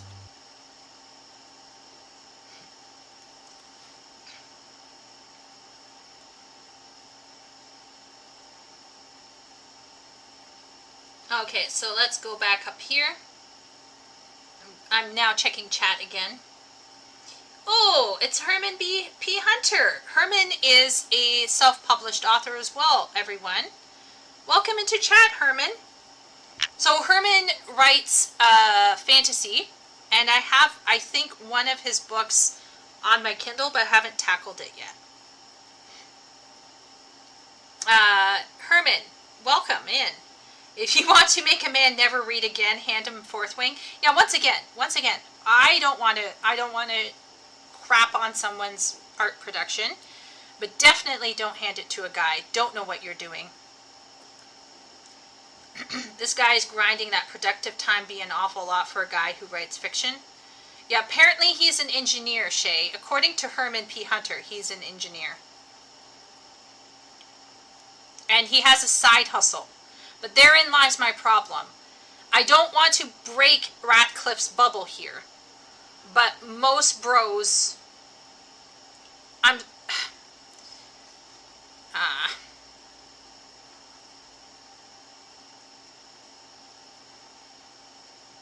Was it Siegfried? He was going to name his fantasy books? Did Stream just reel in a new person?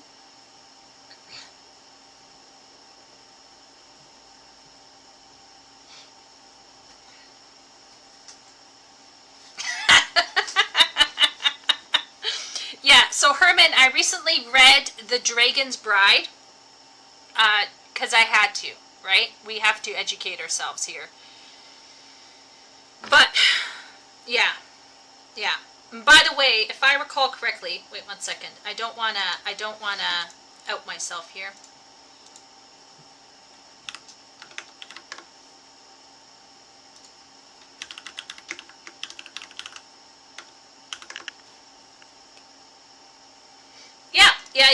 Yeah. Look at this. I just wanna, wait a minute. This is the cover for Herman P. Hunter. Look at that beauty.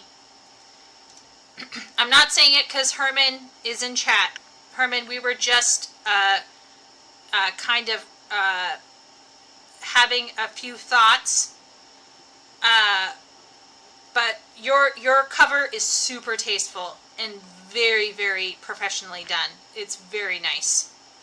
That would look really nice on a stand, on a shelf. So if anyone wants to check it out, Herman P. Hunter wrote a book. You can get it on Amazon. It's fairly priced. I have read, I think, the first few pages, and so far I have not been offended by any kind of crappy quality, but I will have to do a proper review when I finish it. I got caught up in reading smut. So basically, yeah. One problem I will say with Radcliffe, and I don't want to be mean, okay, I don't want to be mean here. He is a self-published thing. Your book cover can be better than that. Okay, Mr. Radcliffe? I believe in you. To work on that one. Because that's people will judge a book by its cover. I'm sorry, but that's a fact. But yeah.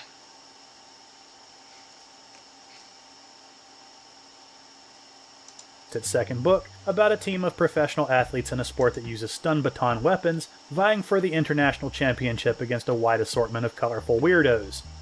Let's compare this to what traditional publishing offers these days. There's Lightlark, an incomprehensible story about a woman in a fantasy world picking between different hunky men and becoming nobility. Then there's Akatar, a story about a put-upon woman in a fantasy world picking between different hunky men and becoming nobility. Or there's Fourth Wing, a story about a supposedly fragile woman in a fantasy world picking between different hunky men and becoming a dragon rider. He's not wrong. He's not wrong, chat. Once again, if we're going by what's trending right now on Amazon, he is 110% right. And we already talked about this. We already saw it. We already know. However, I believe that if there was another J.K. Rowling out there or another George R. R. Martin out there who hit the zeitgeist, I believe they would make bank from both male and female readers. Okay? The problem is right now there's no one that's really hitting any zeitgeist. So we're just seeing a continuing trend in favor of female interest. But that's not to say I don't think men are completely absent or not ready to read. They're simply not ready to read that stuff.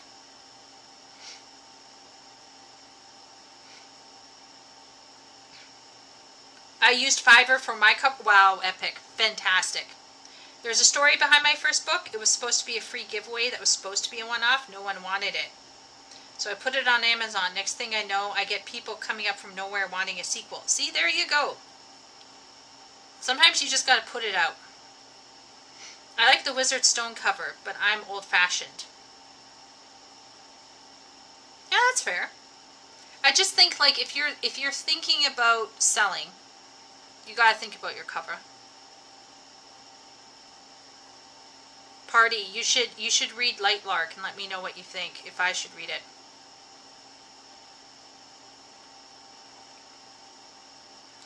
Amazon's where everyone goes nowadays. Yeah, especially if you're self-published. You'd be stupid.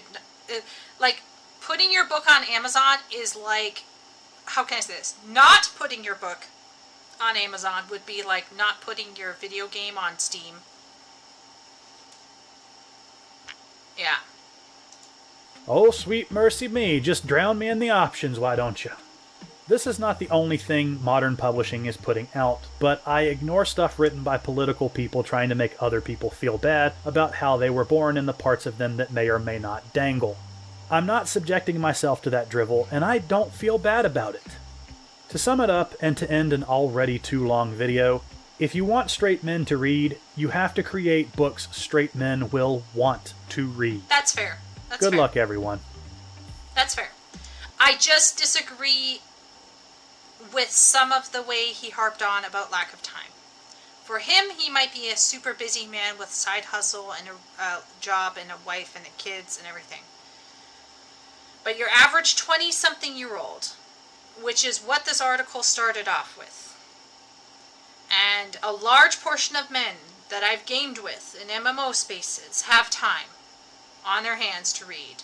The problem is that they don't have an interest in reading because either reading is hard, because classical books are harder to tackle, or because there's nothing new and accessible that interests them. So here is, if anyone wants to like and subscribe, T. Alex Radcliffe's stuff, it's right here. And we're going to go back to my theory. I feel like before we started this video, I feel like we sussed out way more reasons why. And he did touch on a lot of these reasons. But I feel like we came up with equally good and nuanced reasons as to why straight men are not reading novels as much. And it's obvious that they aren't reading it because stuff isn't being made, isn't being made for them. But I think what's helping that along is also that there's other things clamoring for their attention. Easier forms of entertainment. And that's going to take away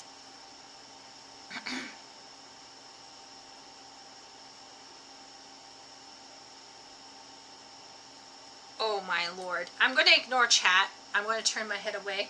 No, I'm not looking at chat judging me. We're not counting the 1 hour that it took to start the video, okay?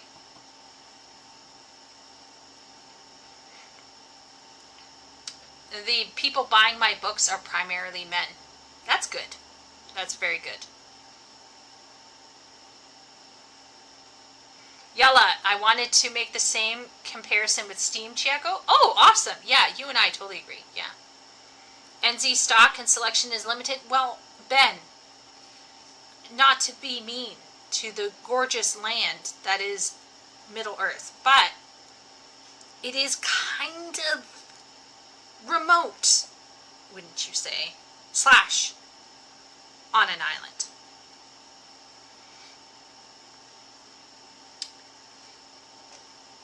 So how long did it take us? What time is it? Oh, okay, so it was 4 hours, but it's technically 3 hours. 3 hours to get through a 28-minute video. I blame the trend of huge chunky books as being part of the problem behind getting young men reading. Ooh, that's an interesting thought. Maybe go for smaller stuff? That's fair. That's a fair assessment. So maybe, but what about lit RPGs? Those are massive. I mean, they probably don't have, obviously they don't have the amount of backing that the romance novels do, but it seems to be the only genre right now that's chugging in the sea of self-publishing on Amazon. Like I've only seen lit RPGs get into the top rankings of Amazon. I always got the sense that they were huge and chunky, but maybe they aren't. It's just that every single time that a lit RPG bro approaches me to ghostwrite his lit RPG, it sounds like it's 300 or 500,000 words long.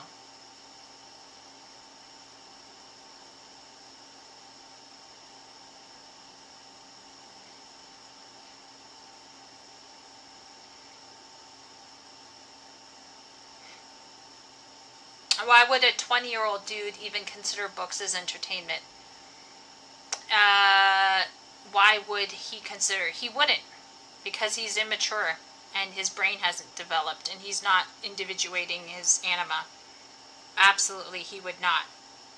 So expecting a 20-something-year-old guy who just wants to go out and race in a fast car and kill people in COD and spend money on waifus in Genshin Impact, yeah, they might not be interested in reading. No.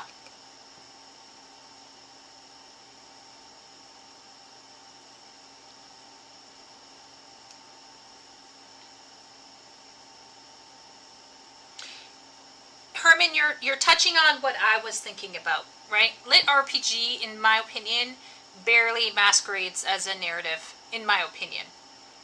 It really is just heavy chunks of exposition and lore mixed in with a bunch of stats so that men have that video game-like feel of progression.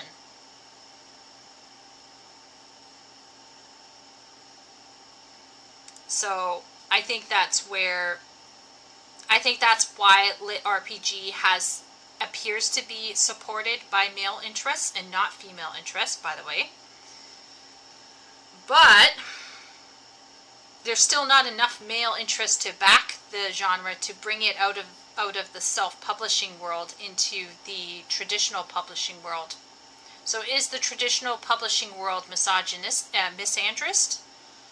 Or is it that lit RPG is still not breaking even overall?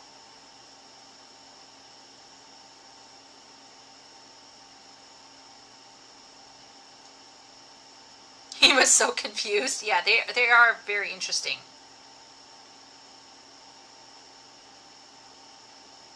So they bring up something like dice rolls in the middle of a fight scene. Epic, lit RPGs are something else. Let's just say that. At least we can lower lit RPGs are a little bit cringe. I will admit. I've tried reading, but they're they usually suffer from editing. Editing is so expensive. Like, even if I put out a book, I'm not going to be able to afford an editor. I will be relying on one friend to beta read for me, and then, yeah. So, yeah. It is what it is. Editing is tough. It's quite expensive to get it done properly. Yeah. It's misandrist. I get this feeling that it's a lot of ists. I went on a agent hunt to see if I could land a literary agent. And as a woman who is white and straight, I definitely felt like my voice wasn't even welcome. And and chat, who knows me well, knows that saying straight is also kind of, it's Party picked up on that. I just say straight because it's less confusing. Plus, I don't want to be on any weird flag. It's just weird. But yeah.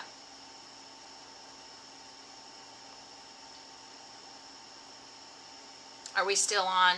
No, we are not. Yeah, I need to cut my hair short, Ben. I need to cut my hair really short. Like a Karen cut. Like, you know what I mean? Those like slight A-line cuts. And then I have to wear like a cardigan, right? I gotta wear a cardigan. And I gotta wear jeggings. And then I gotta go to Starbucks and ask for a manager. But in order for me to be a true Karen, I would have to put makeup on my face. I don't know. I don't know if I could manage that. That's a bit too much work. Jorts. Uggs! Oh!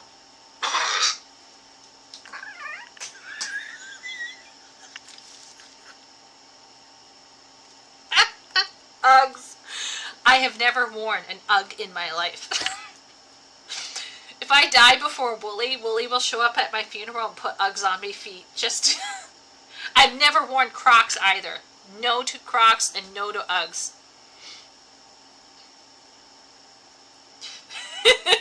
Karen demands to see a manager. That's true.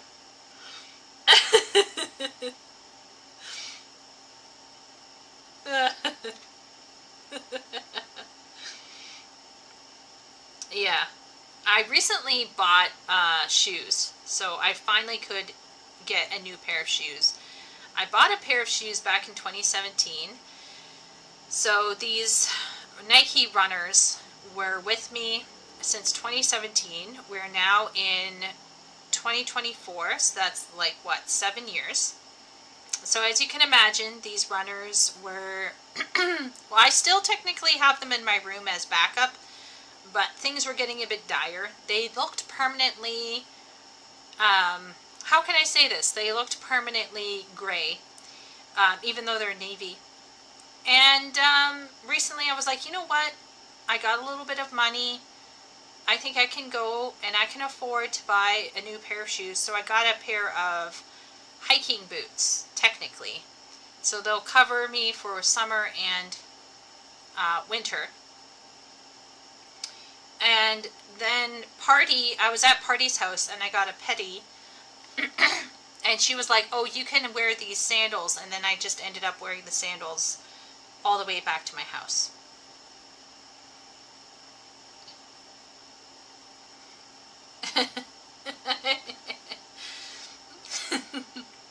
Is Party the barbarian queen? Is she Jadis? Empress Jadis with the final word? Ravaging people? Sandals is the first step to Crocs. Nah, that's a slippery slope I'm not going down. Nope. Crocs, oh my gosh. Have you ever been near someone's Crocs? They just, no. I will never go down that slippery slope. The only way I'd wear Crocs is if I was on a beach and I was surrounded by jagged glass, and the only way for me to cross the beach was to put on Crocs. Chico's going down a bad path. Oh my, well, at least you're putting them in the washing machine, Epic. Oh my lord, Herman is self-reporting as a sock and sandal wearer. Is Herman perchance Dutch? Hey, you know what? I may one of these days put socks in my sandals. It's the only way to get away from sand. Because we all know I hate sand. It's rough, it's coarse, and it gets everywhere.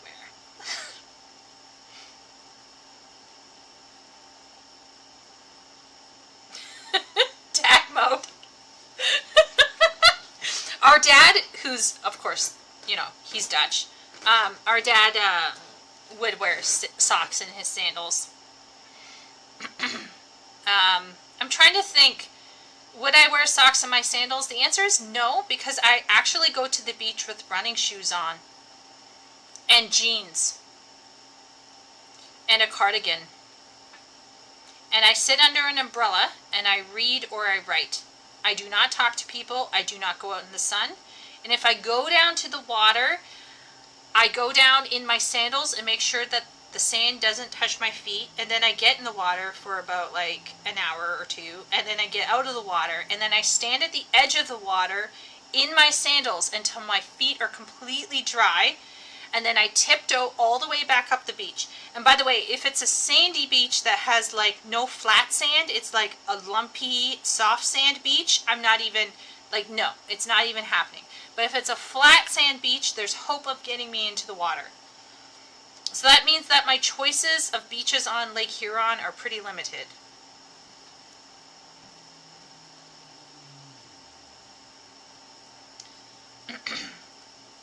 Darth Chieko. Jorts. But I have been wearing your sandals everywhere, Party. I shall be crushed when you come and reclaim them. I will have to get some new ones from Amazon. What DeLillo books did I read? I read White Noise, and I wanted to gouge my eyes out, and I was foaming by the end of it. I can't even say, because I'm worried that people on YouTube will come at me. I had some thoughts about DeLillo's White Noise. I tried to record me talking about it, and I just came off as a deranged lunatic. I hate DeLillo. And I had to read him, and I was just like, ugh. Oh, look at that! Herman is totally being supported by Wooly. I have a sense that Wooly wears socks in his sandals. Your soul wasn't already shriveled? Okay. Ruzy throwing shade on Party, I see. I wear water shoes and dig artificial tide pools to annoy the environmentalists. Oh my gosh. White Noise? Oh my gosh. Oh my gosh. Oh my lord. Oh my giddy aunt. Oh my sainted aunt.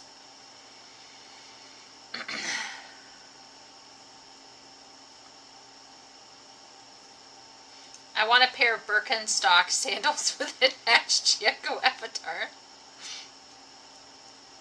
That means statistically most Legionnaires were dads.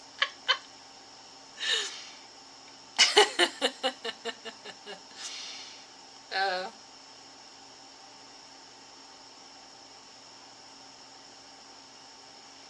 Herman wears a Centurion helmet when he mows the lawn. Really? Are you joking? It's hard for me sometimes. Oh my lord. We're gonna find one day Wooly will disappear from chat because he will have gone to some monastery to live for a year in Mount Sinai. Tabby socks with Zori are great to wear. Ooh, there's a thought. I'm joking. Okay. Herman was joking, but it was kind of cool. You should do it. You should do it, Herman. You should be mowing the lawn with a Centurion helmet. One time my dad made us a sandbox. He was digging, and for some bizarre reason, he didn't just do like he dug really deep. So he was at least knee or waist deep into this pit that he filled with sand. Don't ask. My dad just did some extra stuff. I have no idea. The kid next door is looking through the chain link fence, and he's like, "Mr. Blank, what are you doing?" And my dad turns around, rests on his shovel. He looks at the kid, and he says, "I'm digging my grave."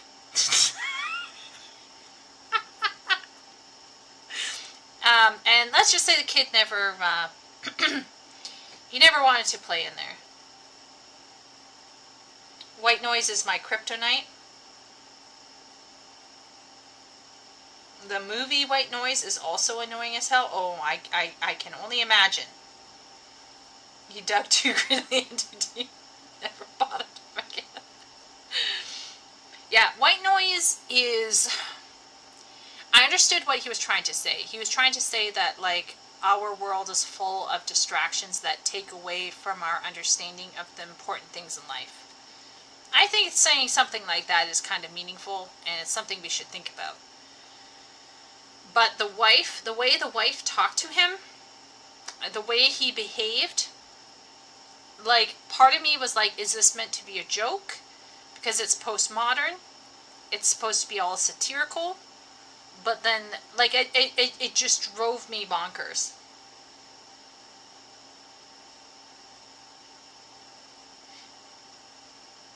Yeah, you could go like, "We who are about to die salute you." If you wanted to get rid of an annoying kid at work, yeah. Yeah, exactly. Is the movie White Noise, was that a new thing recently? I recall faintly there was an announcement that White Noise was going to get a movie. 2022. Yeah, Adam Driver and Greta. Oh my lord, Greta Gerwig was Babette. That is actually real.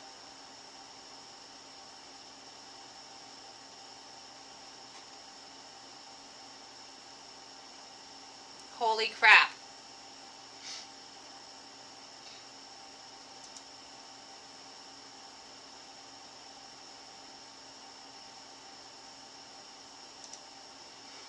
Oh my lord, Greta Gerwig as Babette. Ugh. I could imagine Adam Driver doing a good job for that, though.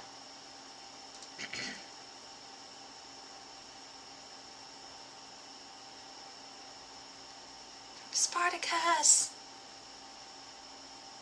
I'm digging my children's grave. Oh, that's dark.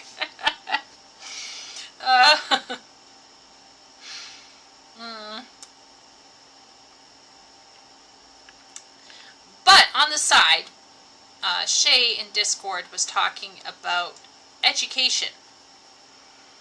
So I dug up a 1920s syllabus for reading in Texas. Okay, so this is a Texas syllabus for reading. And chat probably might not be able to see this, so I'm going to zoom in here for a bit.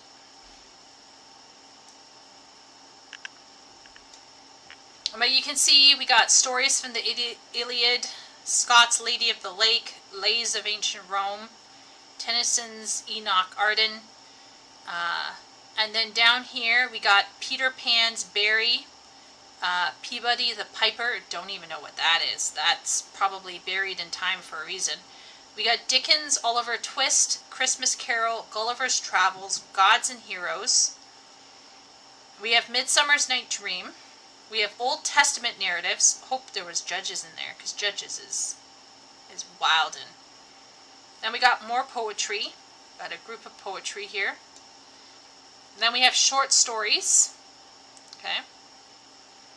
And then here we have memory work, where you were expected to memorize The Highwayman, which, yeah.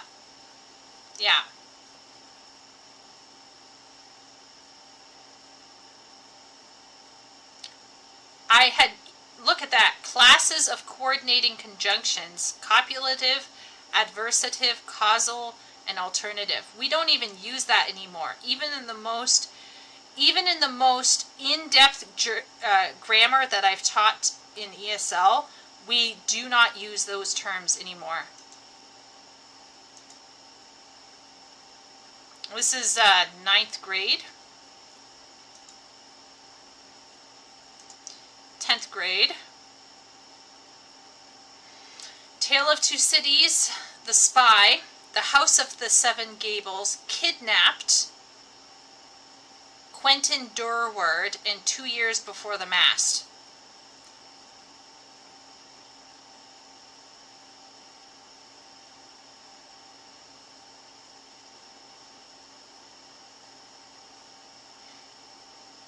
There was a 2005 horror film called White Noise. No. The White Noise we're talking about is an extremely irritating literature fiction. A lit fic.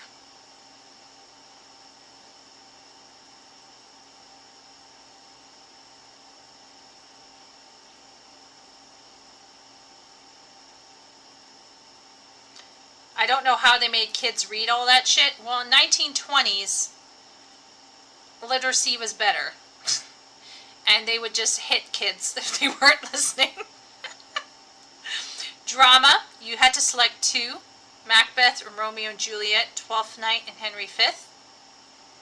You had biographies. You had drama. So do you notice you had to read 4 from any of the list under group 2? So like you could choose like 2 from up here and then 2 from down here.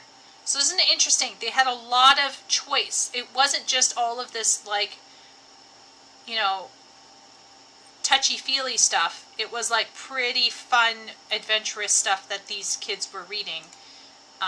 Like really not that bad. You were reading biographies as well as dramas.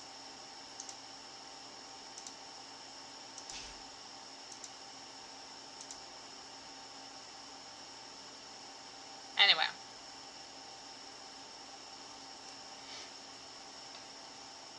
Lady of Shalott.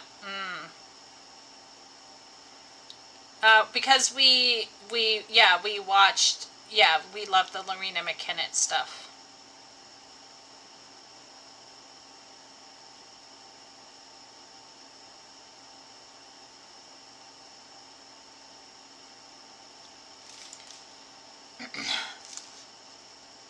Wicked Sister Tale. Reading in Stick Bowl.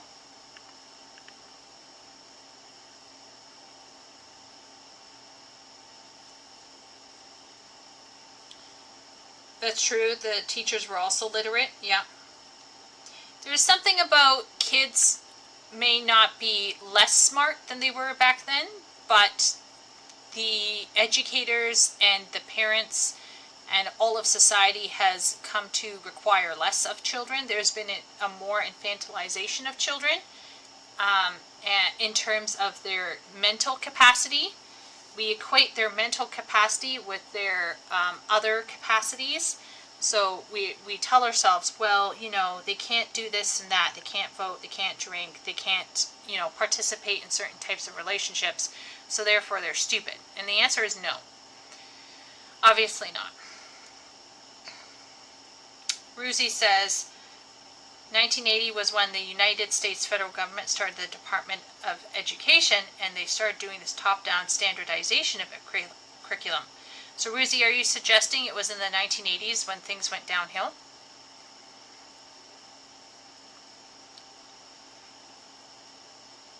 I remember my grandmother had to read Uncle Tom's Cabin in school in the 1920s.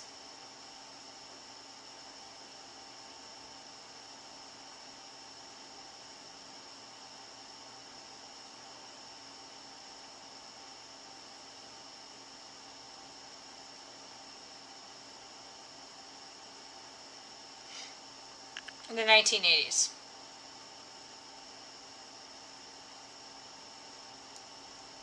Yeah, the correlation is there, probably. Yeah, I definitely know Christina Hoff Sommers was saying in the 80s with the second wave of feminism is when we started seeing education skewing in favor of female-brained learners. But if, as you're saying, Ruzi, there was a standardization of curriculum as well from the federal, then that might be a possibility for an issue. Now, I found this PDF. This is an Ontario provincial, so this is a Canadian Ontario thing. This is a recommended reading list. We can't confuse this, okay? We cannot confuse this with being used in schools, but there's probably some overlap between what people are reading in school and what they would be recommending to people. And one thing that's interesting from this list is you can see that there is an equal amount of female and male interests in this list.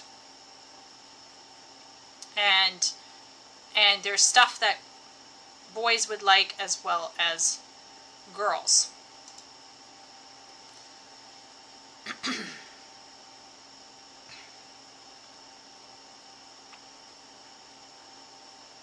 But we get into older grades, we start seeing a drop-off.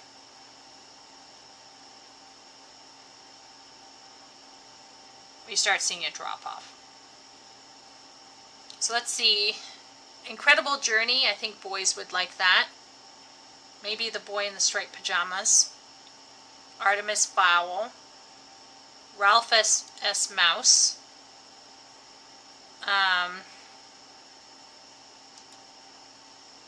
So let's do Incredible Journey, this one. Maybe this one. Ralph S. Mouse, Artemis Fowl, How to Train Your Dragon. Christmas Carol, would boys like that? Maybe. City of Ember, possibly. Black Stallion, probably. Ranger's Apprentice. Great Brain. Does anyone enjoy Johnny Tremaine? Or am I just Sounder, perhaps? Dog Dies, I think.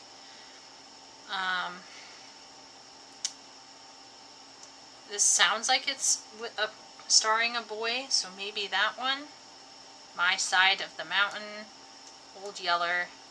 Dragon Rider.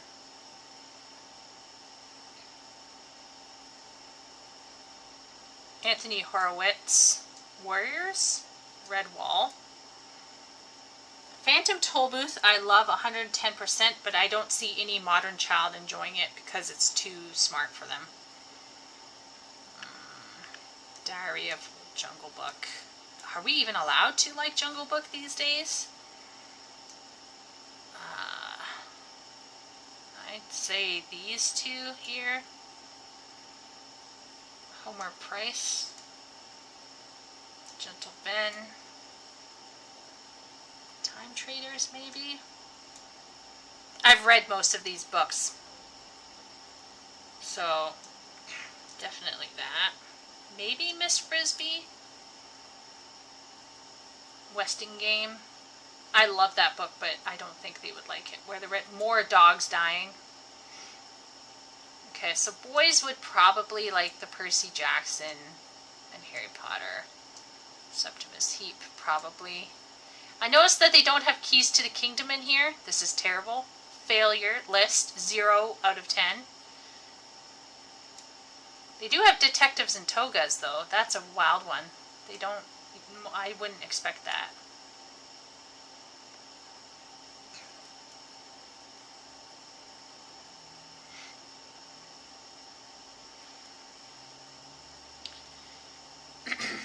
The Department of Education was established under Jimmy Carter. The federalization of schools has not been a good thing. I can only imagine. This is from a public library. Yeah. Well, this is specifically from a library district, but yes.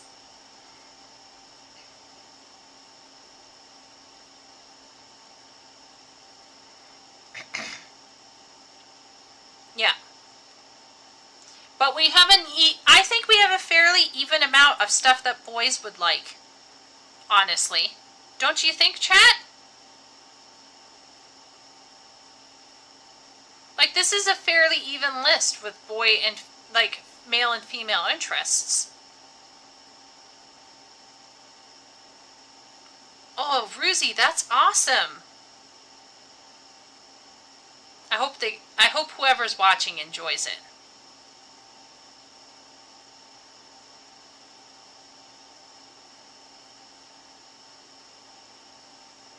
So this list here is really very strong if we look at it. But I've been trying to find reading lists. So these are where I found the reading lists. But this is community library, which might represent like the countryside of Ontario. So this is like a 5th grade reading list.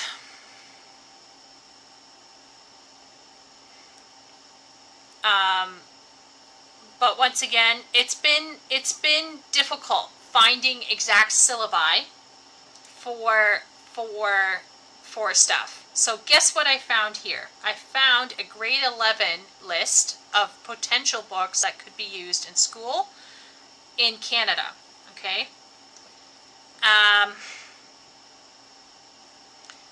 Set during the Second World War, this novel focuses on a year in the life of a main character, an adolescent girl growing up in rural BC in a village close to a native reservation. Do you think that would sound interesting to a boy? A teen boy? Augusta Olson's quest for love and independence spans a lifetime, filled with lore, rich domestic detail. No. Okay, Margaret Atwood, no. Bland Assassin, Cat's Eye, Oryx and Crake. I just think no teen boy is going to be interested in anything written by Margaret Atwood. Okay, this one is spanning 5 decades, tells the story of women connected by family and friendship. No. Teen boys aren't going to want to read this. Grade 11 teen boys, no. Rupe is the beautiful second wife of a wealthy man who is kind yet uncompromisingly traditional. No. Okay. Set in an Orange Mill town. Maybe. Okay, let's put maybe on this one. Maybe. After 30 years of marriage, Rowena discovers her husband's funeral. No. Charles Boatman, a Vietnam veteran. Okay, possible. Okay, this is about a bomb in Hiroshima. Wait a minute. Maybe.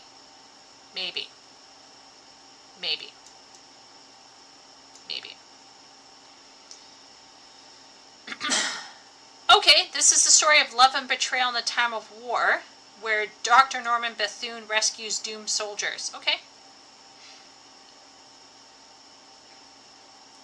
Okay, this one sounds promising. It's about someone incarcerated in an asylum. This is a, no. First Nations community, no. Downtown Toronto loft apartment. This novel details uncharted aspects of urban life, bitterness of youth, and secrets, no. Rules of engagement, no. After the death of his wife, finds himself on cross-country. Okay, wait a minute. We're trying to find stuff that teen boys would want to Jade Pony.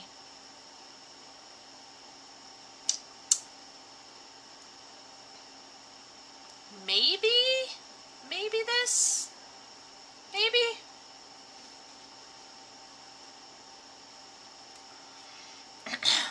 Two love stories set in small town Ontario, which means nothing will actually happen.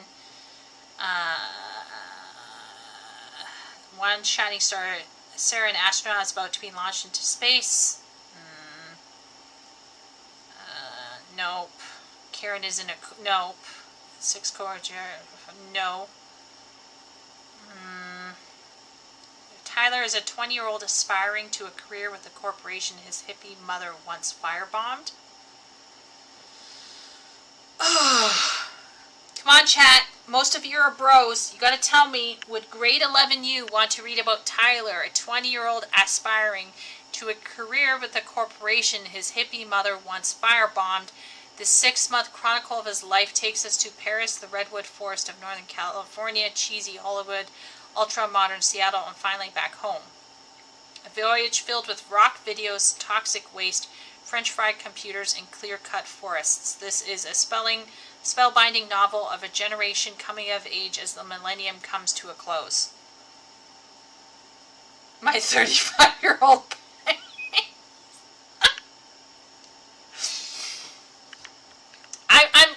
I'm putting myself as much as I am able into the shoes of a grade 11 boy. Meet Roger, a divorced middle-aged employee at a Staples outlet. Does chat know what Staples is? Condemned to restocking 20-pound bond paper for the rest of his life, and his co-worker Bethany, who's at the end of her goth phase and realizing she's facing 50 years of shoveling Post-it notes. When Bethany opens Roger's notebook, she discovers that this old guy, who she has never considered human, is writing a mock diary pretending to be her, and spookily, he's getting it right. Oh, dear me. How old is Bethany? Is she 18?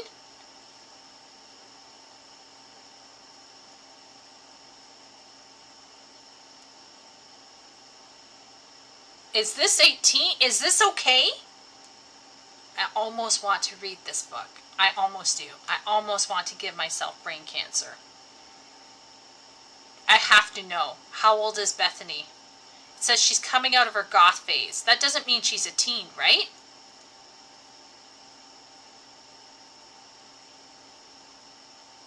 Okay, let's see here. Historical novel. Novel explores white man's relationships with the Beothuk. Okay, no. Maybe boys would like to read about, like, it depends on how, like, how much rhetoric goes in there. Oh, this is about abduction and torture, told from the point of view of the Canadian diplomat who was probably mistakenly kidnapped by terrorists. Okay, that sounds interesting. Maybe in this one, it sounds a bit more. This is about a girl. Maybe this one? Maybe? No. Well, that kind of sounds interesting. I'd probably read that. But a 17-year-old? Do you see how we got a problem here? Like the stuff we're giving 17-year-old boys is really boring. No wonder they're dropping off.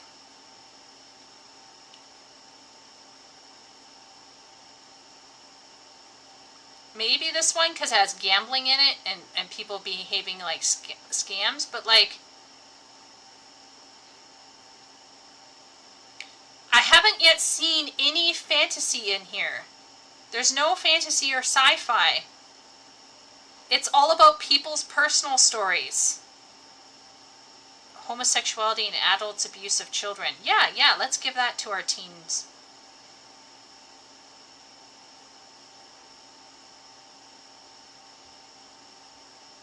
I'm speed running now. Okay, I'm just speed running because I want to see if there's any sci-fi, or is sci-fi not good enough?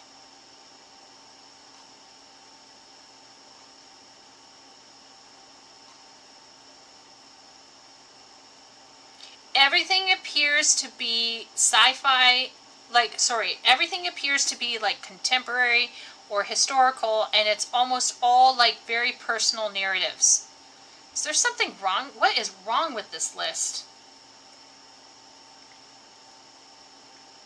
Canadian and classics? What classics? The only classics we have is Margaret Atwood. I didn't see any Margaret Lawrence. Is there any Margaret Lawrence that we... No. There's no Margaret Lawrence. There's no Lucy Maud Montgomery. There's something wrong with this list. But anyway. Yeah. If people in high school are approaching reading like this, are we surprised that boys aren't reading anymore? This is from a school.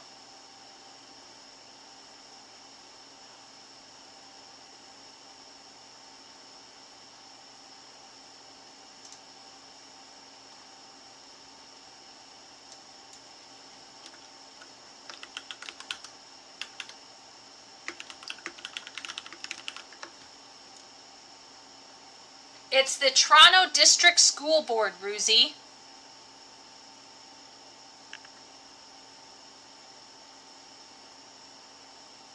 So from what I understand,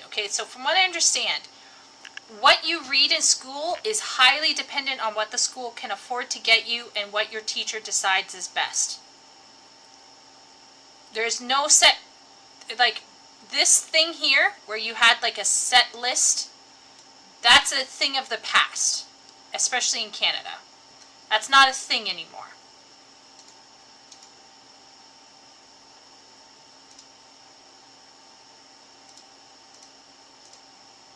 Like this kind of stuff here. Ignoring all of this stuff. Yeah, like here. This kind of syllabus is not really something that happens anymore in the educational system.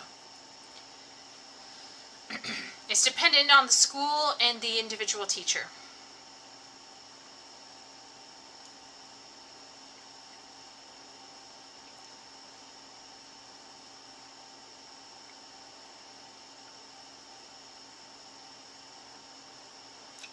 No.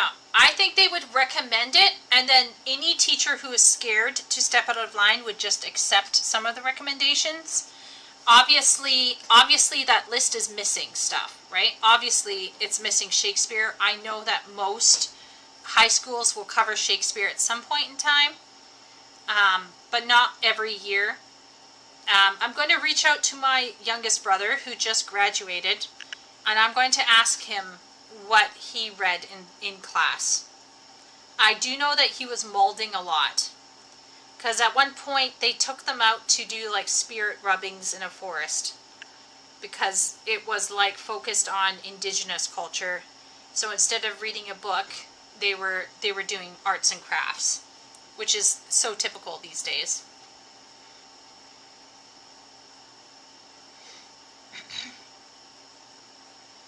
Teachers go to a special school to rot their brains, especially in Canada. Let me assure you. My experience, boards usually don't know crap about how to run institutions they're supposed to be in charge of. I agree. There's no way a 16-year-old is going to read Moby Dick.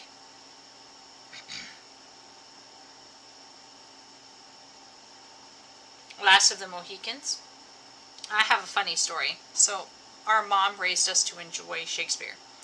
But she didn't just throw us in and start having us read it and just go straight in. She would have us watch BBC renderings of Shakespearean plays. And my younger siblings would, of course, watch it with us because they were so starved to watch TV that anything on the screen was good. So they would sit and watch Shakespeare BBC plays with us. Even though, like, my second youngest brother was only like 7 or 8 at the time, but he got it. Like, he would actually enjoy Midsummer's Night Dream and stuff, right? But I didn't realize how much he enjoyed it until one day he came to me, and I was in the middle of cleaning my room. My room was a disaster. Let's all just admit it here, okay? And he was really bored, and he really wanted company because he's a cute little social bug like that. And he said to me, "Can I help you clean your room?" And I was like, sure, yeah, why not, yeah. So he started helping me, and he helped me clear out a whole bunch of trash, and it was all very nice. And we got to my book situation. So my book situation at this point in time was pretty dire.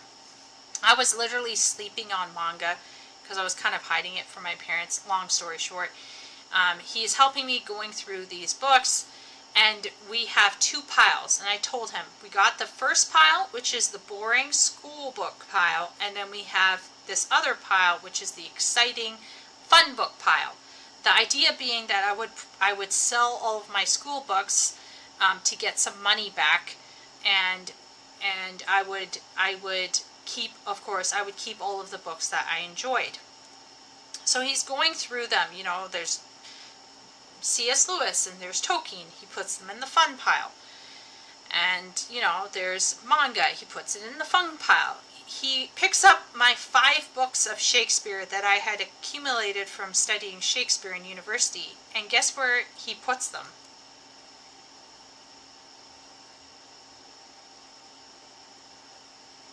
He puts them in the fun pile. I was like, what are you doing?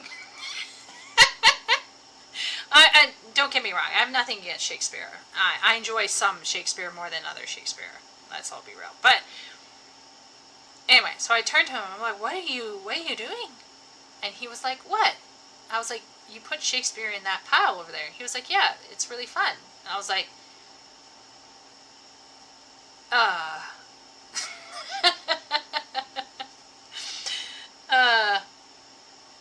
And so in his mind, because he had gotten used to enjoying it from that aspect, in his head, he always equated Shakespeare with being really fun.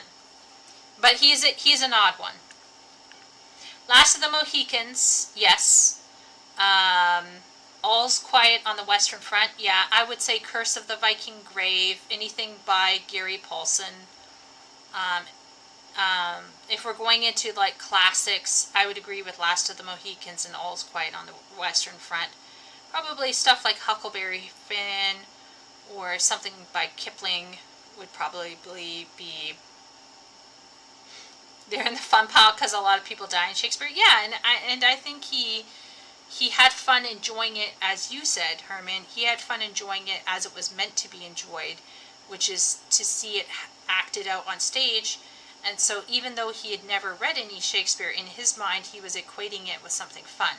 So sometimes I wonder if maybe part of the issue why boys are not enjoying reading is not just because they're not being given stuff that they like to read, but also because how reading is taught to them is no longer fun. It's sanitized, it's boring. Oh look, dear Daddy Longlegs. Daddy Longlegs. Rebecca of Sunnybrook Farm? Blech. Call of the Wild, White Fang. Classic. Classic. Yes. I loved Call of the Wild and White Fang. So good. I didn't really like Rebecca of Sunnybrook Farm. Kidnapped. Extremely interesting. Hated Little Women. Liked Little Men. Tom Sawyer, Huckleberry Finn. Yeah. I loved Oliver Twist, and I loved Christmas Carol. Ender's Game? I loved Ender's Game. Yeah, Ender's Game would be good. Ender's Game would be fun. You're going to get the Chonky Boy mount today? Oh, awesome. Congrats, Mirokos. I've been busy this weekend with teaching. I had 1, 2, 3, 4, 5, 6. I had 6 classes on Friday to teach, and I had 1, 2, 3, 4. I thought I was going to have 5, but 1 canceled last minute, which is almost like just teaching 5. But yeah, I had a busy-ish weekend, and for some reason I've been slammed with exhaustion. I've just been sleeping a lot. So either I'm depressed, I have cancer, I'm low on some vitamin, or I'm fighting something. Probably allergies.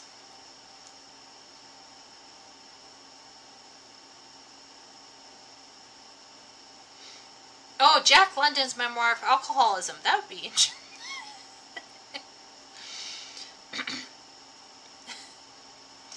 Give him Beast, Men, and Gods by what's his face that I was reading stream.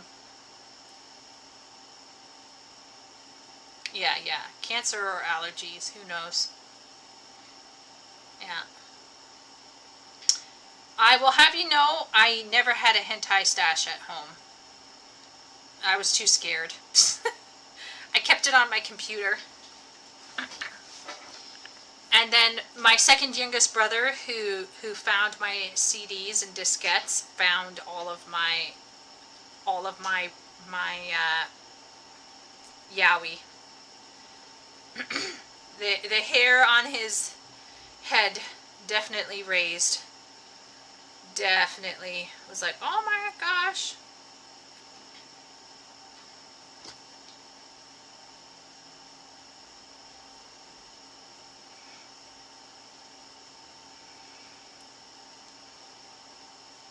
Yeah, Miroko's has no light. Chat, he just self-reported. But at least he'll have the Chonky Boy mount. One got bailed on because Checo teaches delinquents. Yeah. Yeah, something happened. Raptor Red. I don't think that I don't know about that one. Ooh, what about Rosemary Sutcliffe? Rosemary Sutcliffe wrote Eagle of the Ninth, which I loved. I love that stuff.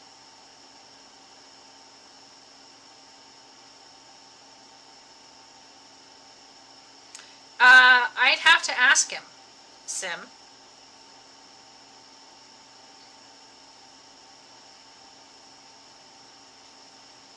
Oh, Leo's mom was based.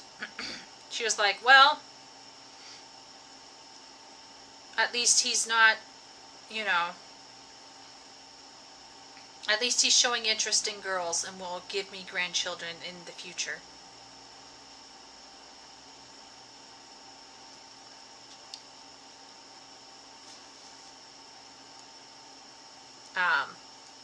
Okay.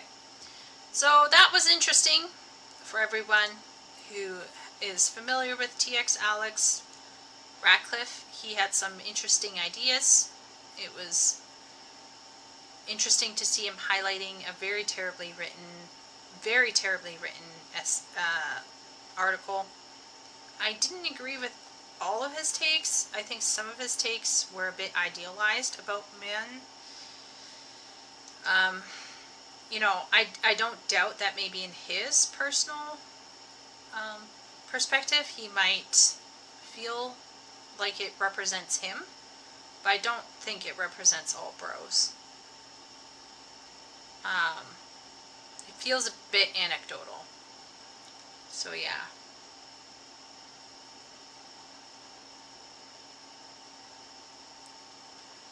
Funny story about Eagle of the Ninth. My brother had to read it for 7th grade. I think my mom tried to read it with them, and they both fell asleep.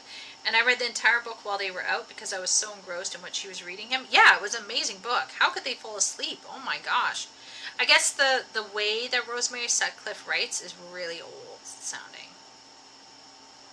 So it might have just been, once again, like, if it doesn't feel natural to the reader, if they're struggling to understand all of the complexities of the words that they're reading, it's going to slowly sap away their enjoyment.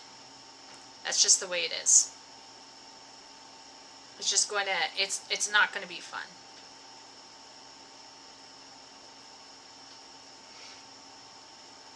It's already midnight. Should we call it?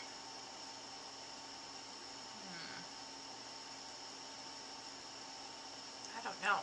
I had pulled up this. We were going to read some of this, but I'm a bit wary about starting something because I kind of want to do it all in one go. And there's just like no way we can read all of this in one go.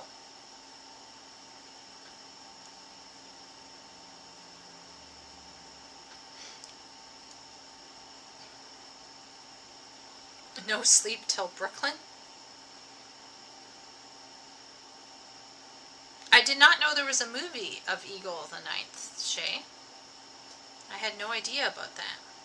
But I love the book.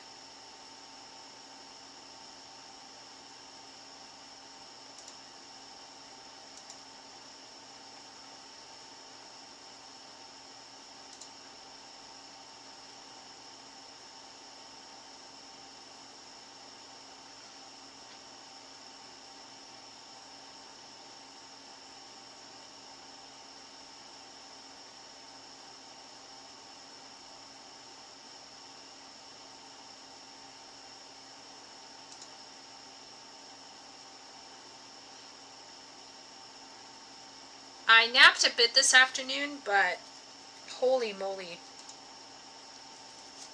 My energy is like on an all-time low.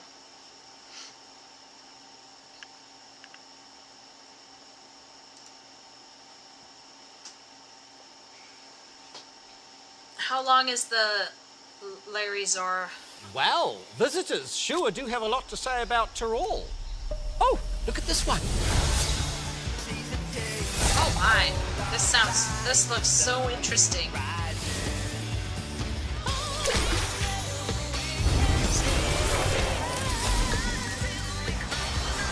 This one says, Best Interim Deputy Director of Tyrollism.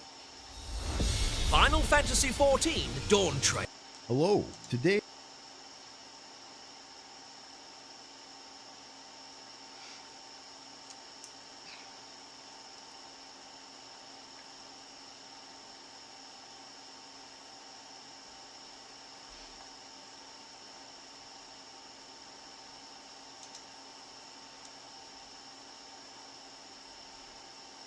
Channing Tatum was in it?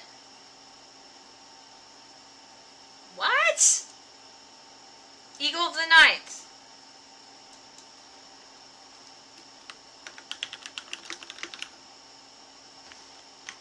What? It's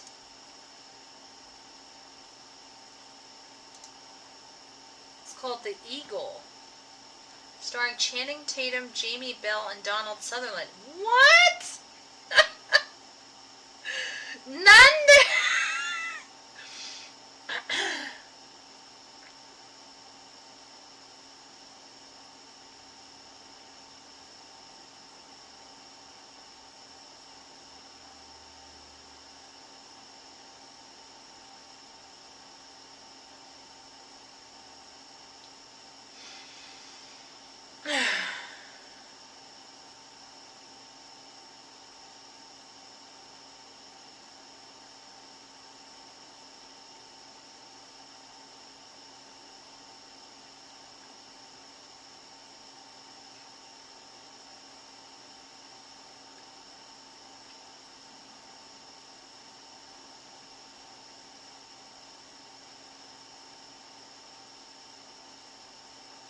What the hey? How did I miss out on this? It's like old bros. Oh my good giddy aunt. I bet, is it like, are they really hot? Is there like the Eagle trailer?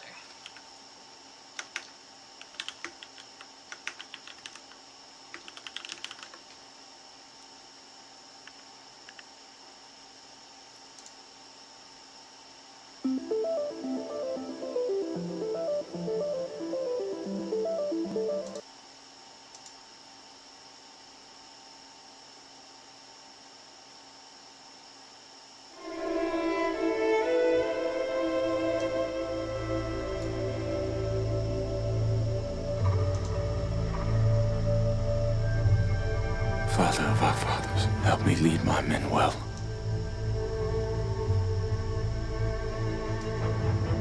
Do not let me dishonor my legion. Please help me regain my family's honor. Our new commander, Marcus Aquila. 4th Cohort of Gauls, 2nd Legion. This your first command, sir? It is. Ready? On my command! Well, you knew who his father was. The man who lost the Eagle of the Ninth. Not to mention 5,000 men. The boy's a bad omen. You say the eagle's been seen in the far north. No Roman can survive north of the wall. One man can hide when an army can't. It's too risky. Then I'll take Eska. He's a slave. He does what he does because he has to. I heard everything you stand for. He will slit your throat the minute you're alone.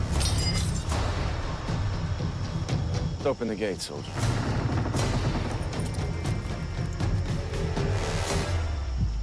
Are you ready?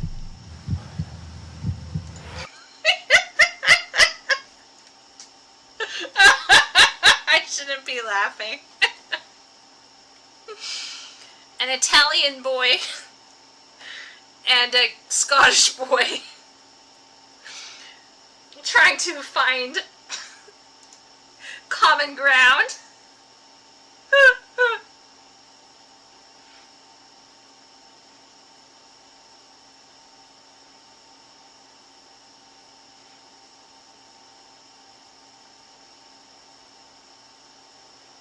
Oh my gosh, that's why Sim wasn't talking. He fell asleep, chat. That's why we're still in the first phase of Sim. We can't stop the stream until Sim gets stream sniped by Susan at least one time. It's called the Eagle. You've lost enough sleep as is. Oh, Willie's looking out for me.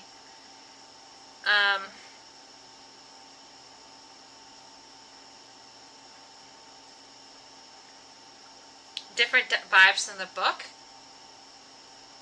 It's in your video library, Herman? Oh my gosh. Tatum in the Lost City of D or Z or whatever, that rom-com from 2022? 2020? Anyway, it was so good. Channing Tatum is like not my favorite, but like still it's cool.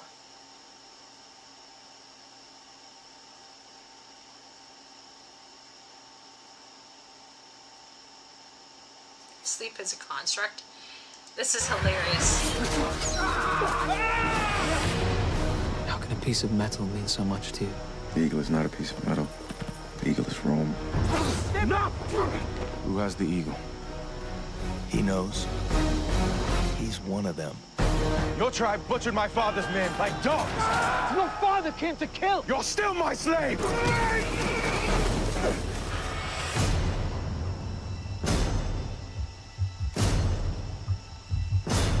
Eska, what's happening? Get on your knees! You're my slave. Do as I did for you, and you'll survive.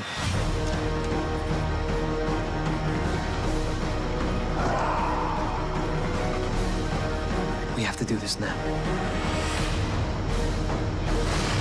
They're coming.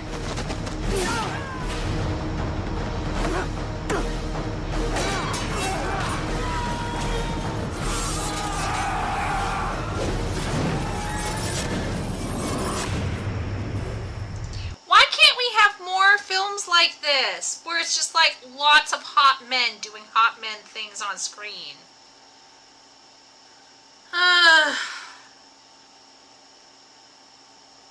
This is what I want. My body is ready for something like this. Why can't we have more of this? I'm so annoyed now. Like, why can't...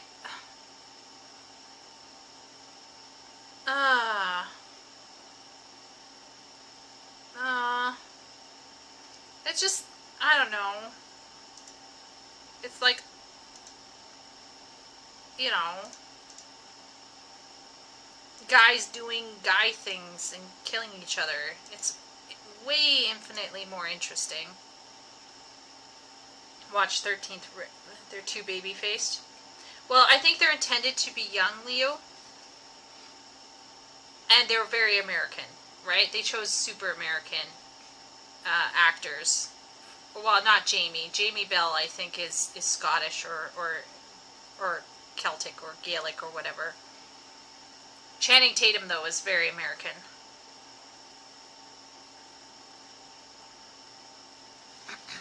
Hey, you know what, Leo? It's probably better than The Sea is Right. Still better than The Sea is Right. Like, overall, if I'm going to spend my time watching something fun, I'm going to watch this. Right? We don't have to have good writing all the time. I'm not a proponent to having 100% good writing all the time. I want to have fun. I want to have fantasy. I want to have hot men or soldierly men, or at least like exciting fight scenes. I don't know, maybe I'm weird.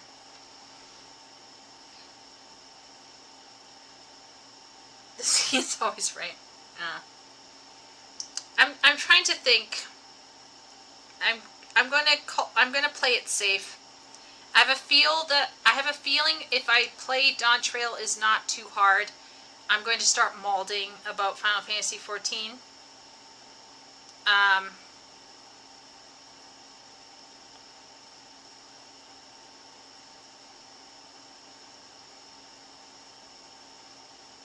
But I do want to watch this, so we'll put this off to next week, and at the same point in time, we will also read the introduction to Myers' book, Reader's Manifesto. Centurion. My mom was a huge proponent of what was that one by Shakespeare about that? What's his name?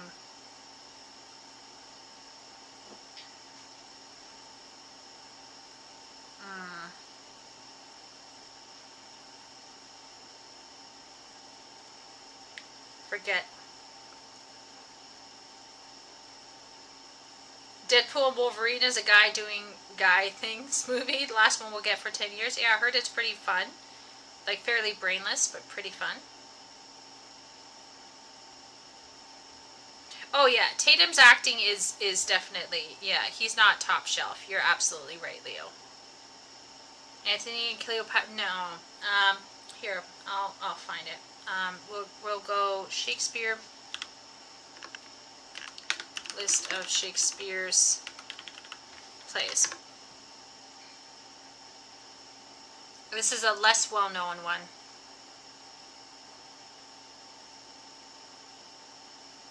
Coriolanus.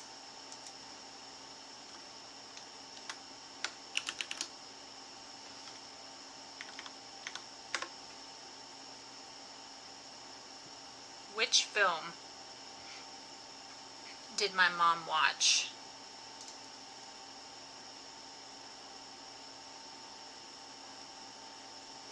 Yes, this one. Rafe Fiennes and Gerard Butler. My mom loves this one. Apparently it's very good. Apparently.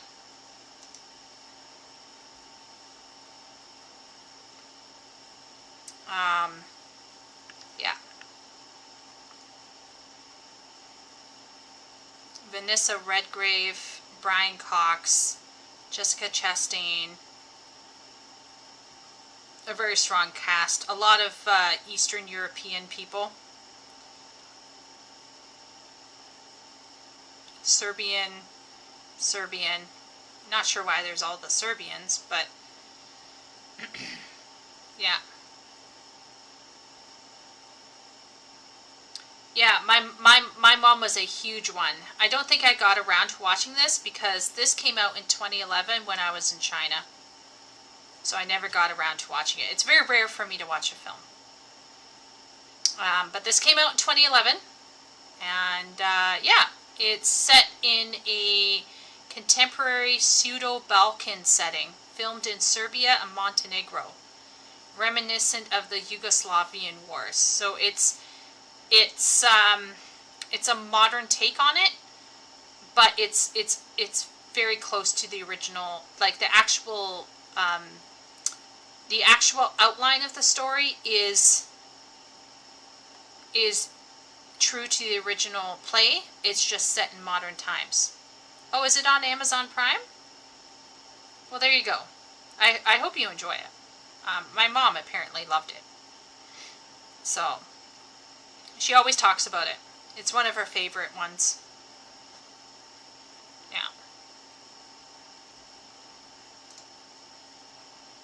Yeah.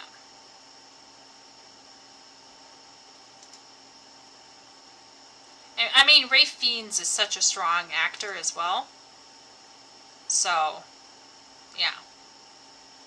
3.5 stars. Maybe some people didn't like it. I wonder why. Maybe, Herman, you should watch it and tell us why you think it's 3.5, or if that's a misunderstanding. I wonder what Rotten Tomatoes says it is. Coriolanus 2011 film. What does Rotten Tomatoes give it? On IMDb, it's 3 out of 5. Rotten Tomatoes is 92%. But what is that? Critics or 58% audience? I wonder why. Let's see.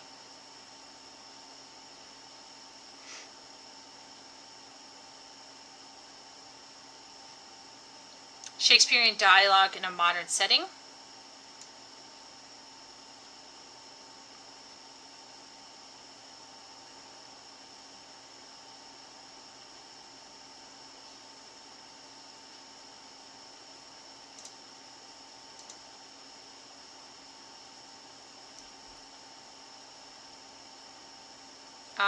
This one, they don't understand what it's supposed to be. And interesting interpretations. Not one of my favorite Shakespeare stories, but well made and evenly updated. Cleverly updated. Let's look at 1%. Can we look at 1%? How can we look at 1%?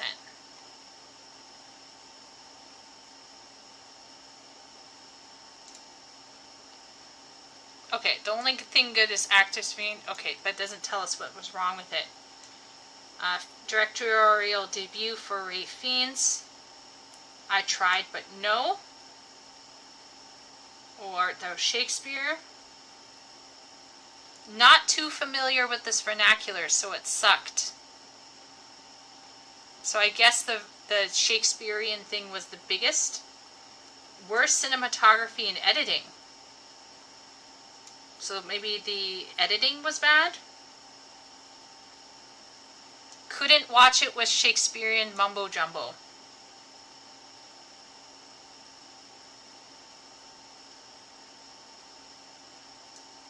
Big among the film critics who I suspect want to ensure their peers that they understand Elizabethan English. Most of us plebeians just spend the entire film trying to translate in our minds what was just said. Meanwhile, the narrative continues full steam ahead. So maybe my mom was okay with it because she was used to reading the original.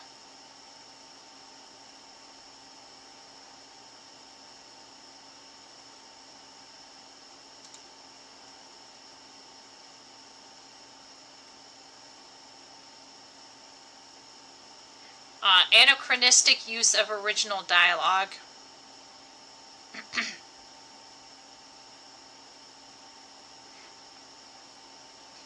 This person didn't get Coriolanus at all.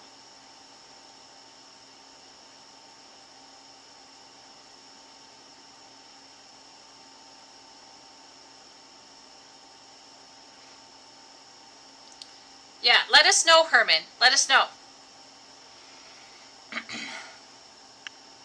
Well, the thing is, chat, I think there is, in British theater, there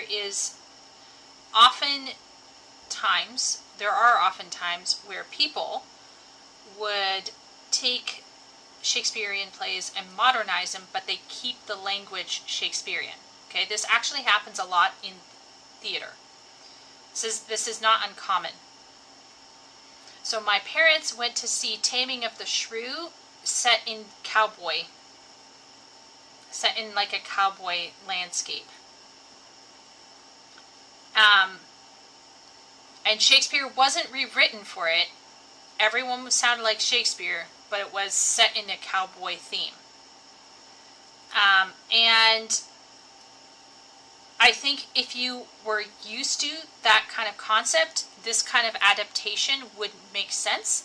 But if you're someone who's coming in fresh with no understanding of Shakespeare or how theater works in terms of Shakespeare, this film might have been too much. Oh, take care, Herman, and I'll let you know how the book goes for sure. Have a good night.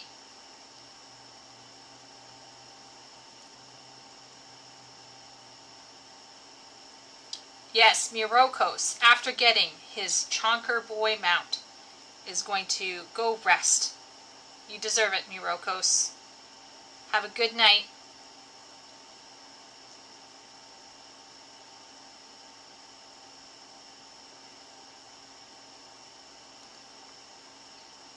So yeah, there you go.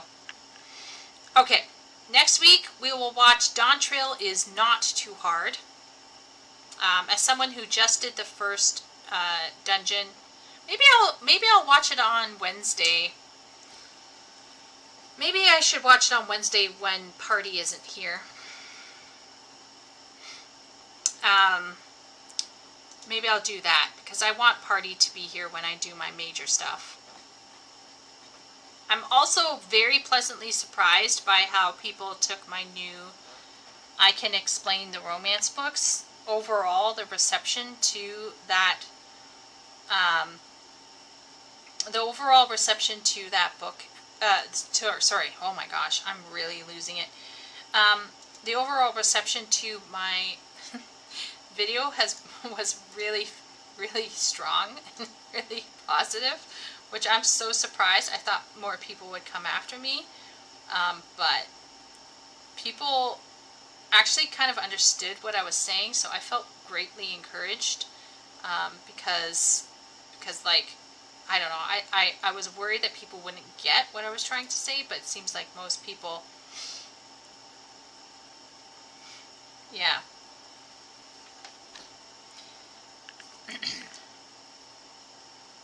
Screenshot of Chonky Boy mount in Discord. Nice. Sleep for all of us. Watch on Wednesday. Yeah, maybe I'll do that. Before I do MSQ? Ooh. Do I dare do that, or should I wait for a post MSQ? What does chat think? React post MSQ or pre MSQ?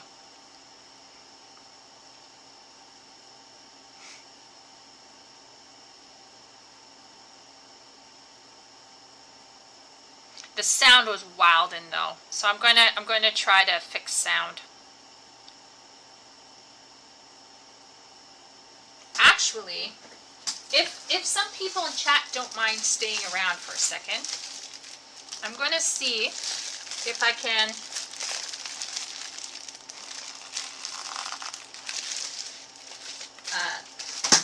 do something here. We're gonna do some testing, and I want chat to be my guinea pig.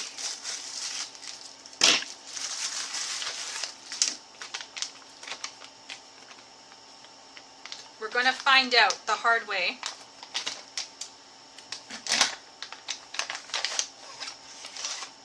We're gonna find out the hard way if my mic is dead.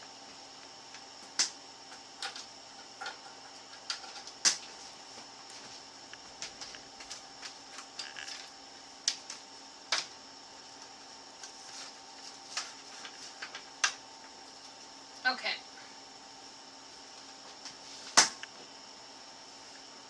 Sorry for the moving ASMR, chat.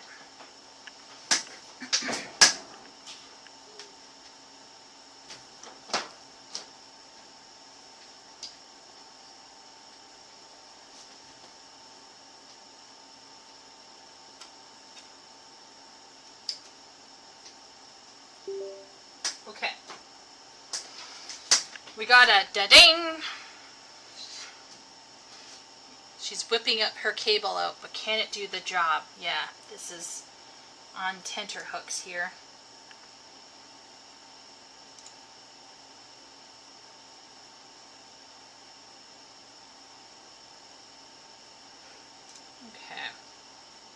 Now I'm going to check and see if I can switch first.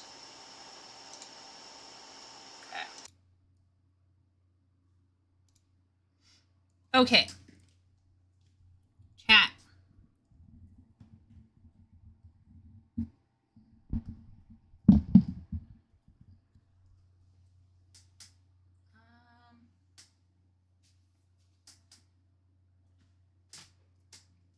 Where did the cover go? Okay. I switched to my microphone, and my Yeti is being read by OBS.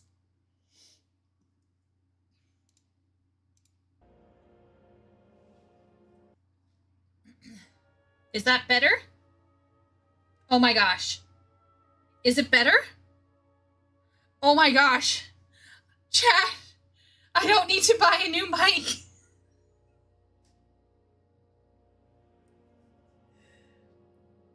It sounds as if you were underwater. Should I take this off? Is it better if I take the noise canceller off? Okay, so this is me talking without the foamy thing on. Okay. And now this is me without the foamy thing on.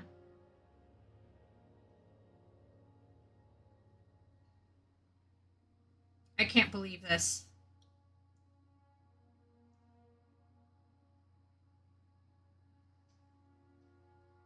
Sprays Ben with a hose. Is Ben saying? Is Ben low-key requesting me to do something?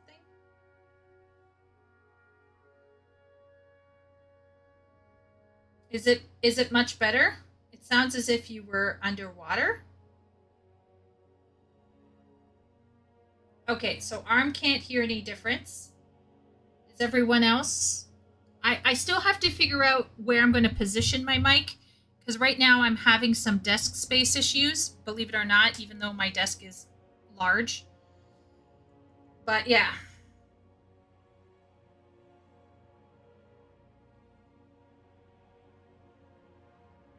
Oh wow, Shay is like bending over backwards over here, but thank you. Yeah. I have a stand, but where do I put the stand on? And apparently you have to come at it from the bottom. I don't know. It's a whole thing. I gotta position things. Things are wilding over here.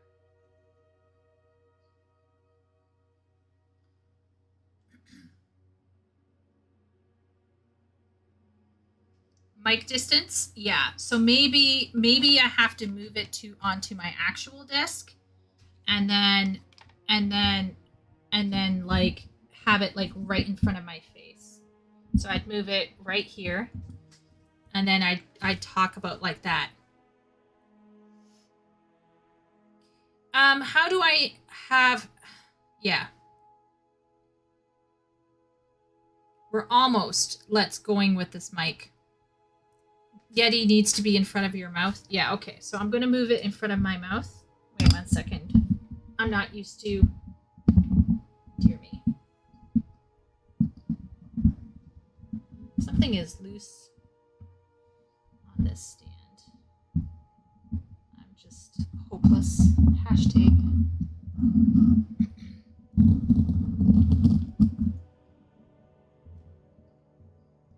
Okay. I'm not elderly shaming. I'm clutter shaming. It's not clutter. I'll send a photo. I mean, right now it is a bit of a cluttered state. It's not clutter. It's the fact I have 3 monitors. It's not cluttered much. On one side it is. On the one L-shaped side. That's me putting the garbage away for the packaging. Oh my god.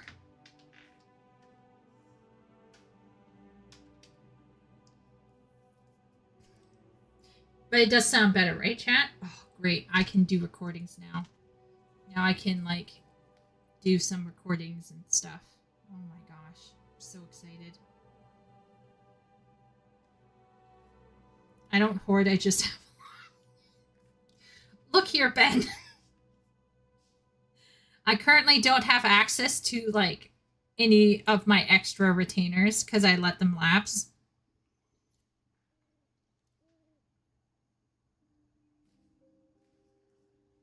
It's definitely fading in and out a bit. Okay. Okay. Let me look at the levels. Okay, I'm going to look at the levels. Because we all know... Yeah, the levels are down. How about now? The level was down. The level was at 50. So I upped the level. How is it now? Much better? Oh, sweet. Okay, so I'll just have to keep on the levels. Let's see. See here. I'm not allowing applications to take exclusive control of this device, but it's the levels still get messed by something. Now we're talking. It's like you're in my ear. Hello, party. I want to do the key into me ASMR.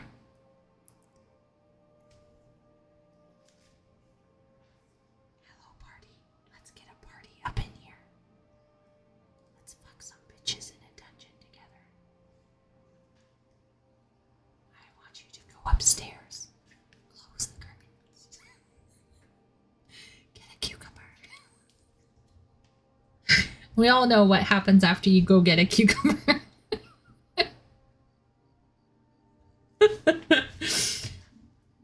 Does chat know key into me? Okay, before we end. Let's see if I can find it. Key into me. We won't watch the whole thing. ASMR.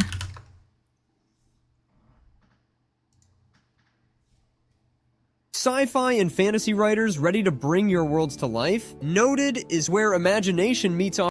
Okay.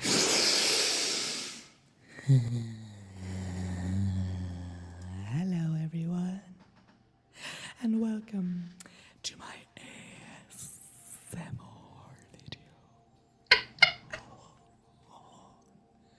My name is Emily, and I will be your guided teacher through this meditation course.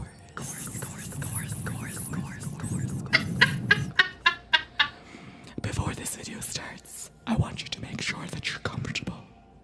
Make sure you're lying somewhere where no one can disturb you. Oh, not even your fucking boyfriend. Okay. So, this video is gonna be 3 to 4 minutes long. So that means there's a 95% chance that you're gonna fall asleep within 3 to 4 minutes. Not guaranteed. Not guaranteed. Herman is back. Herman, you may be wondering what is with the sudden change in sound. We set up my mic with a new cable, and now my old mic, which was my better mic, is now on. But Herman, Herman said, I can see why it's 3 out of 5 stars. Can you tell us why this film is 3.5 stars?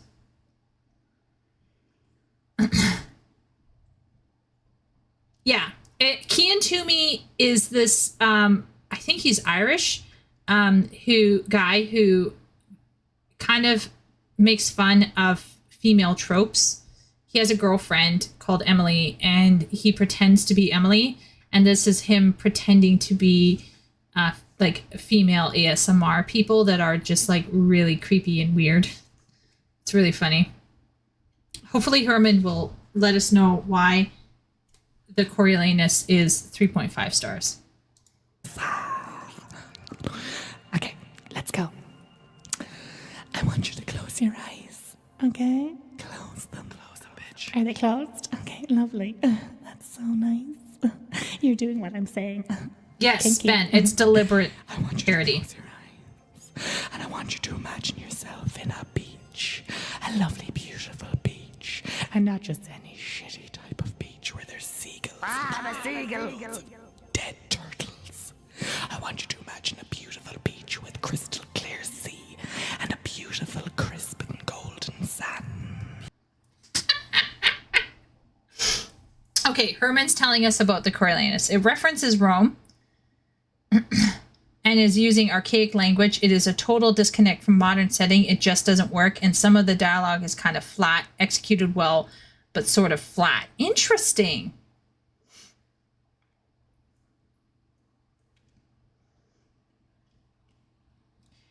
Yeah, Kian is totally a bro, as far as I understand.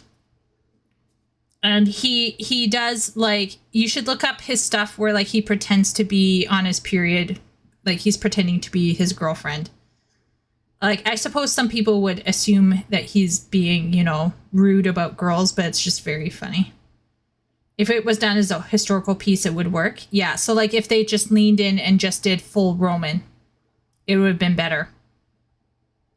I'll ask my mom why she likes it. I haven't seen it yet. Yeah, his faking about periods was hilarious. Oh, maybe it's Rafe Fiennes. Maybe my mom is just fiending for Rafe Fiennes. That's hilarious if that's the case.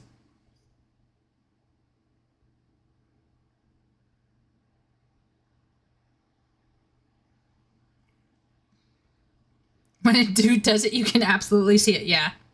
For real. For real, Leo. Yeah. Yeah. He was really fun. I don't know if he's still doing stuff. Oh, is he doing reacts now? What the? Cooking with Kian. Emily plays. Oh shit. Babe! What, Emily? You okay? No, I'm not okay, Keen. Okay, something's happening. What is it, Emily? Come on, sit down. Tell me, what is it? I don't know, Keen. I'm panicking. Come on, Emily, tell me what's wrong. Just relax. Tell me, what is it? It's Black Friday tomorrow. And why are you panicking over that? Because there's going to be so many deals, Keen, and I have no money. Okay, so why are you panicking, though? Can I have some money? Can you? No, Emily. Christmas is coming, and I need as much money as possible. Kid, please. I'd love to, babe, but I can't. I just can't. I don't have enough money. Why,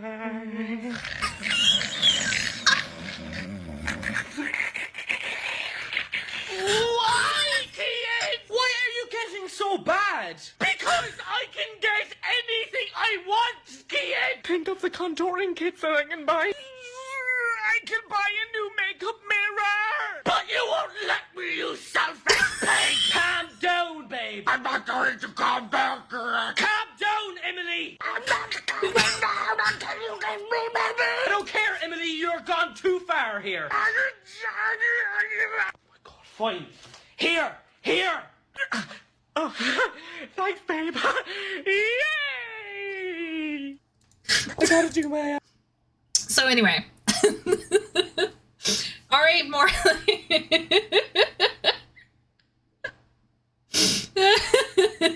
Yay! My favorite part is when, like, so Kian Toomey does Emily videos, and his Emily videos is like really funny. Coming home after a party, when you buy clothes online, when you wake up after a night out, when you need to tan. When you have an argument, when the internet is down, it's just really funny.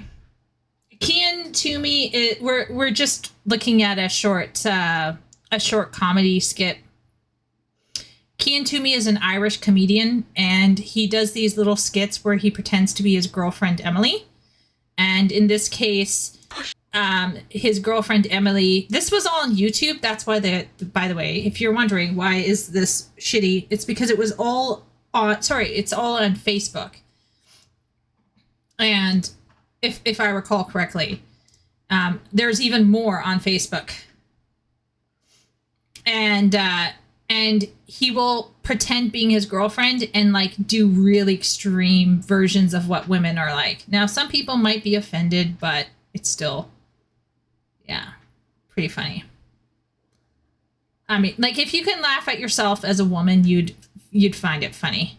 One of my favorite parts is when he's his girlfriend, he'll get mad and he'll tell like his boy self to like get a cucumber and go fuck himself. It sometimes it gets a bit raunchy, but it's really funny. It's really funny. But thanks to Herman, we now know what is wrong with the Coriolanus. Long Beach Griffey, I don't know about that. Maybe post in Discord a recommendation, Leo.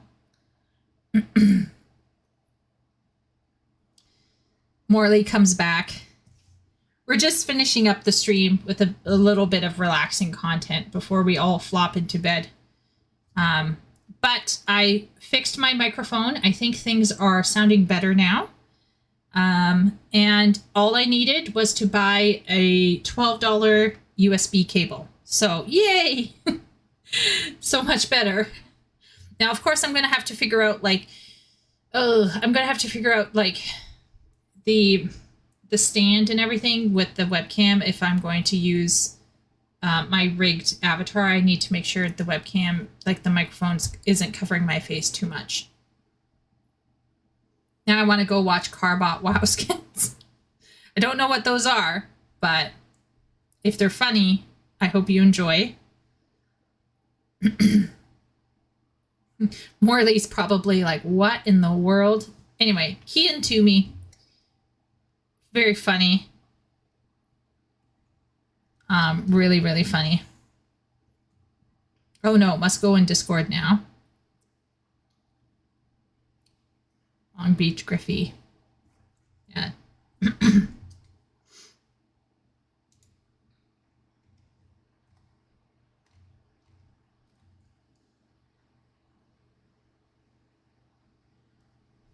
Wait, what? Noble put up a video about WoW's lore. What? They don't have a database? What? I know Noble because he played 14 at one point. Oh no, is it this one? How the lore sausage is made? Oh no. Okay, I won't watch it now.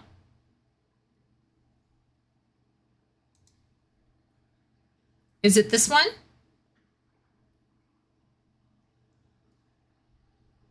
Or is it one of the other ones?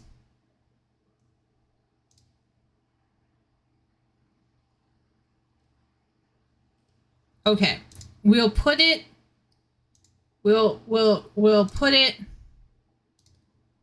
in the next week. Along with Ruzi's Why Are You a Weak Writer in Mirokos's work. Oh man, do you think we can get through all of this next week? Oh, I feel like next Sunday we're going to be... Ooh.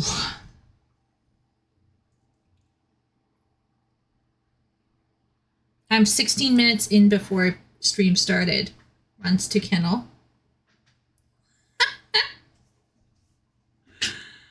Oh, don't worry. Don't worry. I will not be led down the path. I shall restrain myself. I shall go and lie down. Oh, right. Yeah. Because our sis is coming to visit you.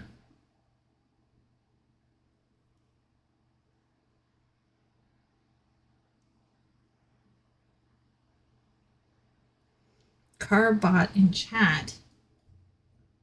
Just did.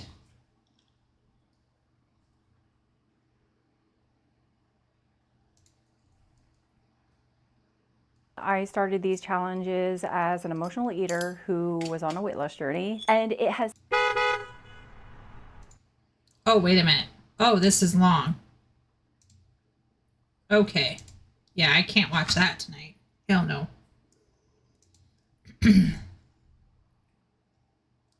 But actually kind of, Carbot looks familiar. Wait 1 second here.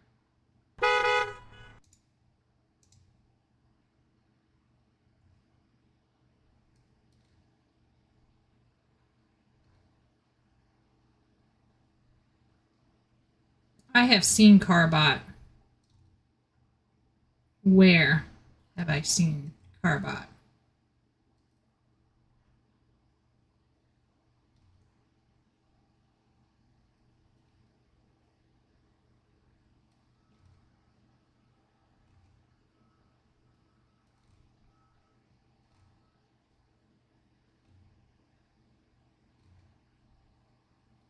One of my brothers, maybe? Why do I feel like I've seen this before? Now I'm going back a ways. I guess I haven't, but I feel like I have.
Everything is 25% off.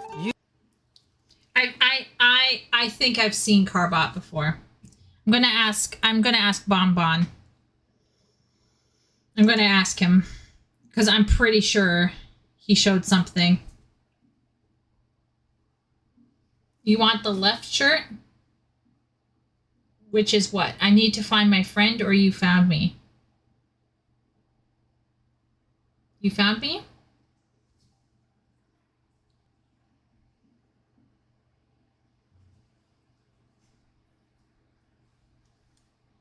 Oh, you found me. Yeah. Very, very cute. If your history didn't get deleted, you could check YouTube's account history for Carbot. Ooh. Maybe I'll try that, Sim. I feel like my brother may have shown it to me, though, on his thing. Okay, so we got Carbot, we got Novel. We have Ruzies, which is Week Writers. So next Sunday, we have Week Writers by Murakami. Murakami is going to tell us why we are all week writers. We have Larry Zor, which I'll do on Wednesday when I play MSQ.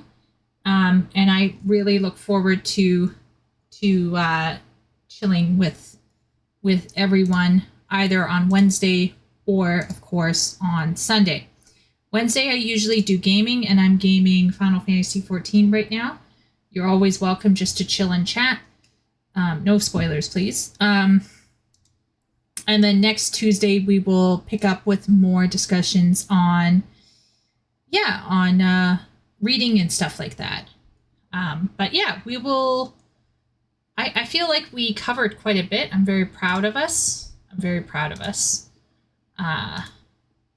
Oh my gosh, yeah. I think we came up with some good theories here, and I think we came up with some great ideas, and we're able to have a more nuanced discussion on why guys might be struggling with reading. So hopefully we can just chill out on Wednesday. And I'm going to actually call it here because I am getting tired and there's a few things I need to do before calling it, before, lying down in my bed. I'm apologizing to everyone because hashtag accidental clickbait. Okay. If you were excited to listen to Myers' introduction to a Reader's Manifesto, my apologies. We just simply don't have the time. But I do wanna look at that. Weak writers create strong. Yes, Ben is often in Discord voice chat. You can always hang out with him. If anyone sees Party and I hanging out with Ben, you can always come in and chill with us. We are pretty. Sim is sometimes there, sometimes Ruzy, and Wooly sometimes comes in. So you can always come in. And he did a 14 video, maybe.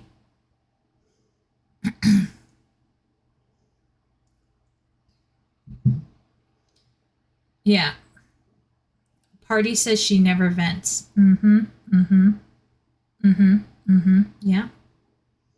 Yeah. Okay. Okay. Alrighty. But anyhow, all right. So let's end it here. Thanks everyone for coming. I appreciate everyone chiming in and chatting about this lovely video. And I will see everyone on Wednesday at around 7. And I will also be on Sunday talking about more writing and more discussions about books. Thanks a lot for everyone new and old. And I'll see you all around next time. Bye for now.